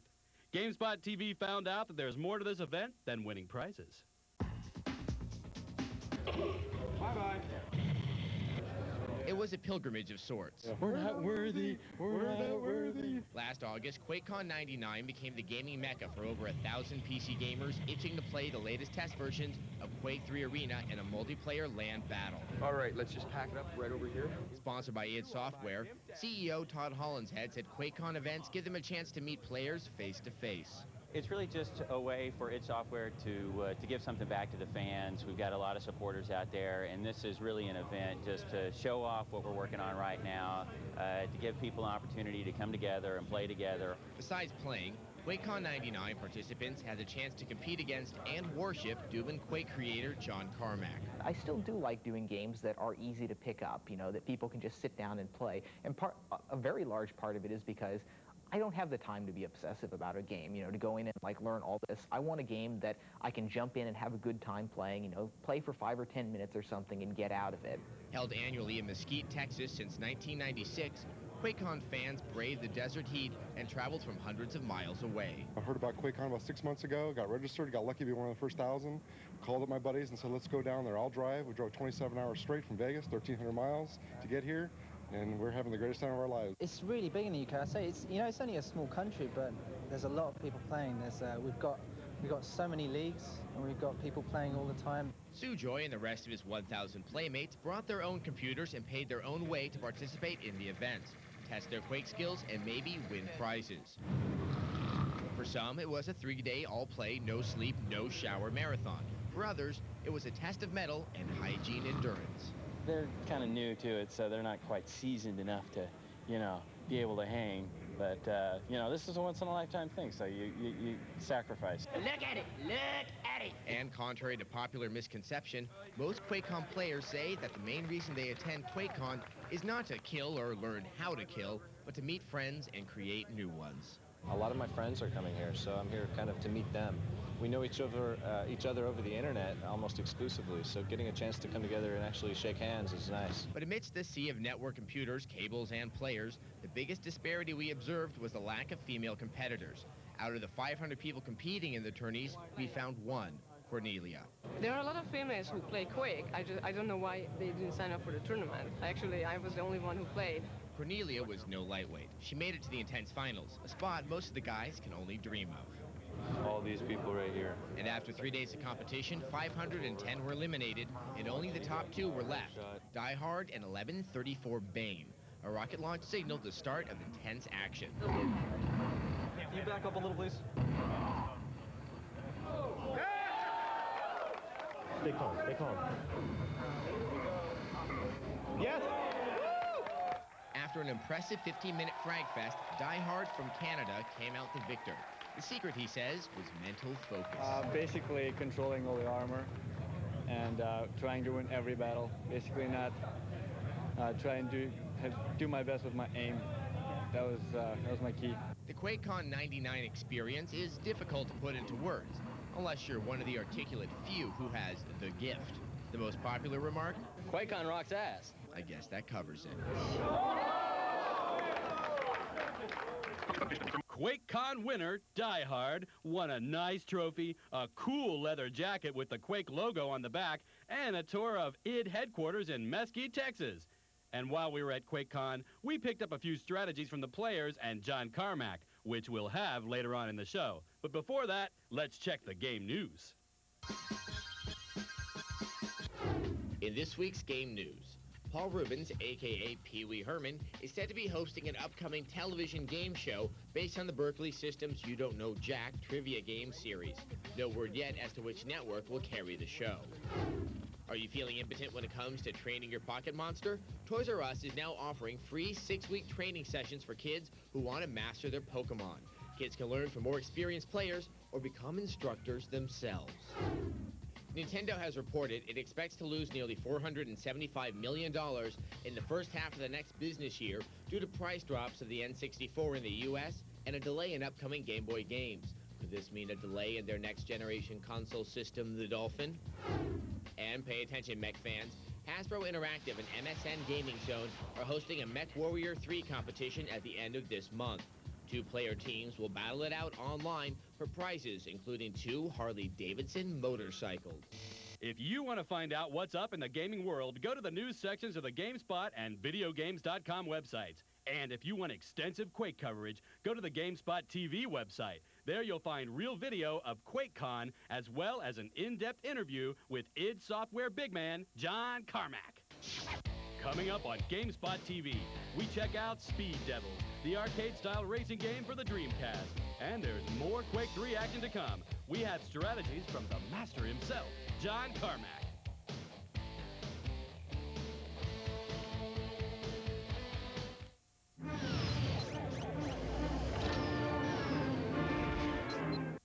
Hey.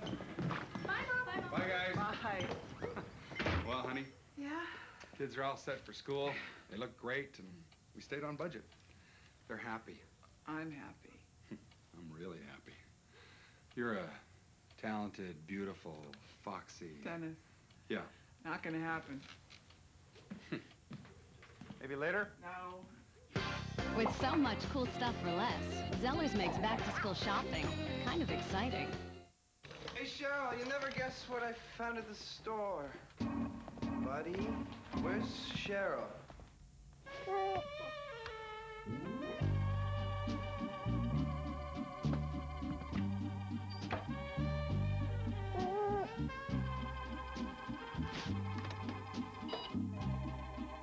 Now there's a craft dinner for one. Introducing new snack size KD Easy Mac.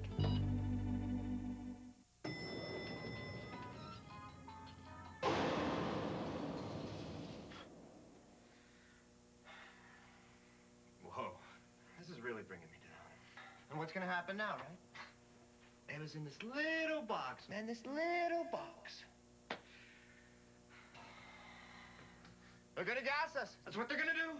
The gas will be pumped in, and that's it for us. It's the man. He knows. I can't breathe. My eyes are burning. Oh, I can't see. This is it.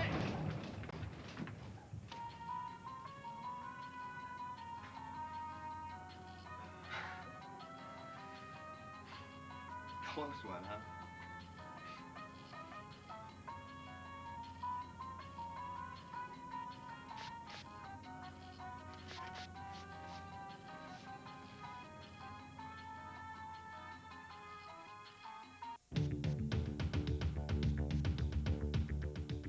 Welcome back. Are you a fan of conspiracies and black ops? Well, our next game is sure to have you watching your back. Here's an early sneak peek at Ion Storm's Deus Ex.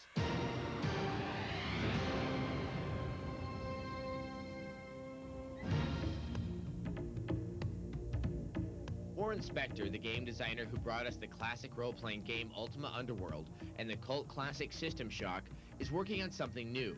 Deus Ex takes place in a dark and dismal world full of secrets and conspiracies. It's Earth 2052. You are a rookie agent named J.C. Denton, who's been enhanced with nanobots and works for the United Nations Anti-Terrorist Coalition. He's fresh out of the academy, you know. Thinks he knows what's right and what's wrong. Starts working for an anti-terrorist agency and quickly discovers that the world is very much shades of gray and black and white really doesn't apply. And as he explores that world of gray, he discovers that the agency he works for is really the tip of a conspiratorial iceberg. And as he gets deeper into that world, the conspirators start, finding him a little dangerous. Deus Ex is a first-person role-playing game, and your player skills are very important. Players will be able to choose from over a dozen different skills. The more you use a skill, the more points you can use towards your next skill level. And you can be stealth boy, lock-picking lad, and demolitions dude, you know, and those choices are expressible in the game world too. And the choices allow us to solve the same game problems in very different ways. And what that means is I can tell a completely linear story, which means I can tell a good story. But the minute-to-minute gameplay is completely different for every player. Using the Unreal Engine, the Deus Ex team plans to keep the world small but extremely detailed. So when you're walking through Hong Kong, don't be surprised when it really feels like the Hong Kong you know. We actually did get blueprints of the Statue of Liberty in the White House, and we're building them as realistically and as believably as it is possible. Conspiracy fans can look forward to Deus Ex when it's released next summer. Futuristic, but without any conspiracies or discernible plot, is the Wipeout series. Wipeout XL is considered to be the apex of futuristic racing. So how will Wipeout 3 fare?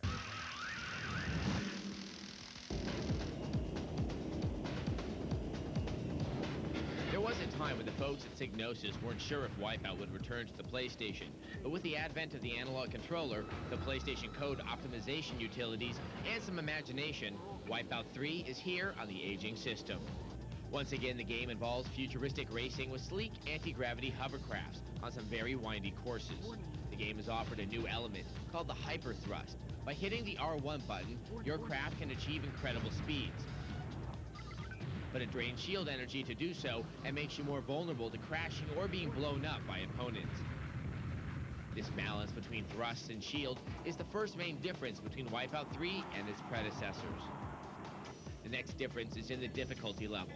The first tournament is so easy, you can beat it without ever using the hyper thrust or a weapon. The second tournament then becomes unbelievably hard. The learning curve in the first two games was gradual, but in Wipeout 3, there's no middle ground. You can hone your skills for the difficult tracks by playing the challenge mode, which has race, weapon, and time categories. It's almost more enjoyable than the main game, and it's almost necessary in order to complete it. The two-player game has improved by allowing split-screen play. It's a fantastic addition that allows for a huge amount of replay value. The graphics are a little grainier, but there's no pop-up at all in single player. And while the soundtrack isn't as good as the incredible one for Wipeout XL, it's a doozer nonetheless. While the series seems to be moving from an arcade racer to something brainier, Wipeout 3 should appeal to longtime fans of the series who are looking for a new challenge, although it may alienate new players with its difficulty. Joe Fielder from VideoGames.com gives it an 8.3 out of 10. From futuristic racing combat to good old-fashioned four-wheeled competitive driving, we're about to take a gander at the first automotive racing game for the Dreamcast. We've seen boats and hoverboards, but what about the car?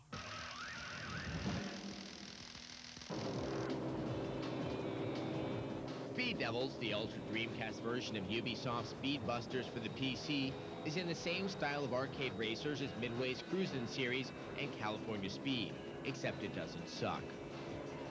In Speed Devils, you play as a hotshot racer who has been sponsored by a mysterious benefactor who gives you money for a car to start with and then shows up throughout the game to set various tasks. You race through a series of progressively difficult tournaments, which you compete in for prize money. Money is awarded for placement, highest speed, and time spent in the lead. You can also win money for exceeding the speed limit on certain stretches of road. Your opponents will also wager on races for money, your car, or theirs. The money you win can be used to buy new parts for your car or buy a new car, but much of it will be spent on repairing the damage from the previous race. The game's graphics are fantastic. Each car comes with a dozen distinct paint jobs, and each course has at least 3 different elements working against or around you, such as weather conditions and unsolicited projectiles. The game is pop-up free and can only be faulted for cars that seem to float over the track and never seem to get dirty. The real problem with the game is the multiplayer. It caps out at 2 players. You can't use cars you built up in the tournament mode, and there's no computer-controlled cars to join in. While this does impact the replay value of Speed Devils, it still has an excellent single-player game that sucks you in. Joe Fielder from VideoGames.com gives it an 8.2 out of 10. System Shock 2 is a sci-fi role-playing game with plenty of bad guys. Here are a few cheats, because we can all use a little help battling mutants and insane computers. Here's where you make your choice, soldier. No matter who you choose to be in the beginning of System Shock 2, you can get free items with these codes. To enter codes, press and hold the shift and semicolon keys and enter the following into the console. Running out of nanites? Type in summon OBJ 20 nanites and you will soon be the richest person on the Von Braun. And you can enter summon OBJ Psi Pistol and you can protect yourself with the pistol. And if you're not a Psi, or you are and misplaced your Psi amp, you can get one by entering Summon OBJ Psi Amp to blast away those evil hybrids. If you want more cheat codes, go to our website and look in the Game Help section. And take our first-person shooter poll. With all the games on the market, who blows away the competition? Quake 3? Half-Life? Unreal Tournament? You decide. Coming up on GameSpot TV, we have a review of the follow-up to Rainbow Six. Rogue Spear pits the Rainbow team against a new wave of terror. And Bond is back.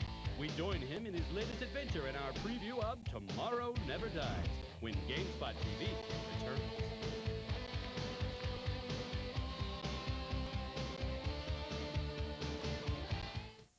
Number 51, the Schnaz Appeal. Hey, Cheryl, you never guess what I found at the store. Buddy, where's Cheryl?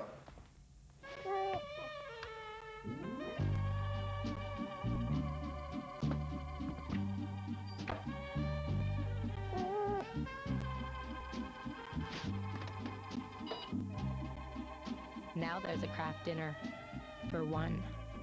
Introducing new snack size Katie Easy Mac. Tell me about your hunger. Does it have a shape, a color, texture? Oh, hungry? Tell me how you satisfy your hunger. Oh, Henry. That's right. The Sound of Music, the timeless family classic, is back and now available on video and for the first time ever on DVD.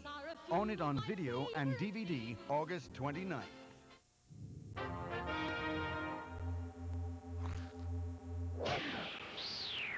Has anyone seen the ship's power orb? We'll go look for it. Captain, I found it. There's no time for that. Look at this. Now this is Search Party. Did you find the orb? Is it round and glowing? Yes. Have you explored Planet Snack? As the adventures on Planet Snack continue, Captain Baker, Doe, and Steve the Robot explore new worlds. And your point is? The point is clear. You could win one of 4 Mission Control Entertainment Centers, including a Sony television, DVD player, receiver, VCR, speakers, and a PlayStation game console. The amazing Mission Control Entertainment Center. To enter, travel to your local Planet Snack in-store display and fill out an entry ballot or visit www.planetsnack.com. Gotta go! Have you explored Planet Snack?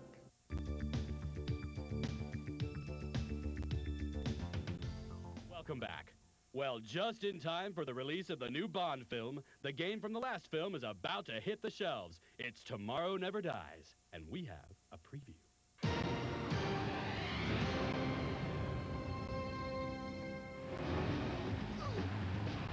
While the temptation does exist to compare Tomorrow Never Dies with GoldenEye 007, it's not sensible. For starters, it's on a different system, the PlayStation, and it's styled more like Siphon Filter in its gameplay. Developer Black Ops has taken an unorthodox approach and starts the game after the movie ends in order to maintain the mystery elements of a good Bond film, where you slowly piece together the tyrannical machinations of a madman. The game will include 10 missions that take advantage of the globe-spanning, world-saving skills of the debonair hero, and includes truly Bond-esque scenes, such as a ski chase down the lovely slopes of Russia. Videogames.com recently received the latest build of the game and found it to have good detail, dexterous enemies, and nice lighting effects. The AI and some camera movements still showed problems, but there's time to work that out before Tomorrow Never Dies hits the shelves. And now, stepping away from 007 and into the arcade, we fast forward in time to a futuristic Los Angeles. We're at the Wonder Park in Milpitas, California, and we're checking out Sega's LA Machine Guns. Set in a futuristic Los Angeles, LA Machine Guns places you on the side of a helicopter gunship. You play a machine gunner whose mission is to save the president from kidnappers. The enemies range from soldiers in jetpacks to whole ships, and the intensity of the fights help to make the game interesting. The difficulty level is selectable from the start, so while there are only 4 levels, it does have replay potential. Flying low through the streets of Los Angeles has never been so much fun or graphically interesting. Sega went all out to make this a very good-looking game. The hardware works to keep frame rates high, even with an immense amount of moving objects on screen. LA Machine Guns Thank you. LA Machine Guns features intense force feedback both in the gun and also the platform. So no matter how good the rumble technology gets on the home consoles, it'll never compare to the experience you get in the arcade. The rumble technology, coupled with the great audio of rattling guns and explosions, definitely makes this an attractive play. But firing a machine gun that never runs out of bullets can get boring. There's little strategy other than aiming true, as movement through the environment is dictated by computer-driven helicopter and not by the player. You might have a little trouble finding the game at your local arcade, but if you're looking for mindless action, you can't do much better than LA Machine Guns. While action-crazed shoot-'em-ups have been a perennial favorite over the last few years, squad-based action games have become quite popular. And Red Storm Entertainment's Rainbow Six really set the tone for a genre that combines stealth, strategy, and suspense. So here's our review of Tom Clancy's Rainbow Six Rogue Spear. Let's get back in one piece. Tom Clancy's Rainbow Six was a unique game that won over many people despite its noticeable flaws. And now with Rogue Spear, Red Storm Entertainment has created a sequel in many ways superior to the original, but not without its problems. The gameplay is very much like the original. You're given a mission, you choose your squad, and then you play your mission. While planning the mission, players can now see the map with an improved 3D view. But even with the new 3D view, you really don't get a good feel for the operation area. And this time, with improved character animation, the 3D models not only look better, but their movements are more lifelike. Your team members can now move in a crouched position and limp when wounded. Players will also be able to crouch and peek around corners, which is quite helpful when trying to be stealthy, and look into rooms before entering them. And be prepared to be stealthy. Red Storm has significantly fine-tuned the enemy AI. Terrorists act more realistically to everything that happens around them. They also have faster reaction times and are excellent shots. Overall, while Rogue Spear does have some problems, it does retain the original game's unique charm and style. The new features are really good, especially the addition of snipers and crouch movement. Michael Ryan of GameSpot.com gave Tom Clancy's Rainbow Six Rogue Spear a rating of 8 out of 10. Mission failure. Your team was wiped out. Coming up on GameSpot TV, Tony Hawk's Pro Skater has been released, and it's the bomb. We flip Ollie and grind in our review. And we got the tips straight from the legend himself. John Carmack gives us strategies for Quake 3. All this and more when GameSpot TV returns.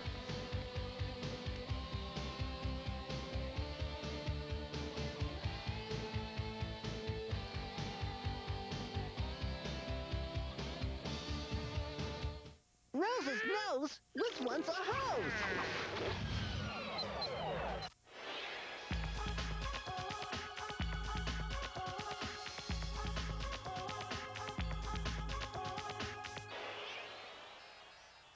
Physique has arrived.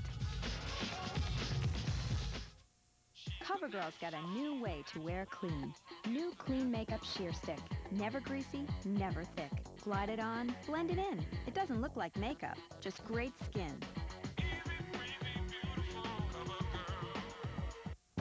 Great ideas come in many shapes and sizes. This one's square. Introducing Tide Rapid Action Tablets. It's Tide Clean, and now it's square, so you can forget round tablets. New Tide tablets explode into action, and Tide's stain-fighting layer helps blow dirt away. We've seen the future of clean, and it's square. New Tide tablets. What a clean idea. Hey, Cheryl, you never guess what I found at the store. Buddy, where's Cheryl?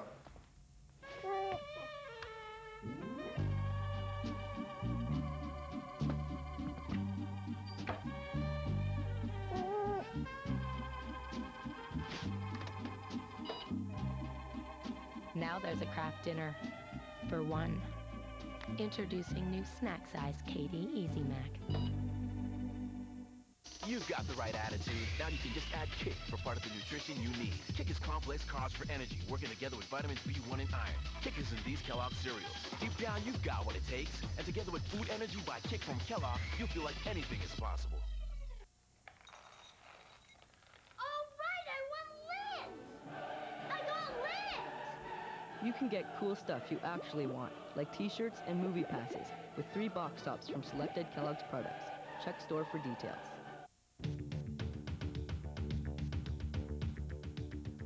Welcome back. Between Tony Hawk's Pro Skater and Rockstar Games' upcoming title, Thrasher, Skate and Destroy, it looks like we're in the middle of a skateboarding renaissance. Here's a review of the first one off the rails. Between Tony Hawk and Rockstar's upcoming Thrasher, Skate and Destroy, it looks like we're in the middle of a skateboarding renaissance. Tony Hawk's Pro Skater takes an arcade-like approach to the world of skateboarding. The game features 10 real-life pro skaters, which have been broken up into 2 styles, vert skaters and street skaters, each having slightly different tricks. The game has various modes, including career mode, free skating, single session, and 2-player mode. The object of the game's career mode is to collect videotapes. You can enter each stage as often as you like, but can only skate around for 2 minutes before having to start the stage over. Free skating lets you take a little more time to examine a level and master tricks. Single session mode is pure score competition. 2-player mode works on a vertical split screen and has 3 different modes in it. The large levels have lots of extravagant areas for combos, while the smaller levels are tightly packed with rails, ramps, and bowls. The soundtrack is filled with songs by bands like the Dead Kennedys, Goldfinger, and Primus, and the sound effects are really outstanding. The game's graphics are very good, and the camera rarely gets in the way. The game also runs at an excellent pace. Tony Hawk's Pro Skater is a game for skaters and non-skaters alike. Jeff Gertzman of VideoGames.com gave Tony Hawk's Pro Skater an outstanding 9.3 out of 10. Once again, you don't have to be a skateboarder to enjoy the game. Guys over here who don't even know what a skateboard is enjoy playing Pro Skater. Competing in Quake 3 multiplayer games, on the other hand, is a different story. You need strategies? Okay, you got it. Quake 3 Arena is a game of speed and accuracy that involves a sack full of strategies. It's actually a souped-up chess match, if you can believe that. The only way to survive fierce competition, according to the top players, is to think, think, think. K9 Alcazar says players should polish their aim and learn resource management. There's armors on the map that you have to make sure you pick up. There's weapons that you have to make sure you dominate, and a lot of it's positioning. So against all my opponents, I'm always kind of keeping timers going and making sure that I'm picking them up whenever they're available, and trying to keep resources from him at the same time. For Cornelia, taming the power of the lightning gun is the ticket to victory in close quarter combat. The lightning gun, if you miss, you can kind of adjust your aim while you're firing. If one of your rocket misses, then you have to wait another second and fire again. The lightning gun, you can just kind of track people. id Software CEO Todd Hollinshead adopted a strategy shared by most of the GameSpot TV crew. Avoid people with the railgun. It turns out the Quake maker himself is afraid of this one particular creation. You know, I'm just scared of the railgun people. You know, it's like you're walking around, it's like, ow, damn it. And it's like, I can't do that at all. I can't use the railgun worth a damn. Carmack confessed that he plays a running gun type of game. I play a fairly defensive game. Make sure that, don't jump into a battle unless, you've gone ahead and stocked up. Avoid until you pay attention, make sure you don't click and run out of ammo if you can. Get some armor before you go into a fight unless you're sure that they're wounded and you want to go after them like that. And, I don't mind running away and disengaging from a combat. I'm not necessarily in it to the death there. But that's the scary thing on the really good players. They come bounding after you and it's like you're running away and they're nailing you in the back, and it doesn't work against the great players. I guess it's surprising to some that this seemingly mindless game requires a fair amount of thinking. But don't think too much. Practice against other players online. Quake 3 Arena servers are free. You want to see those Quake 3 tips again, and we know you do. They'll be up on our website, along with our QuakeCon feature and a full-length interview with John Carmack. And if you want to issue a Quake 3 challenge to other gamers, go to the GameSpot TV website and post it on our message boards. Well, that's all for this week, folks. Until next time, remember, if you think you're playing too much, play more. See ya.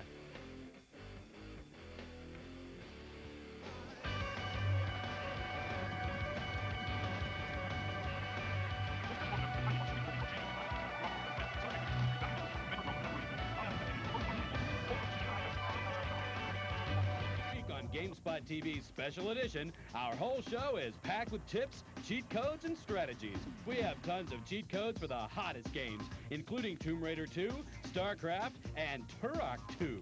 Plus strategy guides for the fantasy epic EverQuest, the action-packed punch-em-up Street Fighter Alpha 3, football action with NFL 2K, and first-person shooter fave Quake 3.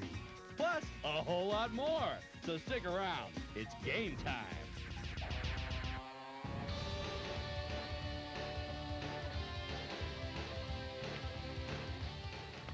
Hello and welcome to this special edition of GameSpot TV. I'm Dash, and this week our show is completely dedicated to helping you with your game. That's right, it's an all-tip, strategy, and cheat code special. And first up is Ready to Rumble, the sweaty masterpiece for the Dreamcast.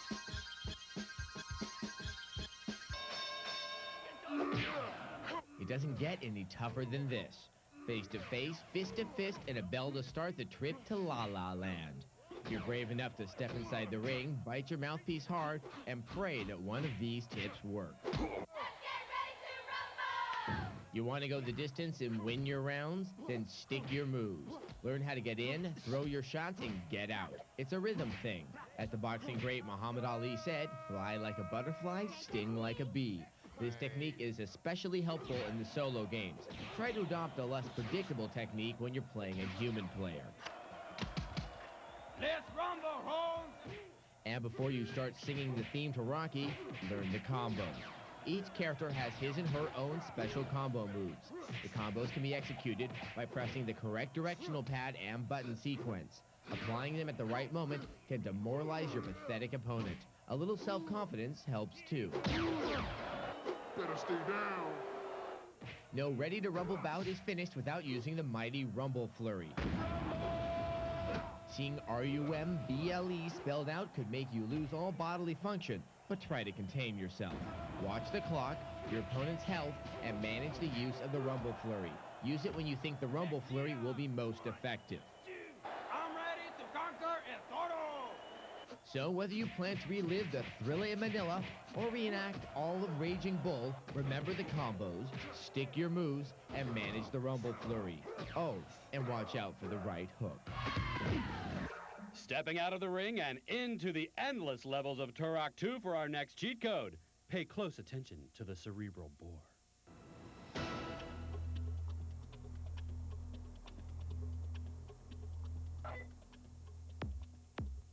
To activate the big cheat in Turok 2, go to the Enter Cheat screen and enter Oblivion is out there with no spaces. Now you can have access to all the cheats in the game. Activate Juan's cheat, and you'll see one of the programmer's heads in some unlikely places. Turn on invincibility, and even the most formidable monsters won't be able to harm you. Finally, turn on all weapons, and you'll have the entire Turok 2 arsenal at your disposal. Yes, that includes the cerebral bore. Fighting games are hugely popular. By far the most recognizable fighting series is Street Fighter. So in order to prevent an embarrassing butt kicking, we have the following strategy guide for Street Fighter Alpha 3.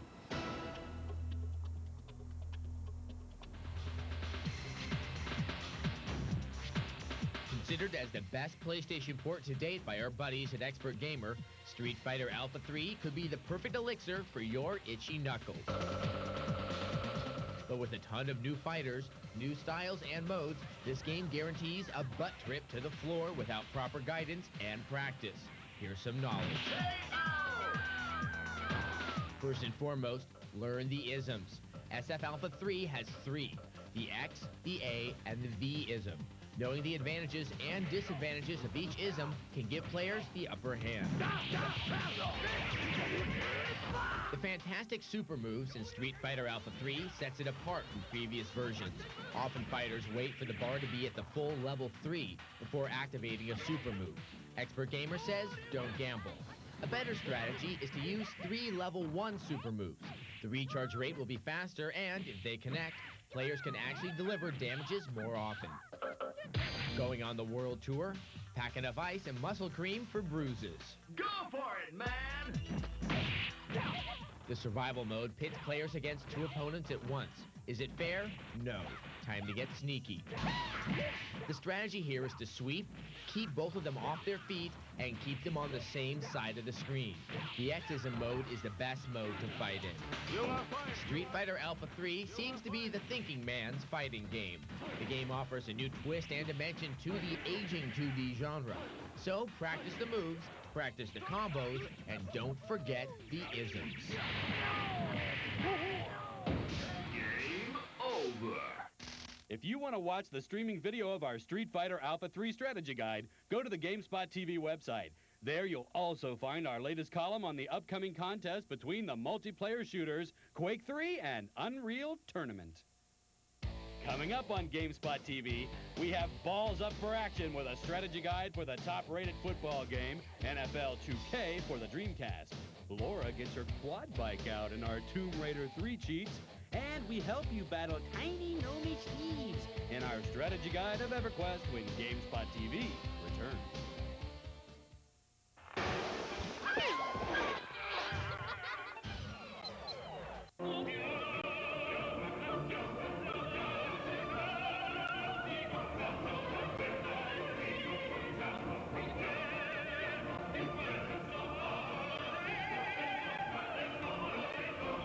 This performance is brought to you by Huggies Ultra Trim Diapers with the improved leak lock system. Drink more, leak less.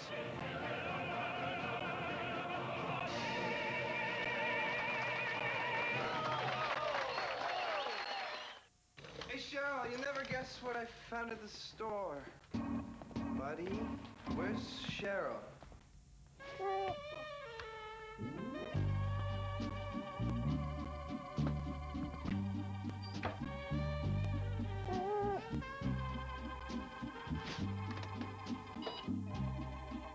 Now there's a craft dinner for 1. Introducing new snack size Katie Easy Mac.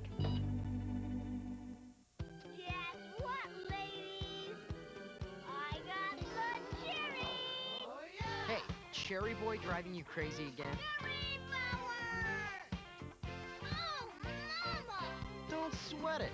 With Del Monte Very Cherry, you never miss out on that awesome taste because it's loaded with delicious cherries. Look, Squirt, we've all got some cherries. Freak. Very Cherry makes fruit from Del Monte. Relax. You always get the cherry. You get 1 minute every morning. 1 minute when your goals are all within your reach. You push forward, knowing nothing will hold you back. Introducing new Minute Maid Premium Low-Acid Orange Juice from Concentrate. With less citric acid, you can enjoy as much as you like. Minute Maid. Squeeze every minute.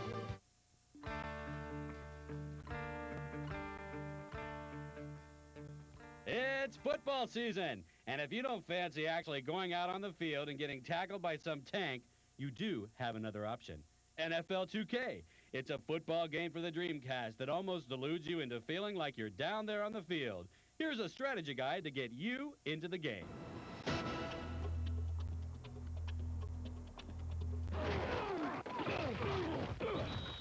If you like taking brain-numbing, teeth-jarring hits left and right, well, welcome to football, baby. If you're new to this console genre, NFL 2K is just the game to break you in.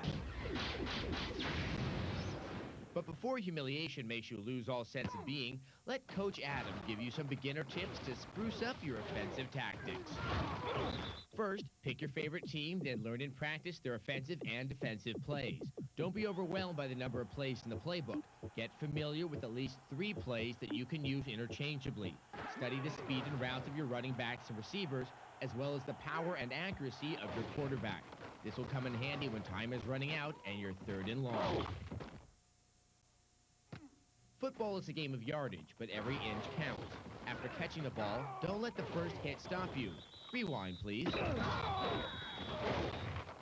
As you can see in the slow-mo, our player managed to slip away from 1, 2, and then finally brought down, but not after gaining extra yards. The secret is in the timing. Apply your move or speed burst as soon as a tackler gets close. That extra inch could mean the difference between winning or losing.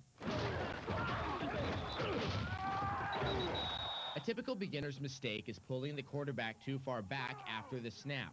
If you're sacked, you can easily lose 10 to 15 yards, even if you're using a great QB like Dan Marino. Try to stay in the pocket as long as you can. With practice, you'll learn to smell the attack. That's when you should run, skip, dance, and do whatever to get the ball to a receiver. Lastly, have fun with the game and be creative with your play selections. Taking a gamble at 4th down can be exhilarating, especially if the play works. If it doesn't, you can always hit the power button. In case you're wondering, NFL 2K for the Dreamcast received a rating of 9.9 out of 10 at videogames.com. Now, going from the leagues of the NFL to the star of Tomb Raider, we have some cheat codes to get Laura into places you may not even have known existed. Want to ride a quad bike in your own house? After entering Laura's humble abode, go to the library and move the book sticking out to the right. Now, climb up the fireplace and follow the passage to a room with blocks. Move the block to reveal a passage to the attic. Then turn around and move the lever outside. Now quickly run to the door that just opened and enter it.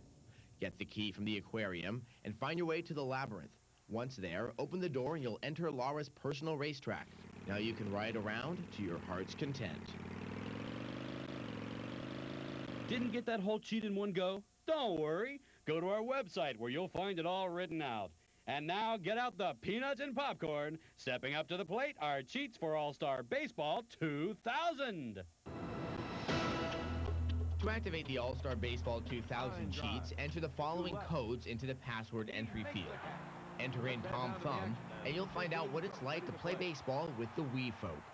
And you'll really have angels in the outfield when you type in Fly Away, and all your players fly to the dugout after an inning. Type in BCHBLKTPTY, and baseball fans will find out what it's like playing with big balls. System Shock 2 is a sci-fi role-playing game with plenty of unpleasantness. Here are a few cheats, because we can all use a little help battling mutants and insane computers. Here's where you make your choice, soldier. No matter who you choose to be in the beginning of System Shock 2, you can get free items with these codes. To enter codes, press and hold the shift and semicolon keys and enter the following into the console. Running out of nanites? Type in summon OBJ 20 nanites and you will soon be the richest person on the Von Braun. And you can enter summon OBJ Psi Pistol and you can protect yourself with a pistol. And if you're not a Psi, or you are and misplaced your Psi-Amp, you can get one by entering summon OBJ Psi-Amp to blast away those evil hybrids. Online role-playing took a giant leap forward with the release of EverQuest. And so, for those new to the game, the world of Norath may be a wee bit overwhelming. Here are a few rules to live by. Warriors, are you tired of getting killed by scrawny gnolls? Enchanters, is your mana level leaving you feeling a little blue? Well then, welcome to our version of a Little Red Schoolhouse. Today, students, we will be focusing on the massively multiplayer world of EverQuest. The following are a few strategies to help those new to Norath. Our first lesson is simple. Play your character. EverQuest is a role-playing game. Get it? Role-playing. Delicate elven wizards shouldn't act like burly human fighters, and burly human fighters should not act like tiny gnomish thieves. Any mistake may end in a quick and untimely death. What makes EverQuest fun is pretending to be something you are not. This is probably the only place where you can brag about triumphing over a bunch of ogres without your friends looking at you kind of funny. When you see a dark troll talking about last night's episode of Ally McBeal, it just doesn't make sense and ruins the game for those players who are trying to enjoy the experience. Our next bit of advice can be summed up as don't bite off more than you can chew. The road from Freeport to Kinos is not an easy one, my friend. The paths are littered with corpses of well-meaning, low-level souls who just wanted to see what was around the next bend. For beginners, it's smart to stay close to your home base at least until you are stronger and better equipped to handle some of the nasties that you may encounter in Norath. And last but not least, have fun and don't rush through your levels. The point of EverQuest is not to get to 20th level before the next guy. This isn't an arcade game. It's all about interaction. Talk to people, go on quests, join a party, and enjoy the world. If that got you hungry for more cheat codes, move on over to our website and look in the Game Help section. Coming up next on GameSpot TV's special All Cheats and Strategy show, find out how to be a real mech warrior in our strategy guide to Mech Warrior 3. We'll show you how to use your robot's weapon system. And we'll be showing off our camera skills in our strategy guide to Pokemon Snap. Number 19, the rocket-powered leech. My best friend Anna, she's tough.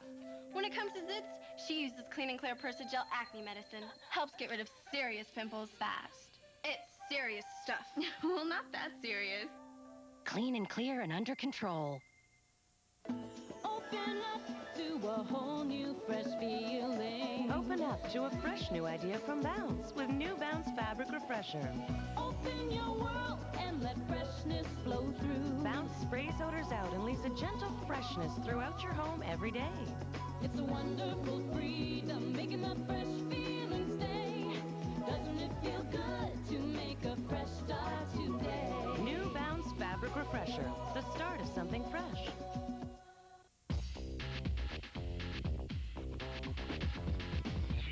These are the rules. Never show fear. Never look back. Never carry your purse to the John. Tampax Compact. Full-size protection in a compact, extendable applicator. As a new mom, I don't have time to shower, let alone go to the bank. It's nice to have the option to do your banking online with AOL Canada, and it makes life a lot easier. With all new pricing, including unlimited use, you can stay online as long as you want. Hey, Cheryl, you never guess what I found at the store. Buddy, where's Cheryl?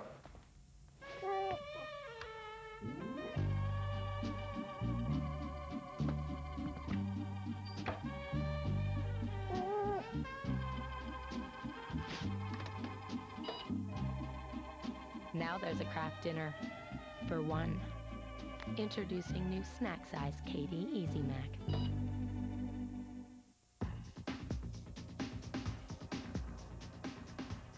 Welcome back to GameSpot TV's all cheat code and strategy special.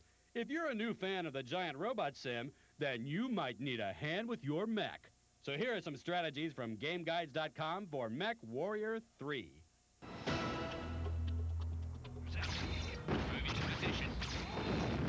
Cut the cheese and pour the champagne. You're a mech warrior. You know the perks of being a giant roboteer. The fans, the parties, the all-you-can-eat buffet dinners.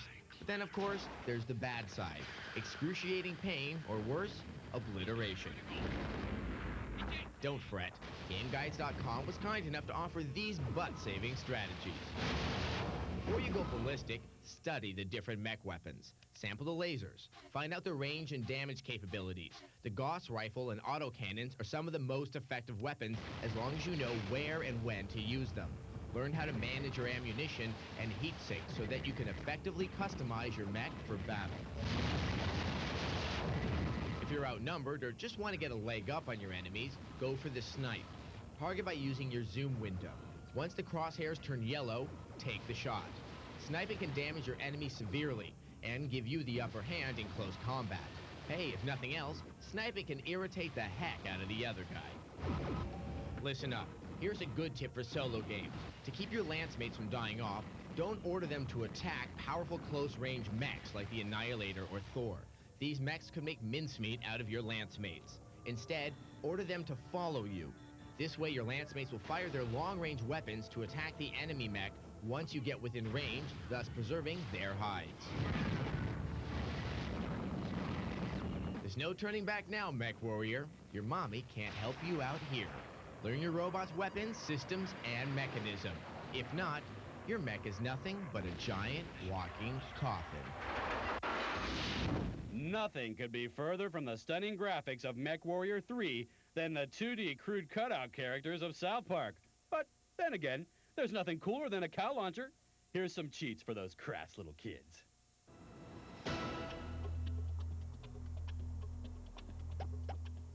If you want to open up all the available cheats in South Park for the N64, enter Bobby Bird at the game's password screen. Activate invincibility and none of your cartoon adversaries, not even Kenny, can harm you. Turn on all weapons and everything from projectile plungers to cow launchers will be yours to play with. Switch on pen and ink mode to see a wireframe version of the game. Finally, turn on all character mode and all the South Park residents will become selectable during a multiplayer match. If you fancy running over things, perhaps even including Kenny, then the Twisted Metal series is for you. Here are some Twisted Metal cheat codes. Interested in a few secret levels? Enter the following passwords, then return to the main menu and select Deathmatch, and then choose any level or car.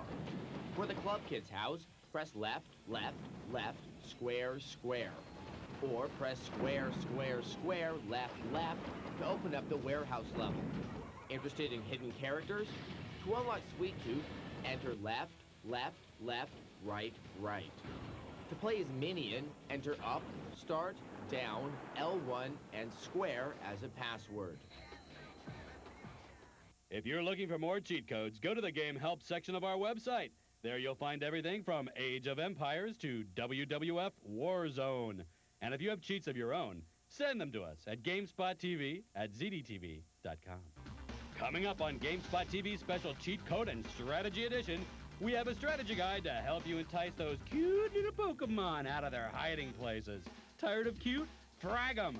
We have a strategy guide for Quake 3. Top players and the legendary John Carmack give you their tips for multiplayer survival when GameSpot TV returns.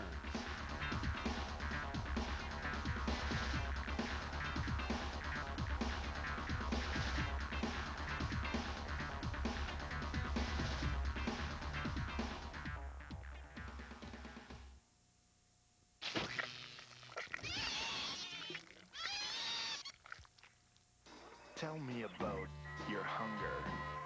Does it have a shape, a color, texture? Oh, hungry?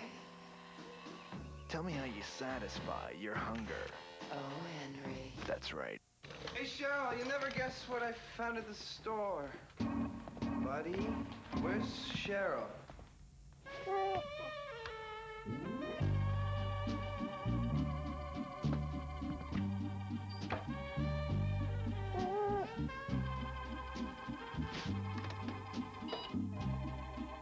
Now there's a craft dinner for one. Introducing new snack size KD Easy Mac.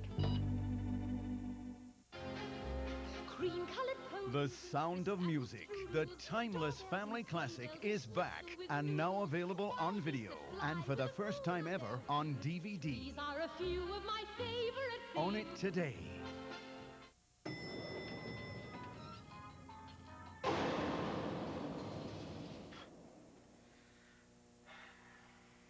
Whoa, this is really bringing me down. And what's gonna happen now, right? It was in this little box, man, this little box. They're gonna gas us. That's what they're gonna do. The gas will be pumped in, and that's it for us. It's the man. He knows. I can't breathe. My eyes are burning. Oh, I can't see. This is it.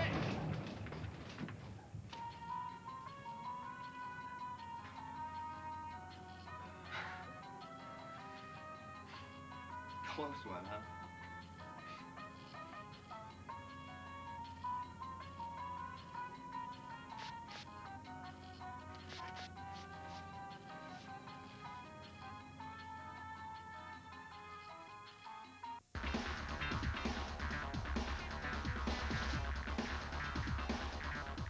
Welcome back to our GameSpot TV All Cheats, Tips, and Strategy Edition. Real-time strategy games require thought and endurance, but who cares? Here are a few tips for StarCraft to help get you through your missions. This should be good. In order to better compete in the species-shoot-species world of StarCraft, here are some cheats for Blizzard's real-time strategy game. Press Enter and type the following into the message prompt. For good old God mode, type in Power Overwhelming and start to enjoy omnipotence.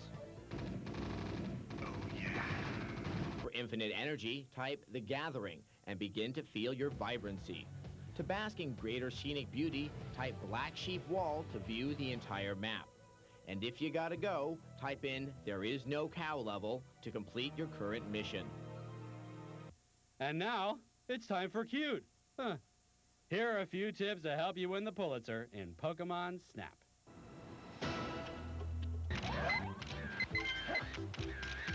If being inundated by Pokemon commercials and toys is not enough for you, then well, hey, how about taking a picture of the little monsters with the N64 game Pokemon Snap? Boy, what will they think of next?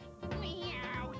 Welcome back. But I guess the basic snap and shoot is not enough for this game. To get more points and bonus, you have to catch their good sides. Just like shooting a Polaroid of Aunt Betsy, Pokemon photographers should center their subjects before snapping. If you're lucky and see the name appear, you get a technique bonus. How about that? Want more bonus points? Try to cram as many Pokemon of the same type in one shot. The more you get, the better your bonus points will be. You want to stomp to take the pick? You can't. Your vehicle doesn't have any brakes, but there is a way to stall temporarily. The trick? Run into a Pokemon. Keep them down by hitting them with pester balls or by using your turbo to keep them under the vehicle. There's nothing like a camera-shy Pokemon to ruin your day. Try to toss the food close to the Pokemon to make them turn and face you. Hopefully these techniques help in your Pokemon hunting. May your snapping days be as gratifying as mine. The Madden series has always been known for its realistic football action, good graphics, and excellent control. But did you know you can play with just your head?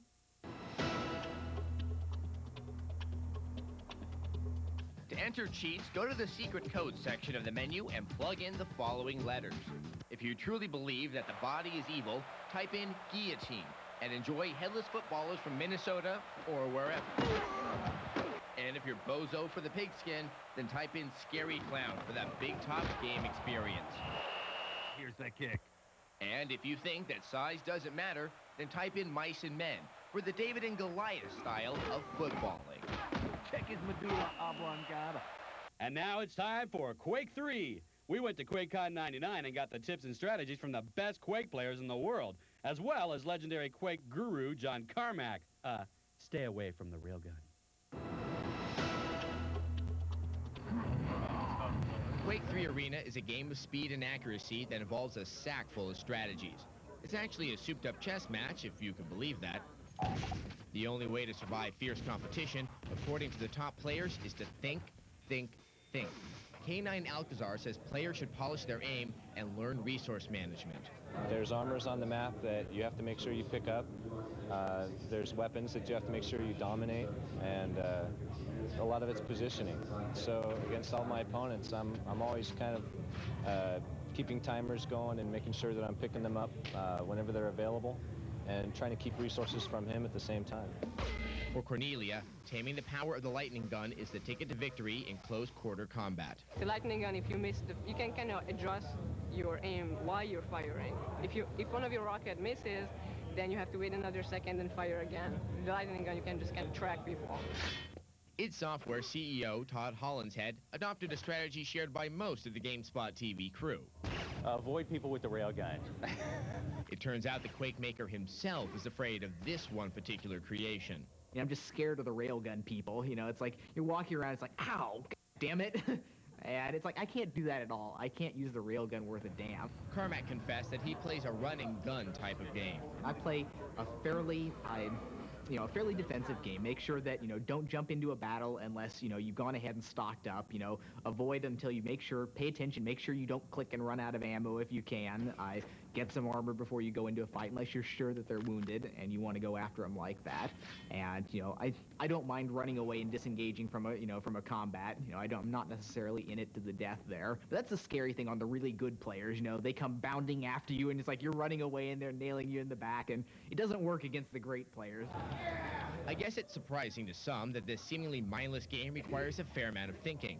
But don't think too much. Practice against other players online. Quake 3 Arena servers are free. If you want to see those Quake 3 strategies again, they'll be up on our website. And while you're there, check out our QuakeCon feature and full-length interview with John Carmack in the GameSpot TV archives. And if you have cheats or tips you'd like to share, post them on our message boards at the GameSpot TV website. Well, that's it for this week. Until we meet again, remember, if you think you're playing too much, play more. See ya. 7 days ago, Adam Sessler left the television studio to investigate the world of horror games. Adam Sessler left for the woods and was not seen again. After an extensive search by the GameSpot TV crew 1 week later, a box of digital tapes were found in a small secluded grove in Golden Gate Park, along with Adam's favorite shirt. The GameSpot TV crew pieced together the events leading up to Sessler's disappearance, and this is what they found. Welcome to the Adam Sessler Project.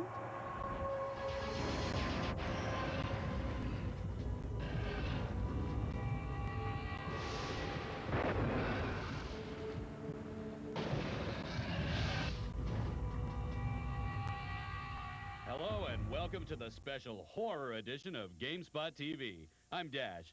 Now, between the monsters under my bed and the vampire trying to get through the window, there's nothing more classically scary than those things that go bump in the night.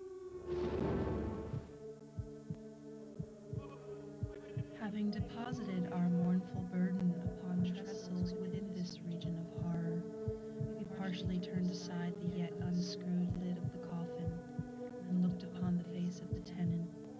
A striking similitude between the brother and sister now first arrested my attention, and Usher, divining perhaps my thoughts, murmured out some few words from which I learned that the deceased and himself had been twins. Mom? The devil, who saw him a fit instrument to perform mischief as a wicked fiend, pleased with the desire of wrong and destruction, gave unto him a girdle which, being put around him, he was straight transformed into the likeness of a greedy, devouring wolf. Hey, Mom! In play a boy who becomes a werewolf, or he is a werewolf and doesn't realize he's one. The idea in the White Wolf game of the werewolf is that it comes from an internal rage. It's kind of like an Incredible Hulk sort of thing. When you work yourself up into such a rage, certain people will assume the form of a werewolf. In the pen and paper game and in the computer game, the werewolf can assume different forms, and that's going to be a big part of the gameplay, is shape-shifting at the appropriate times. There are certain times where you're going to need to morph into this gigantic beast-type thing, and there's other times when you're going to need to assume your human form. Then, summoning the wild courage of despair, a throng of the revelers at once threw themselves into the black apartment and, seizing the mummer, whose tall figure stood erect and motionless within the shadow of the ebony clock, gasped in unutterable horror at finding the grave cerements and corpse-like mask which they handled with so violent a rudeness, untenanted by any tangible form. The thing in the coffin writhed, and a hideous blood-curdling screech came from the open red lips. The body shook and quivered and twisted in wild contortions. Sharp white teeth chomped together till the lips were cut, and the mouth was smeared with a crimson foam.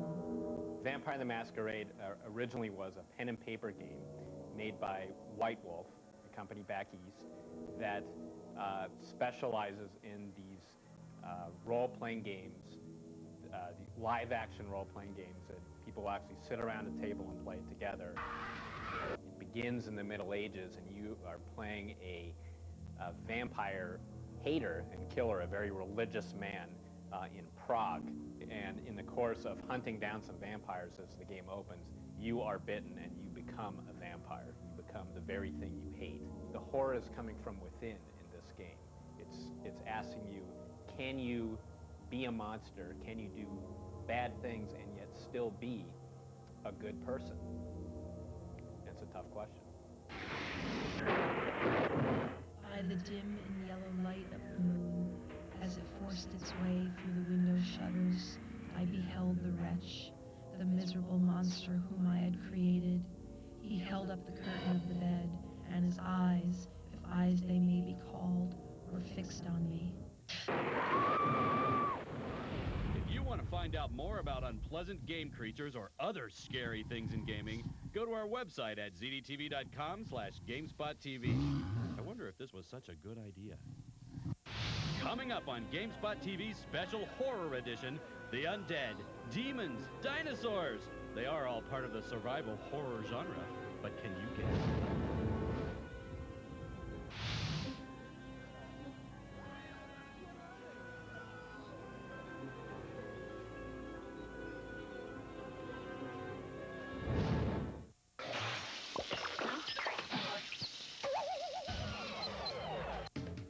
Face it, girls and guys can have acne-prone skin in other places than their face. New Neutrogena Body Clear Body Wash. Its rich foaming lather gives you clean-looking skin from head to toe. And it's formulated to help keep it that way. New Neutrogena Body Clear Body Wash.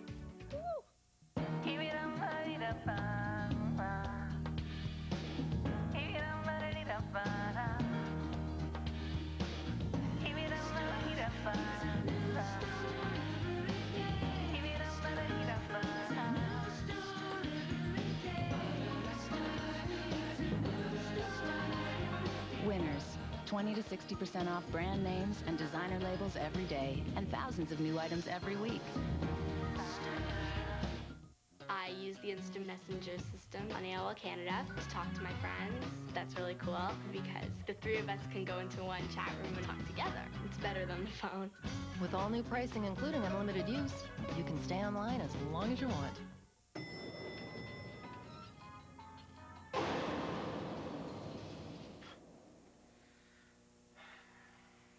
Whoa, this is really bringing me down. And what's gonna happen now, right?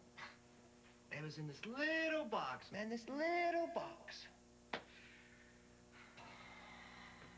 They're gonna gas us. That's what they're gonna do. The gas will be pumped in, and that's it for us. It's the man. He knows. I can't breathe. My eyes are burning. No! I can't see. This is it.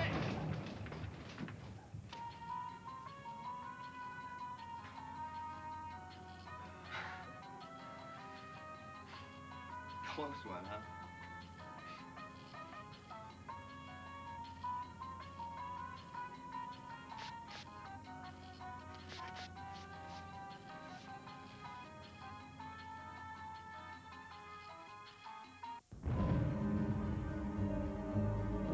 Welcome back.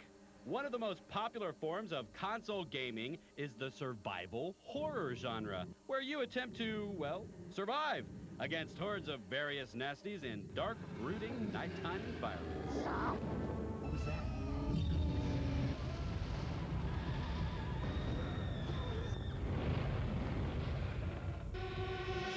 The dead have come back to life and are feasting on human flesh. Survival horror is all about staying alive, whether that means disemboweling demons, battling zombies, or dodging dinosaurs. This isn't a joke, you idiot. We were just attacked by a big-ass lizard. Survival horror reaches deep down into the dark recesses of the soul and touches your primal fears.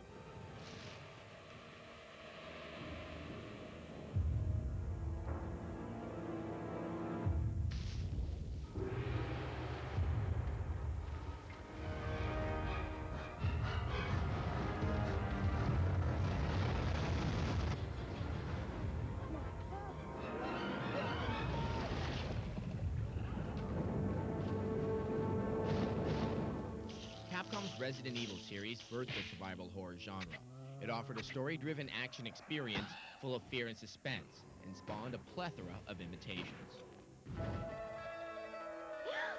Survival horror encompasses dark third-person action-adventure titles, games with a morbid storyline where the player must find clues, solve puzzles, and fight something dark and evil. Man, what a mess. What could have done this?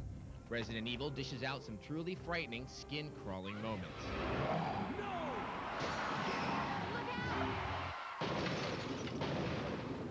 As does Dino Crisis, where shuffling zombies are replaced with lightning-fast velociraptors. Dino Crisis puts you on the edge of your seat, with a chilling soundtrack, noir lighting, and foreboding sound effects. Expect the unexpected.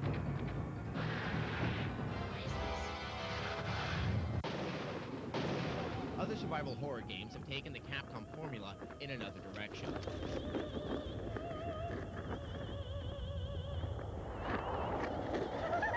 The horror in Parasite Eve comes from within. Biology has run amok, and the evil parasite mitochondria are taking over humankind.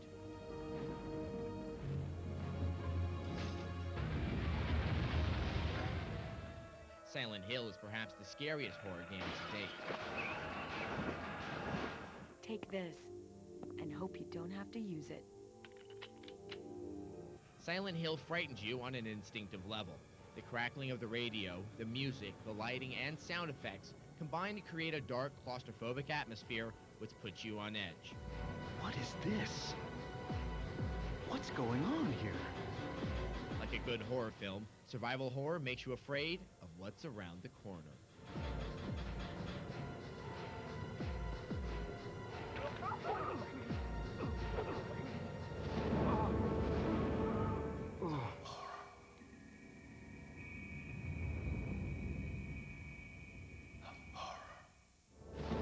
If you want to re-experience the joys of survival horror, you can catch the real video clip on our website at zdtv.com/GameSpot TV. And we do mean /.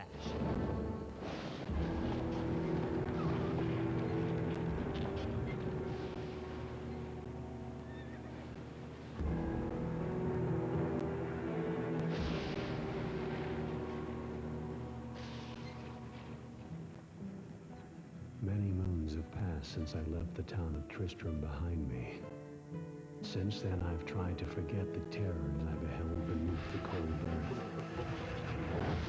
and the twisted nightmares that have haunted my every waking moment. There's something dark within me now. Coming up in GameSpot TV's special horror edition, The Truth is Out There. We explore the world of the extraterrestrials in gaming. and bad guys have more fun. We pick our favorite villains of all time when GameSpot TV returns.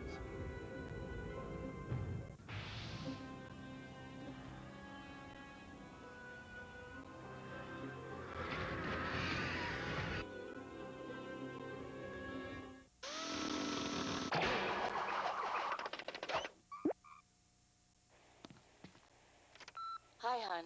Listen, I'm running late, so you'll have to cook dinner tonight. Relax, it's easy. Just sprinkle on the seasoning, put the chicken in the bag, and toss in some vegetables. The chicken bastes itself in the bag, so it'll come out tender and juicy. There's no cleanup either. That's it for now. Call you later. Okay, so I'll be home soon. Think you can start without me? With Clubhouse sauces and seasonings, a little means a lot. I think style is totally an external thing. So you think style is just what you wear? Yeah, Not how you I present think it? it is. Personality and style is a totally different thing. Style is a combination of personality, how you feel about yourself. Style comes from within and how you hold yourself. I think you can change your style, but you can't fake it. I think you can buy fashion. I don't think you can buy style. Yeah, you can buy fashion, not style. Style doesn't have to cost money at all. No, it doesn't. Style is what you make of it. Well, you need to have a personality to go along with it, though. Yeah.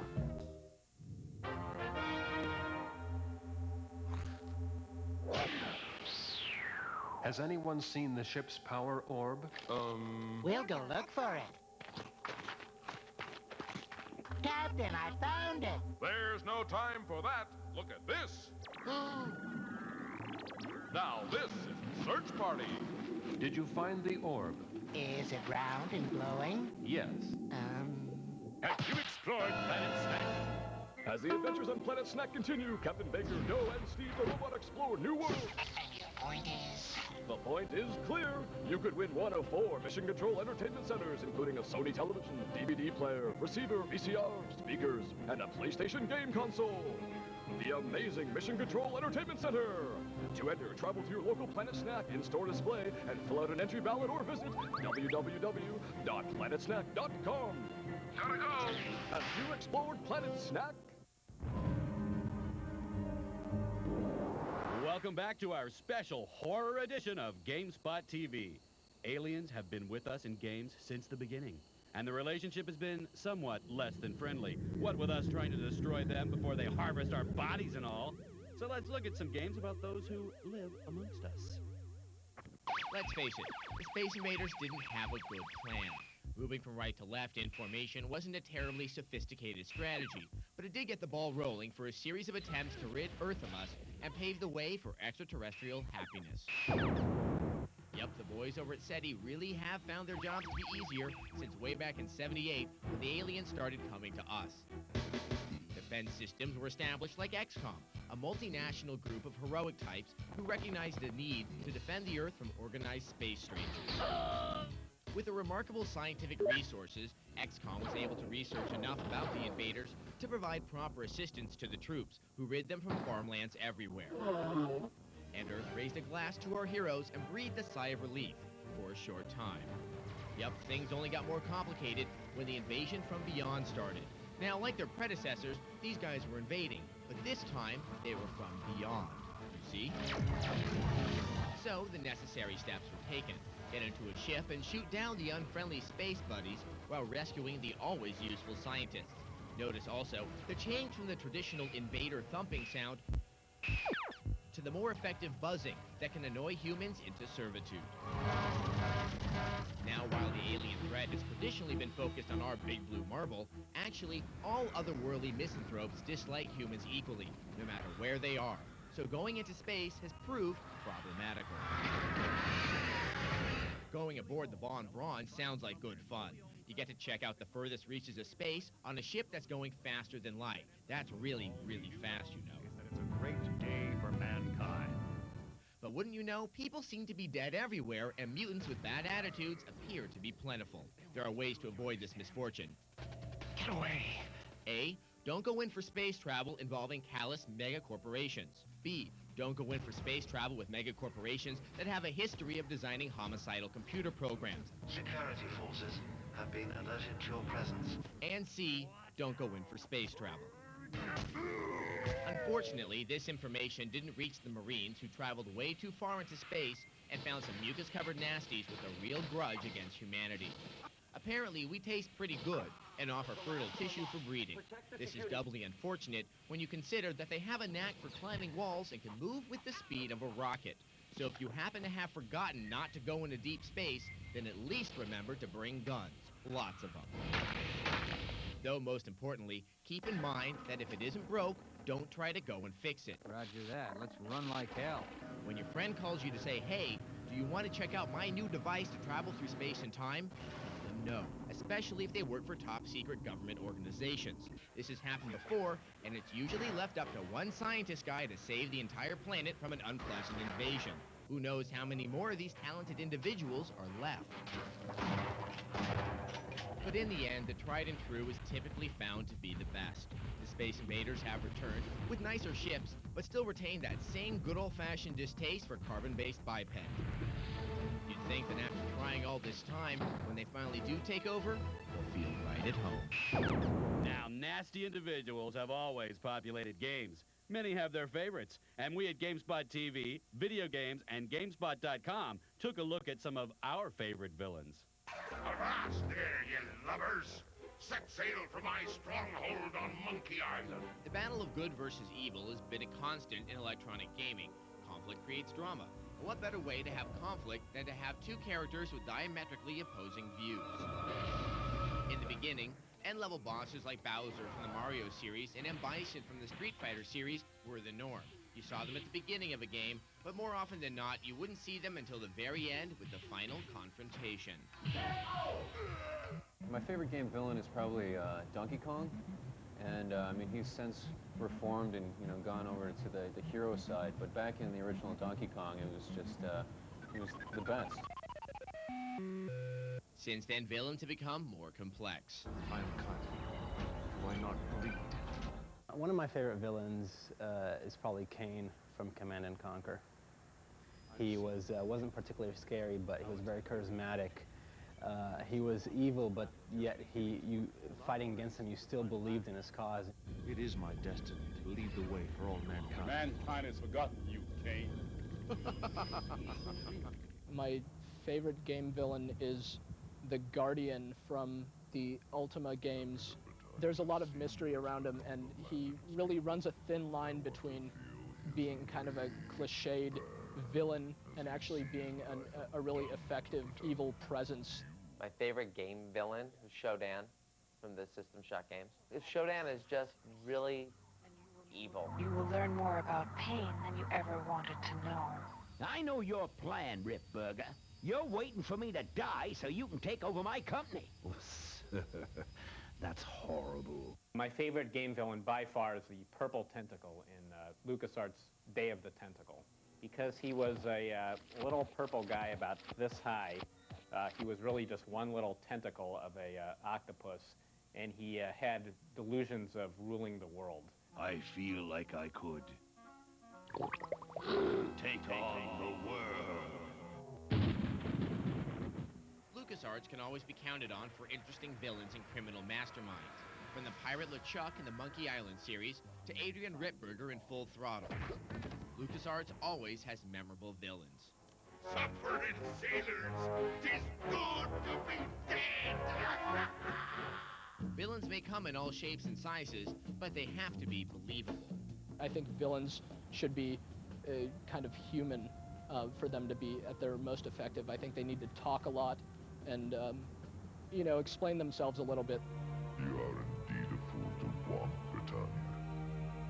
Once I have finished with it. There has to be something in the villain, I think, that you can relate to as well. Some trace of their former humanity, something that they're scarier because it could be you. So the bottom line is, being the good guy isn't bad. You get to save the world and be a hero. But let's face facts, villains have all the fun. If you have your own favorite game villains, and you know you do, let us know who they are by dropping an email to GameSpot@zdtv.com and come by our website to take our game villain poll. Coming up on GameSpot TV's special horror edition, the undead, demons, dinosaurs. They are all part of the survival horror genre. But can you get out alive? Something tore his intestines straight out.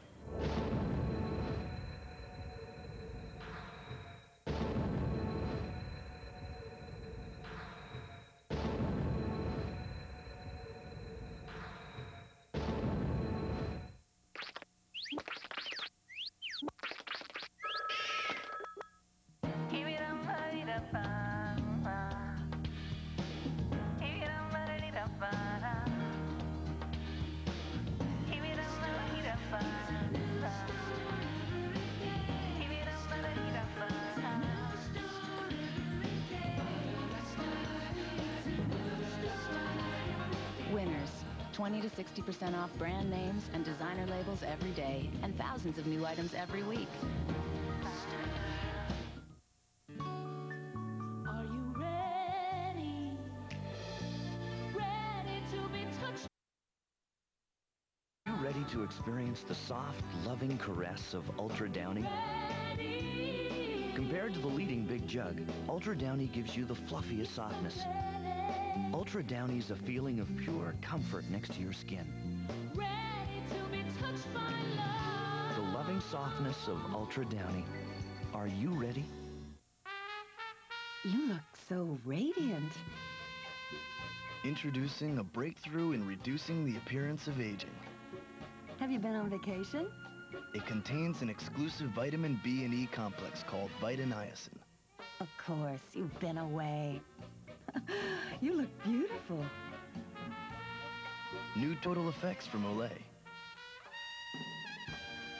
Proven to reveal a remarkable beauty transformation.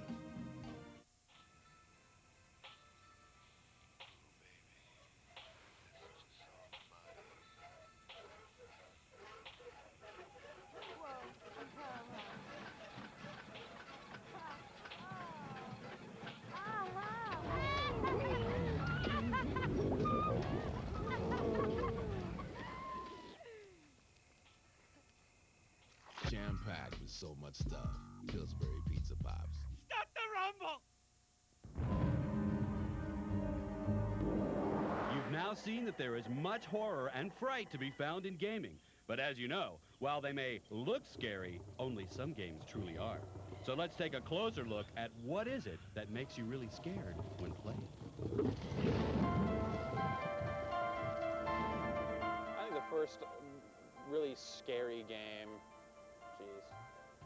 was probably Doom on the PC for me. I mean, I've been playing games for years before that, but I mean, you know, the graphics really hadn't gotten to a point. There was no real element of surprise. But I mean, you get in the dark and you turn up your stereo really loud and you play Doom, you know.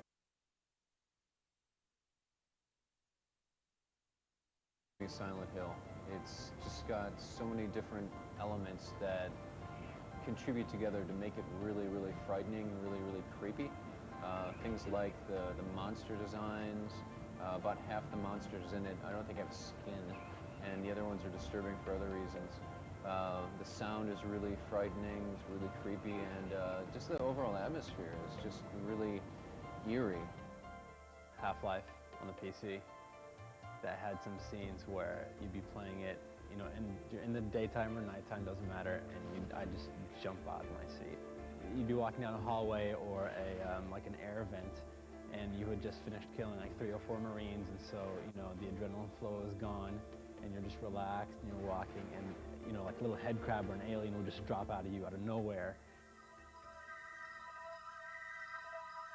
I really think it's the surprise factor. I mean, with a story, you can only do so much. You can sit there and try and tell a scary story, but if you don't have any really scary kind of like elements to back it up, it's really not going to be that frightening. I mean, you might get creepy, but I don't think you would get scared. One of the primary ones would be the unexpected. You know, anytime there's a feeling that something could happen at any moment, that's going to be tense. That's not necessarily going to be creepy or scary. There are other elements you'd have to combine to make it that. But that's one of the very first things is unpredictability, the unknown, you know, or something that's beyond the normal experience. All of those will create tension, and tension is sort of the base for creating creepiness or scariness on top of it. If a designer wants to make a game scary, all he has to do is strip away those powers somehow, or create some sort of villain or obstacle that it just makes those powers void, and all of a sudden just makes the person playing the game, who's been relying on these abilities for so long, all of a sudden they don't work anymore, and the person playing the game will all of a sudden be scared and won't really know what to do. I think the most important element of making a frightening game after playing Silent Hill is the environment, just the overall creepiness. Because any game can really, just kind of pop something out at you and scare you. I mean, Resident Evil does that a lot, and it's cool. But the overall environment, being scared all the time, is something that Silent Hill does very well. When used properly, sound and music can make a game really scary. There are certain games like Thief, The Dark Project, that don't necessarily look that great, but they sound so good. That game actually has one mission later on where you're working your way through a haunted cathedral, and there are all these ghosts with their clanking chains walking around making these really scary noises, and that mission just came across as just unbelievably tense. Again, it's all in how it's used, in not being too ham-fisted, not being too over the top, because that's where tension comes from, is not giving people too much, giving them just enough that they're wondering what the rest is, and then holding back. And if you do that effectively, then yeah, I think you can definitely make an experience that most people will find unnerving at the very least and scary at best. Designers can really mess with the players by having stuff happen off to the sides, forcing them to turn and look, kind of this weird claustrophobic feeling. And when you can start putting sounds beside and behind people, unnerving because they can't see it, and once again, it's playing with the unexpected. I think if you come to a certain point in a game when you just have to stop playing, or get up and turn the lights, or check the closet, or see what that noise upstairs was, then I think you're playing a scary game. So, that's it for our show. Hope you found it informative and scary. If you want to see anything from today's show, check out our website at zdtv.com/GameSpot TV. And until next time, play more. See ya.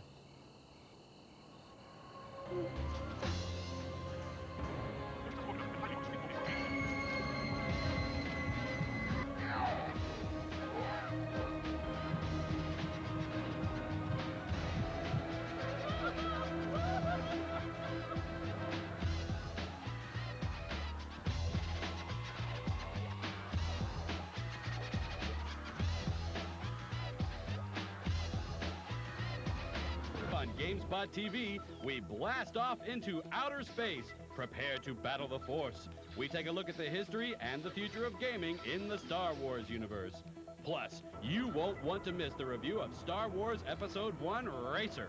Will it live up to the Star Wars fame? We'll have a complete review of the game. And are you ready to experience sci-fi combat at its best? We'll have a review of the giant sim MechWarrior 3 on the grill. Can it survive its third incarnation? We'll find out, space fans, because now it's game time.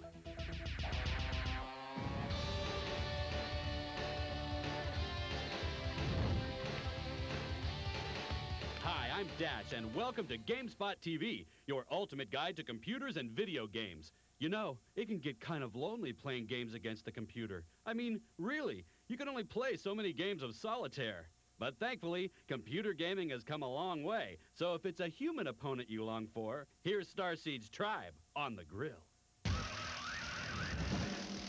Playing Starseed's Tribes from Dynamix is a rich and satisfying online gaming experience. And despite some performance problems, it comes extremely close to striking the perfect balance between great gameplay, painless online connectivity, and speedy performance. Set in a universe formerly known as Earthsiege, Tribes is a first-person action game in which the player takes part in battles against one or more rival clans. Capture the Flag seems to be the most popular online game variant, with Defend and Destroy running a close second. Starsiege Tribes features 40 maps. Each map is a nicely rendered landscape with rolling hills and plenty of open spaces. The indoor-outdoor transitions in Tribes are quite seamless, and make the overall combat more immersive. Playing Tribes can be intimidating at first. The single-player training sessions don't really prepare you for the online carnage of a multiplayer battle. More numerous and better training missions would have been beneficial. And despite the team structure of the gameplay, there are plenty of players running around with their own agendas, with little regard for teamwork or joint objectives. All this can add up to frustrating gaming for the serious player. As a whole, Star Siege Tribes is a fun and addictive multiplayer game. Michael Ryan of GameSpot.com.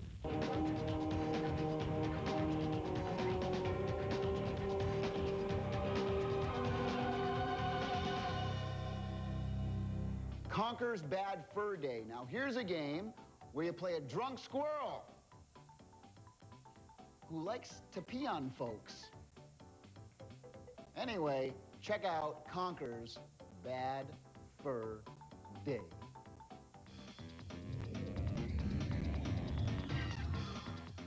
So I'm here with Ken Lobb, and we are talking about the strangest, funniest, oddest game I've ever seen on the Nintendo 64.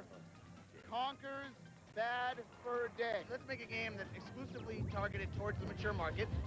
At the same time, though, this game really creates a new genre.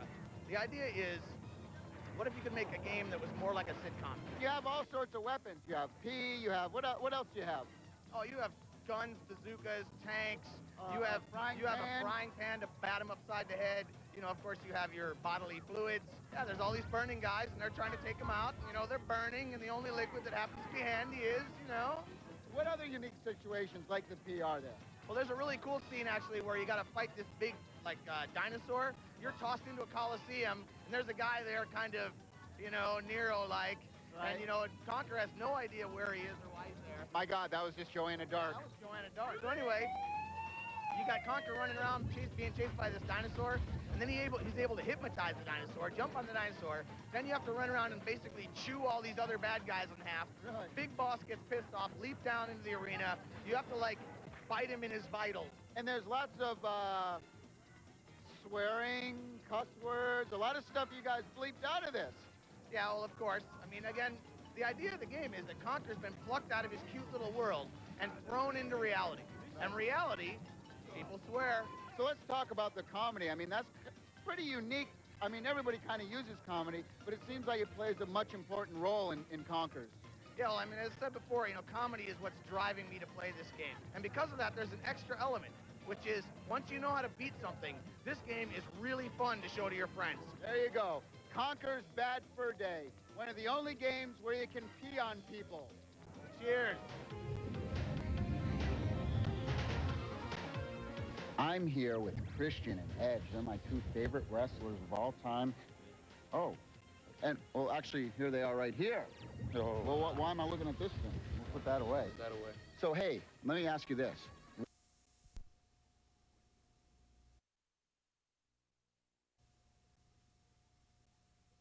It's just as in a sandwich without the tangy. Yeah! What's eating him? To create the most realistic football games means working with the pros. Sometimes that can lead to problems. Marshall, one fumble clip. Just one. No, I don't fumble. Just one time. No. I mean, just... I do not fumble. Fortunately, we're real problem solvers. Hey, Marshall! Rated E for everyone.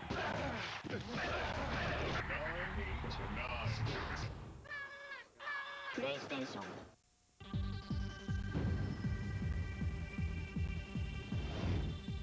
Welcome back. Now here's a thought. What does a TRS-80, the Apple II computer, and Star Wars have in common? Nothing much, really, except they all came out in 1977. Surprisingly, it took about 15 years before we saw the first Star Wars-based game for the PC. Let's take a trip down memory lane and look at the PC Star Wars experience.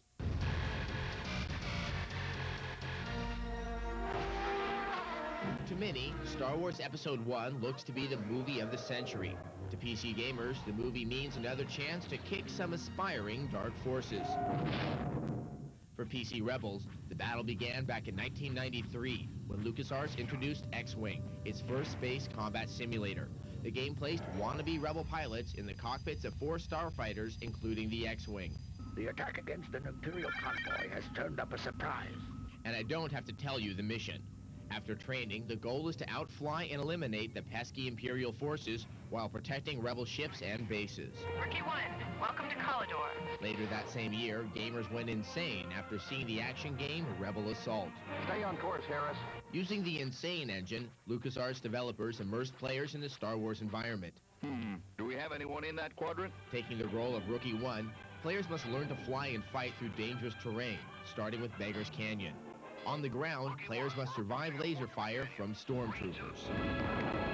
The big bonus in Rebel Assault was the embedded Star Wars movie footage. Not a first in PC gaming, but arguably the most rewarding use of the technology. But while gamers were enjoying a nostalgic trip back to 1977 on their VCRs, LucasArts threw an unexpected curve in 1994. The curve came in the form of TIE Fighter, the sequel to X-Wing. This time players fly and fight for the Empire and Darth Vader. Players get the chance to fly 7 Imperial fighters, including the TIE Interceptor. The PC game industry underwent a dramatic transformation when id Software introduced Doom and Doom 2 in '93 and '94. The wave of 3D first-person shooters began and opened up a new dimension for the Star Wars franchise. Are you sure about this? LucasArts' contender in the hot first-person genre was Dark Forces. Introduced in 1995, the game was an instant hit. As Imperial defector Kyle Katarn, players must help the rebellion learn and sabotage the Empire's plan to create new stormtroopers called Dark Troopers. Dark Forces was credited as a game that pushed the genre in plot, gameplay, and technology. A 3D environment with the Star Wars theme? How could you go wrong? It's a formula that no self-respecting, Darth Vader-hating, peace-loving Jedi could resist. Anger leads to hate. And once the formula proved to be successful, LucasArts went ballistic.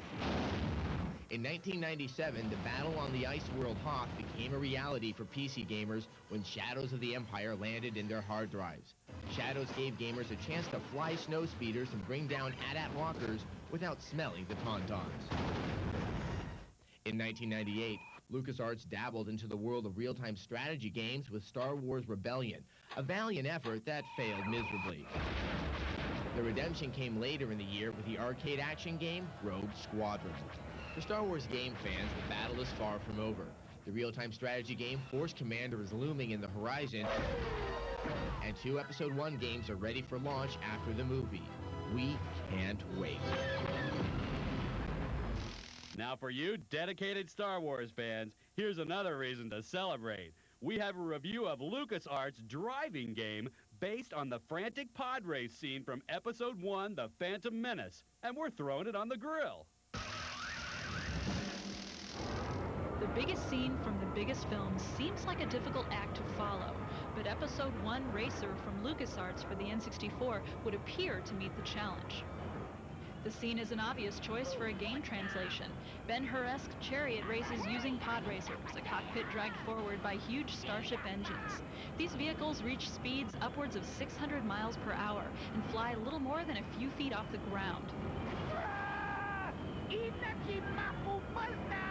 Unlike the movie, the game offers more courses than just Tatooine. There are 7 additional planets and over 20 pilots to choose from. The gameplay is similar to other futuristic racers, such as Wipeout XL and F-Zero X, except that there are no power-ups and no offensive weapons until you unlock the main boss. You compete in tournaments made up of 4 or more races, where if you place 4th or better, It's a new lap record. you can move on and earn money to upgrade your pod racer. I got everything you need, huh? The main element of the game is speed, and at 60 frames per second, you'll come up on obstacles so quickly you might not know how you avoided them. Despite its difficulty, the speed of the game is controlled by a great physics engine and sublimely elegant controls. The graphics in the game are excellent, even without a RAM pack. In fact, they're so nice that you may wipe out because you're admiring the scenery. There are instances of pop-up that may not cause you to crash, but will keep you from seeing as far as you want to. The game does suffer from music that can best be described as incidental, though the sound effects are quite good. Also of note is that the game starts off easy and then suddenly becomes very challenging and would have benefited from more tracks to help stretch the game out. Even with these complaints, Episode 1 Racer is a great game and is superior to any futuristic racing game on the N64. In fact, it may be superior to the scene in the movie that inspired it. Joe Fielder from videogames.com gives it an 8.4 out of 10. Now, wasn't that cool? Okay, if you're having a little trouble getting your pod racer started, not to worry. We have a strategy guide to help you out.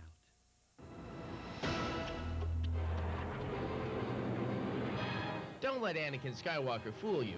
Piloting a fireball at 800 miles an hour is not easy. Episode 1 Racer for the N64 gives players a taste of the nasty sport of pod racing. Non-Jedis need not apply. One way to win is to get an instant boost at the starting line. To do this, hold down the accelerator when the last set of countdown characters fade.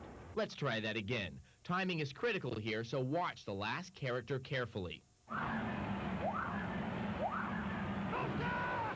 If executed correctly, the pilot yells out and other racers are left eating Tatooine dust. Of course, speed is a big part of the game, but it's only secondary to control. Knowing how to hold the N64 joystick can mean the difference between crossing the finish or being desert bait. To attain high speeds on straightaways, press up on the joystick to put the racer's nose down. To get a better handle on turns, press down on the joystick to lift the racer's nose up. Tight turns, treacherous tracks, and rabid racers guaranteed damages.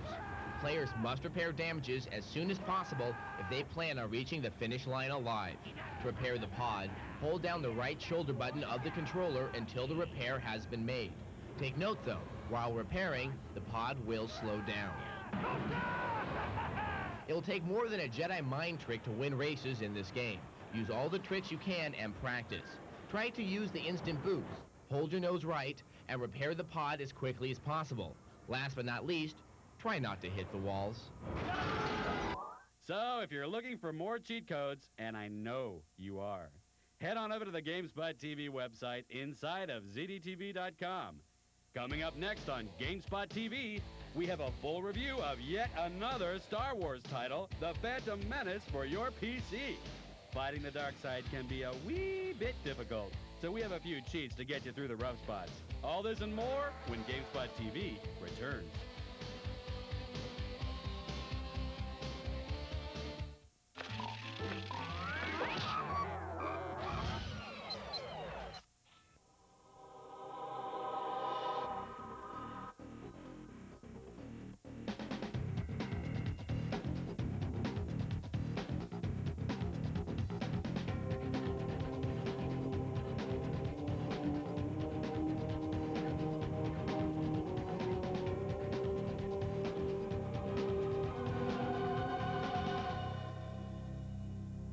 You should try the new game called Buffy the Vampire Slayer.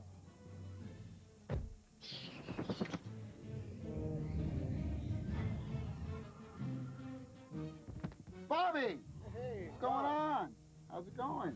So, yo, we're talking about Buffy the Vampire Slayer. You are doing backgrounds here, which are amazing. So there's the wire. There's the second state, and then with the textures on it, We put our textures on boom. it. There you go. Big difference. How do you learn how to do that? Watch a lot of movies and just get a lot of feel for this mood and atmosphere and lighting and try and bring it into our environment. Cool. What you doing? Well, this is a zombie crawling out of the crypt. Whoa, look at that. So he's having kind of a hard Oh, time. and he's coming right. Oh, and he's falling inside. When's the last time you saw a zombie crawling out of a grave? I mean, how do you know what these move like? A lot of it comes from movies or other. We use other games as an example, and naturally try to springboard off that. Do you handle all the main character animations? Yes, the vampires, Buffy, any humanoids, so far everything that requires the cleaning of the motion capture data. We do our Buffy animations mostly from motion capture. Now, who did the motion capture? We use the actual stunt double. The stunt double? Yes. That's very cool.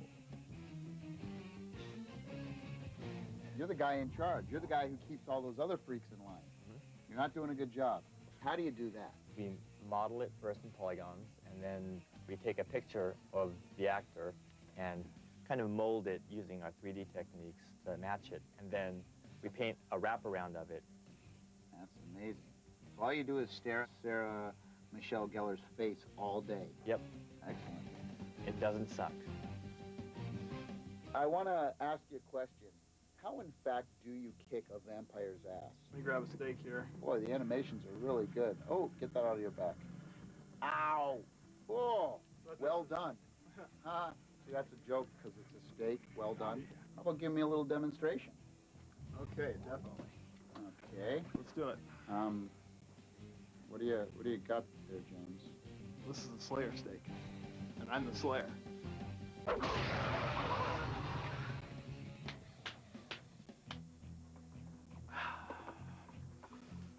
I love this job. For more information on any of the games or stories featured on EP, visit our website at www.electplay.com.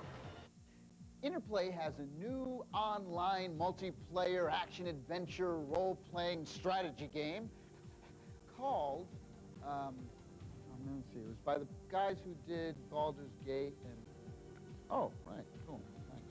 It's called Icewind Dale. Icewind Dale.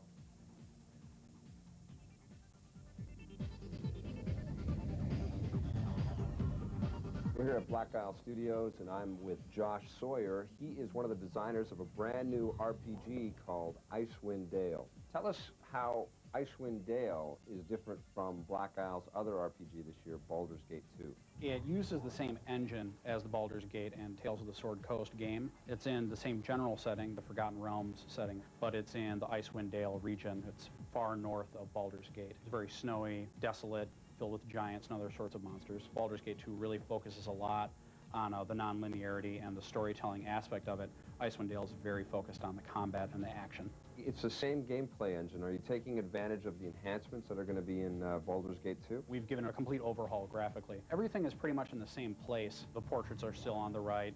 Most of the interface buttons are on the left. But we've given it a much more sort of earthy, wooden feel. The one big thing that we've implemented that is helping a lot is bumping. We didn't want to run into the problems that a lot of people had where characters wouldn't be able to get where the player wanted them to go. The bumping feature allows allied characters to move each other out of the way, so that if you want your fighter to get to the front, if there's a way that you can bump the character off to the side, he'll do it. What about your multiplayer gameplay? Is it similar to Baldur's Gate? It essentially is the same. We have made a few changes. For one thing, there is no central character in our game. It's party-based. So if the main character in the group dies, the game isn't over. So tell me what kind of weapons or spells or cool special effects are in this game. The spells, of course, are increased in power because we've increased the level cap. You go from first level to 15th level, so you wind up having spells like Cone of Cold, Ice Storm, Firestorm, Creeping Doom. A lot of these really powerful, flashy spell effects. What's Creeping Doom? Creeping Doom is a spell that might not actually make it in, but we're trying to see if it'll work. Basically, it summons these swarms of insects that do horrible amounts of damage, and the swarm of insects spread out, attacks every enemy they find. Thanks, Josh. Thank you very much. Thanks a lot. Can't wait to play the game. Cool. RPGs. For more information on any of the games or stories featured on EP, visit our website at www.electplay.com. Do you have the skill? Do you have the speed? Do you have the coordination to be Pokemon Puzzle Master? Do you have what it takes to face your toughest opponent yet? The Wall. New Pokemon Puzzle League pits you against 16 trainers in Pokemon's biggest challenge of them all, the Wall. Can you master it? A legion of Pokemon say you can. New Pokemon Puzzle League, rated E for everyone, only on N64. Are you into sports just for the fun of it? Well, if you're over 30, the 2001 International Master Athlete Winter Games are just for you. It's all fun and games in Barrie and Aurelia, February 2nd to the 11th. If you love to play, you won't want to miss this challenge. There's a full slate of social activities and meet other athletes from around the world. The 2001 International Master Athlete Winter Games. Phone for registration information today. It's not about winning, it's about striving for your personal best. Brafasco is the source for industrial fasteners. Manufacturers rely on Brafasco for both production and maintenance requirements. Brafasco understands industry. That's why industry trusts Brafasco. Brafasco keeps Canadian industry working. We are the source. Shiny Entertainment is hard at work on a new real-time strategy game that is going to change the relationship between you and your mouse.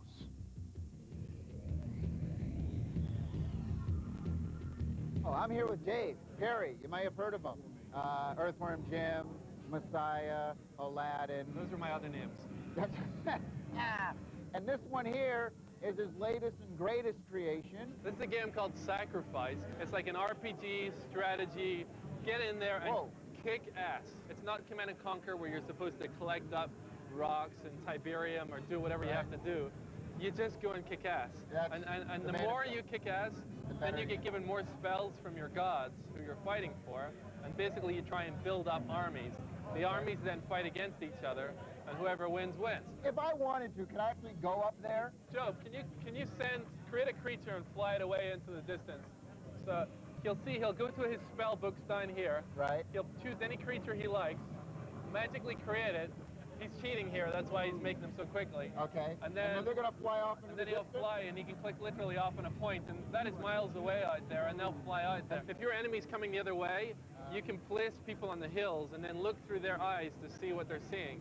And so you can thwart an ambush that's getting set up. When you're playing multiplayer, what would happen is you would actually be commanding these creatures to go and attack. On the other side, somebody else is doing the same thing.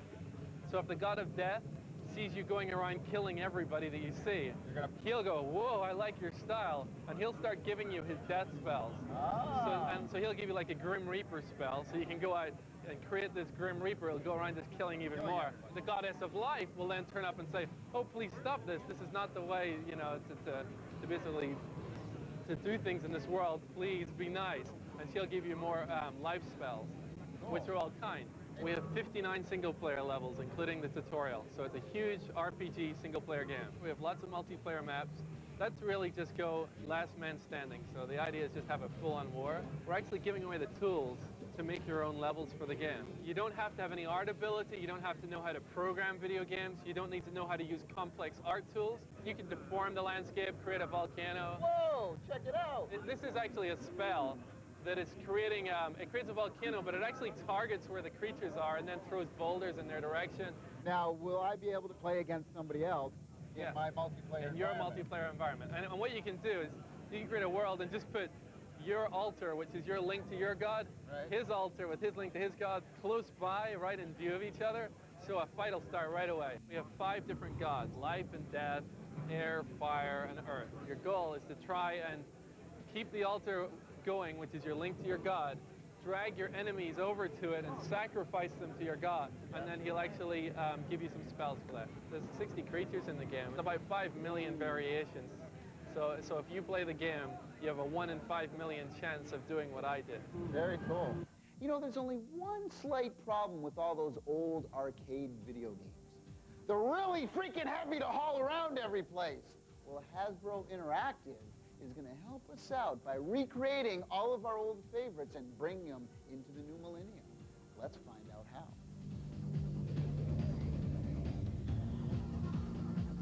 I'm with Matt Collins, and he is a product manager from Hasbro Interactive. He works in the action division on the Atari games, and this is what we're talking about here, all these updates to these classic Atari games. One of the things you guys always do with your updates is you add all kinds of funky 3D elements and sort of new gameplay stuff. What do you do to Breakout? What do you do to that one?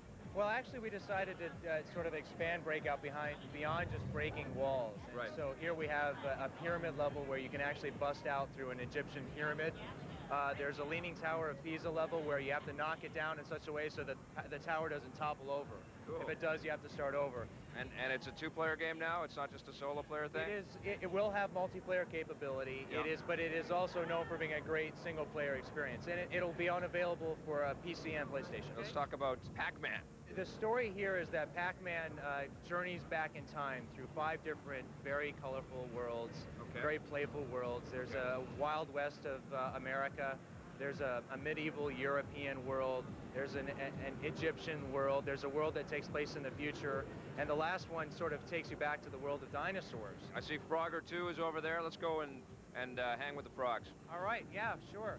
Frogger 2, we again decided that the best way to bring people into the experience was to show them the story. Yeah. And so here we have Frogger and a new female heroine named Lily Frog, who you'll notice is wearing is pink and wears a yellow backpack.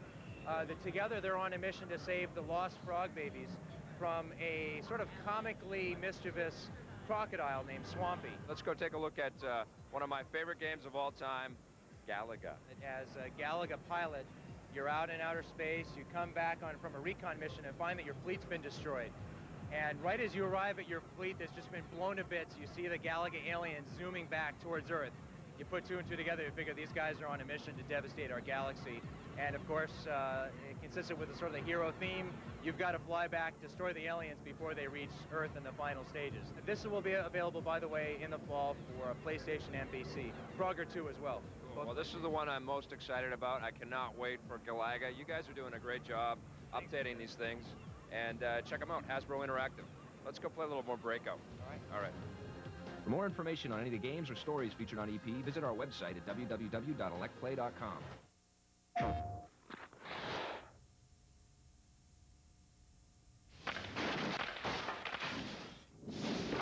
Stinking ball! Go Rangers!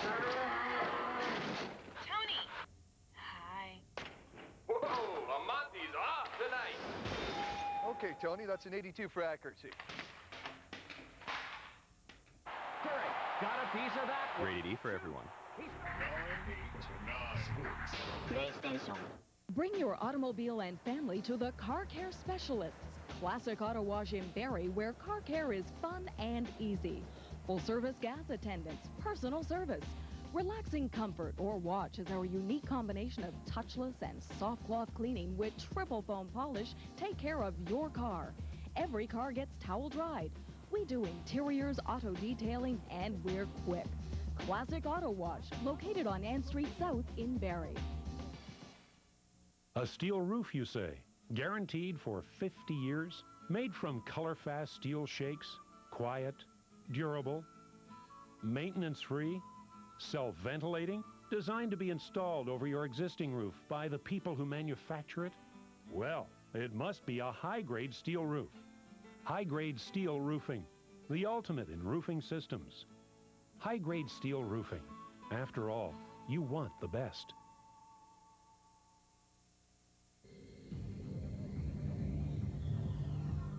All right, everybody out there, I want you to get your maracas ready because you are about to experience a new game for the Sega Dreamcast called Samba de Amigo.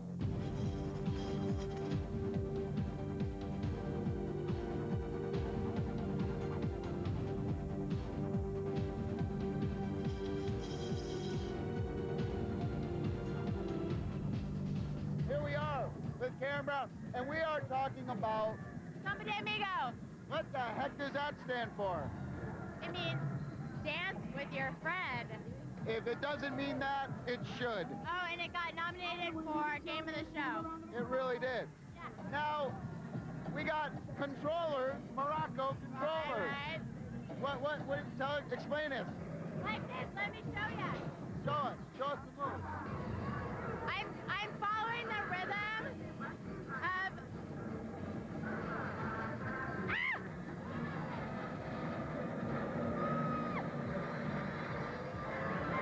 She looks really stupid. Yeah, but I'm having fun. But she's having fun. And there's like high, medium, and low. Is that the deal? Well, there's a ring of rings that are top, sides, and bottom, and you have to follow the rhythm. Sometimes it's got cartoony type graphics, and that's all you do, right? Yeah, it's hard though. It's hard. And you have like... You have to have rhythm or you're just lost. Okay, well, thank you very much. Sure, no problem. I can't wait to... Well, not really. Play it? Yeah. You would like it. I would like it. With a bag of tortilla chips, I'm all about it. And some mild salsa. Do you like mild, medium, or hot? What are you into? Hot. You're hot. She's hot. Hot salsa, baby. For more information on any of the games or stories featured on EP, visit our website at www.electplay.com. Hey! Luckily for me, there's a new Zelda game coming out. It's called The Legend of Zelda Majora's Mask. Well, gotta be getting back to those cookies.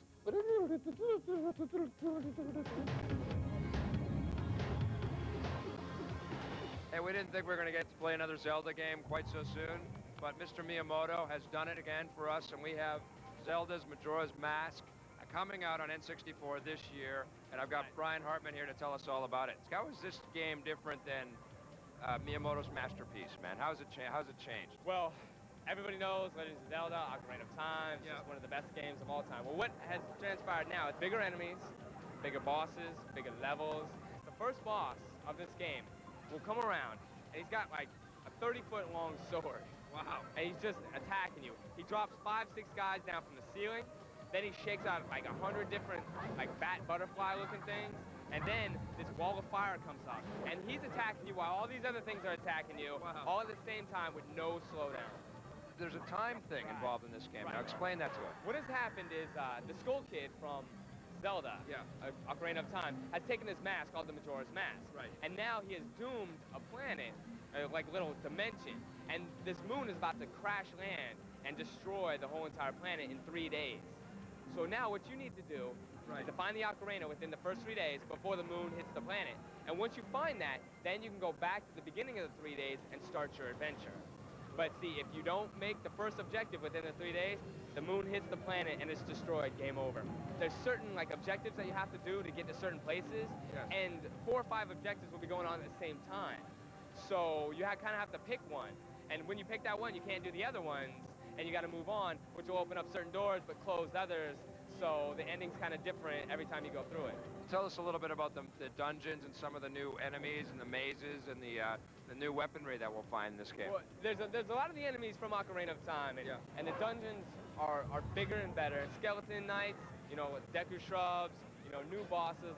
Link can actually put on masks and become different characters. Oh yeah, there's 20 different masks, and they all have a special thing that they can do. Right. And you have to use all of these in order to get to certain places. Like now you can become a Zora, you can become a Goron, you can become a Deku shrub. Every mask, I guess, you have new powers, you have new weapons at your disposal? Yeah, absolutely. There's just one mask where you put it on and he dances. Cool. And he just does this crazy cool dance. Let's see. I don't know it. Come on. So this game is coming out this year? Yes, comes out in November this year. November this year. Absolutely. It's amazing. They're able to create another Zelda game and get it out on the N64. I'm really surprised that they could do that. You know, I love Zelda. Zelda's my favorite game of all time. It's like when the second Zelda came out on NES, back to back. Miyamoto knows we all love Zelda, and he just gave us a little treat. Awesome. Can't wait. Thanks, Bri. No problem. For more information on any of the games or stories featured on EP, visit our website at www.electplay.com. Do you have the skill? Do you have the speed? Do you have the coordination to be Pokemon Puzzle Master? You have what it takes to face your toughest opponent yet.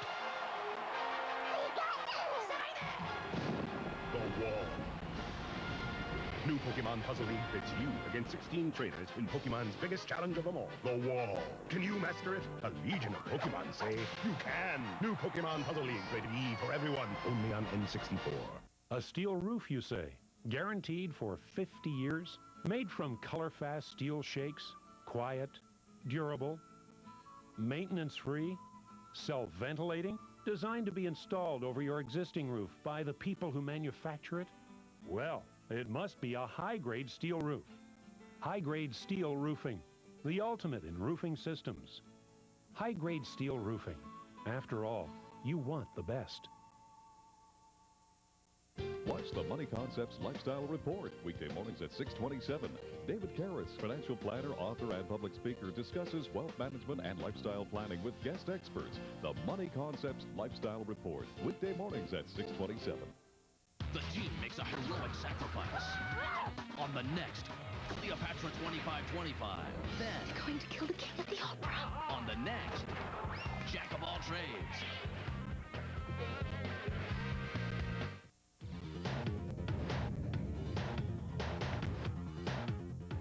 I couldn't believe it when Konami sent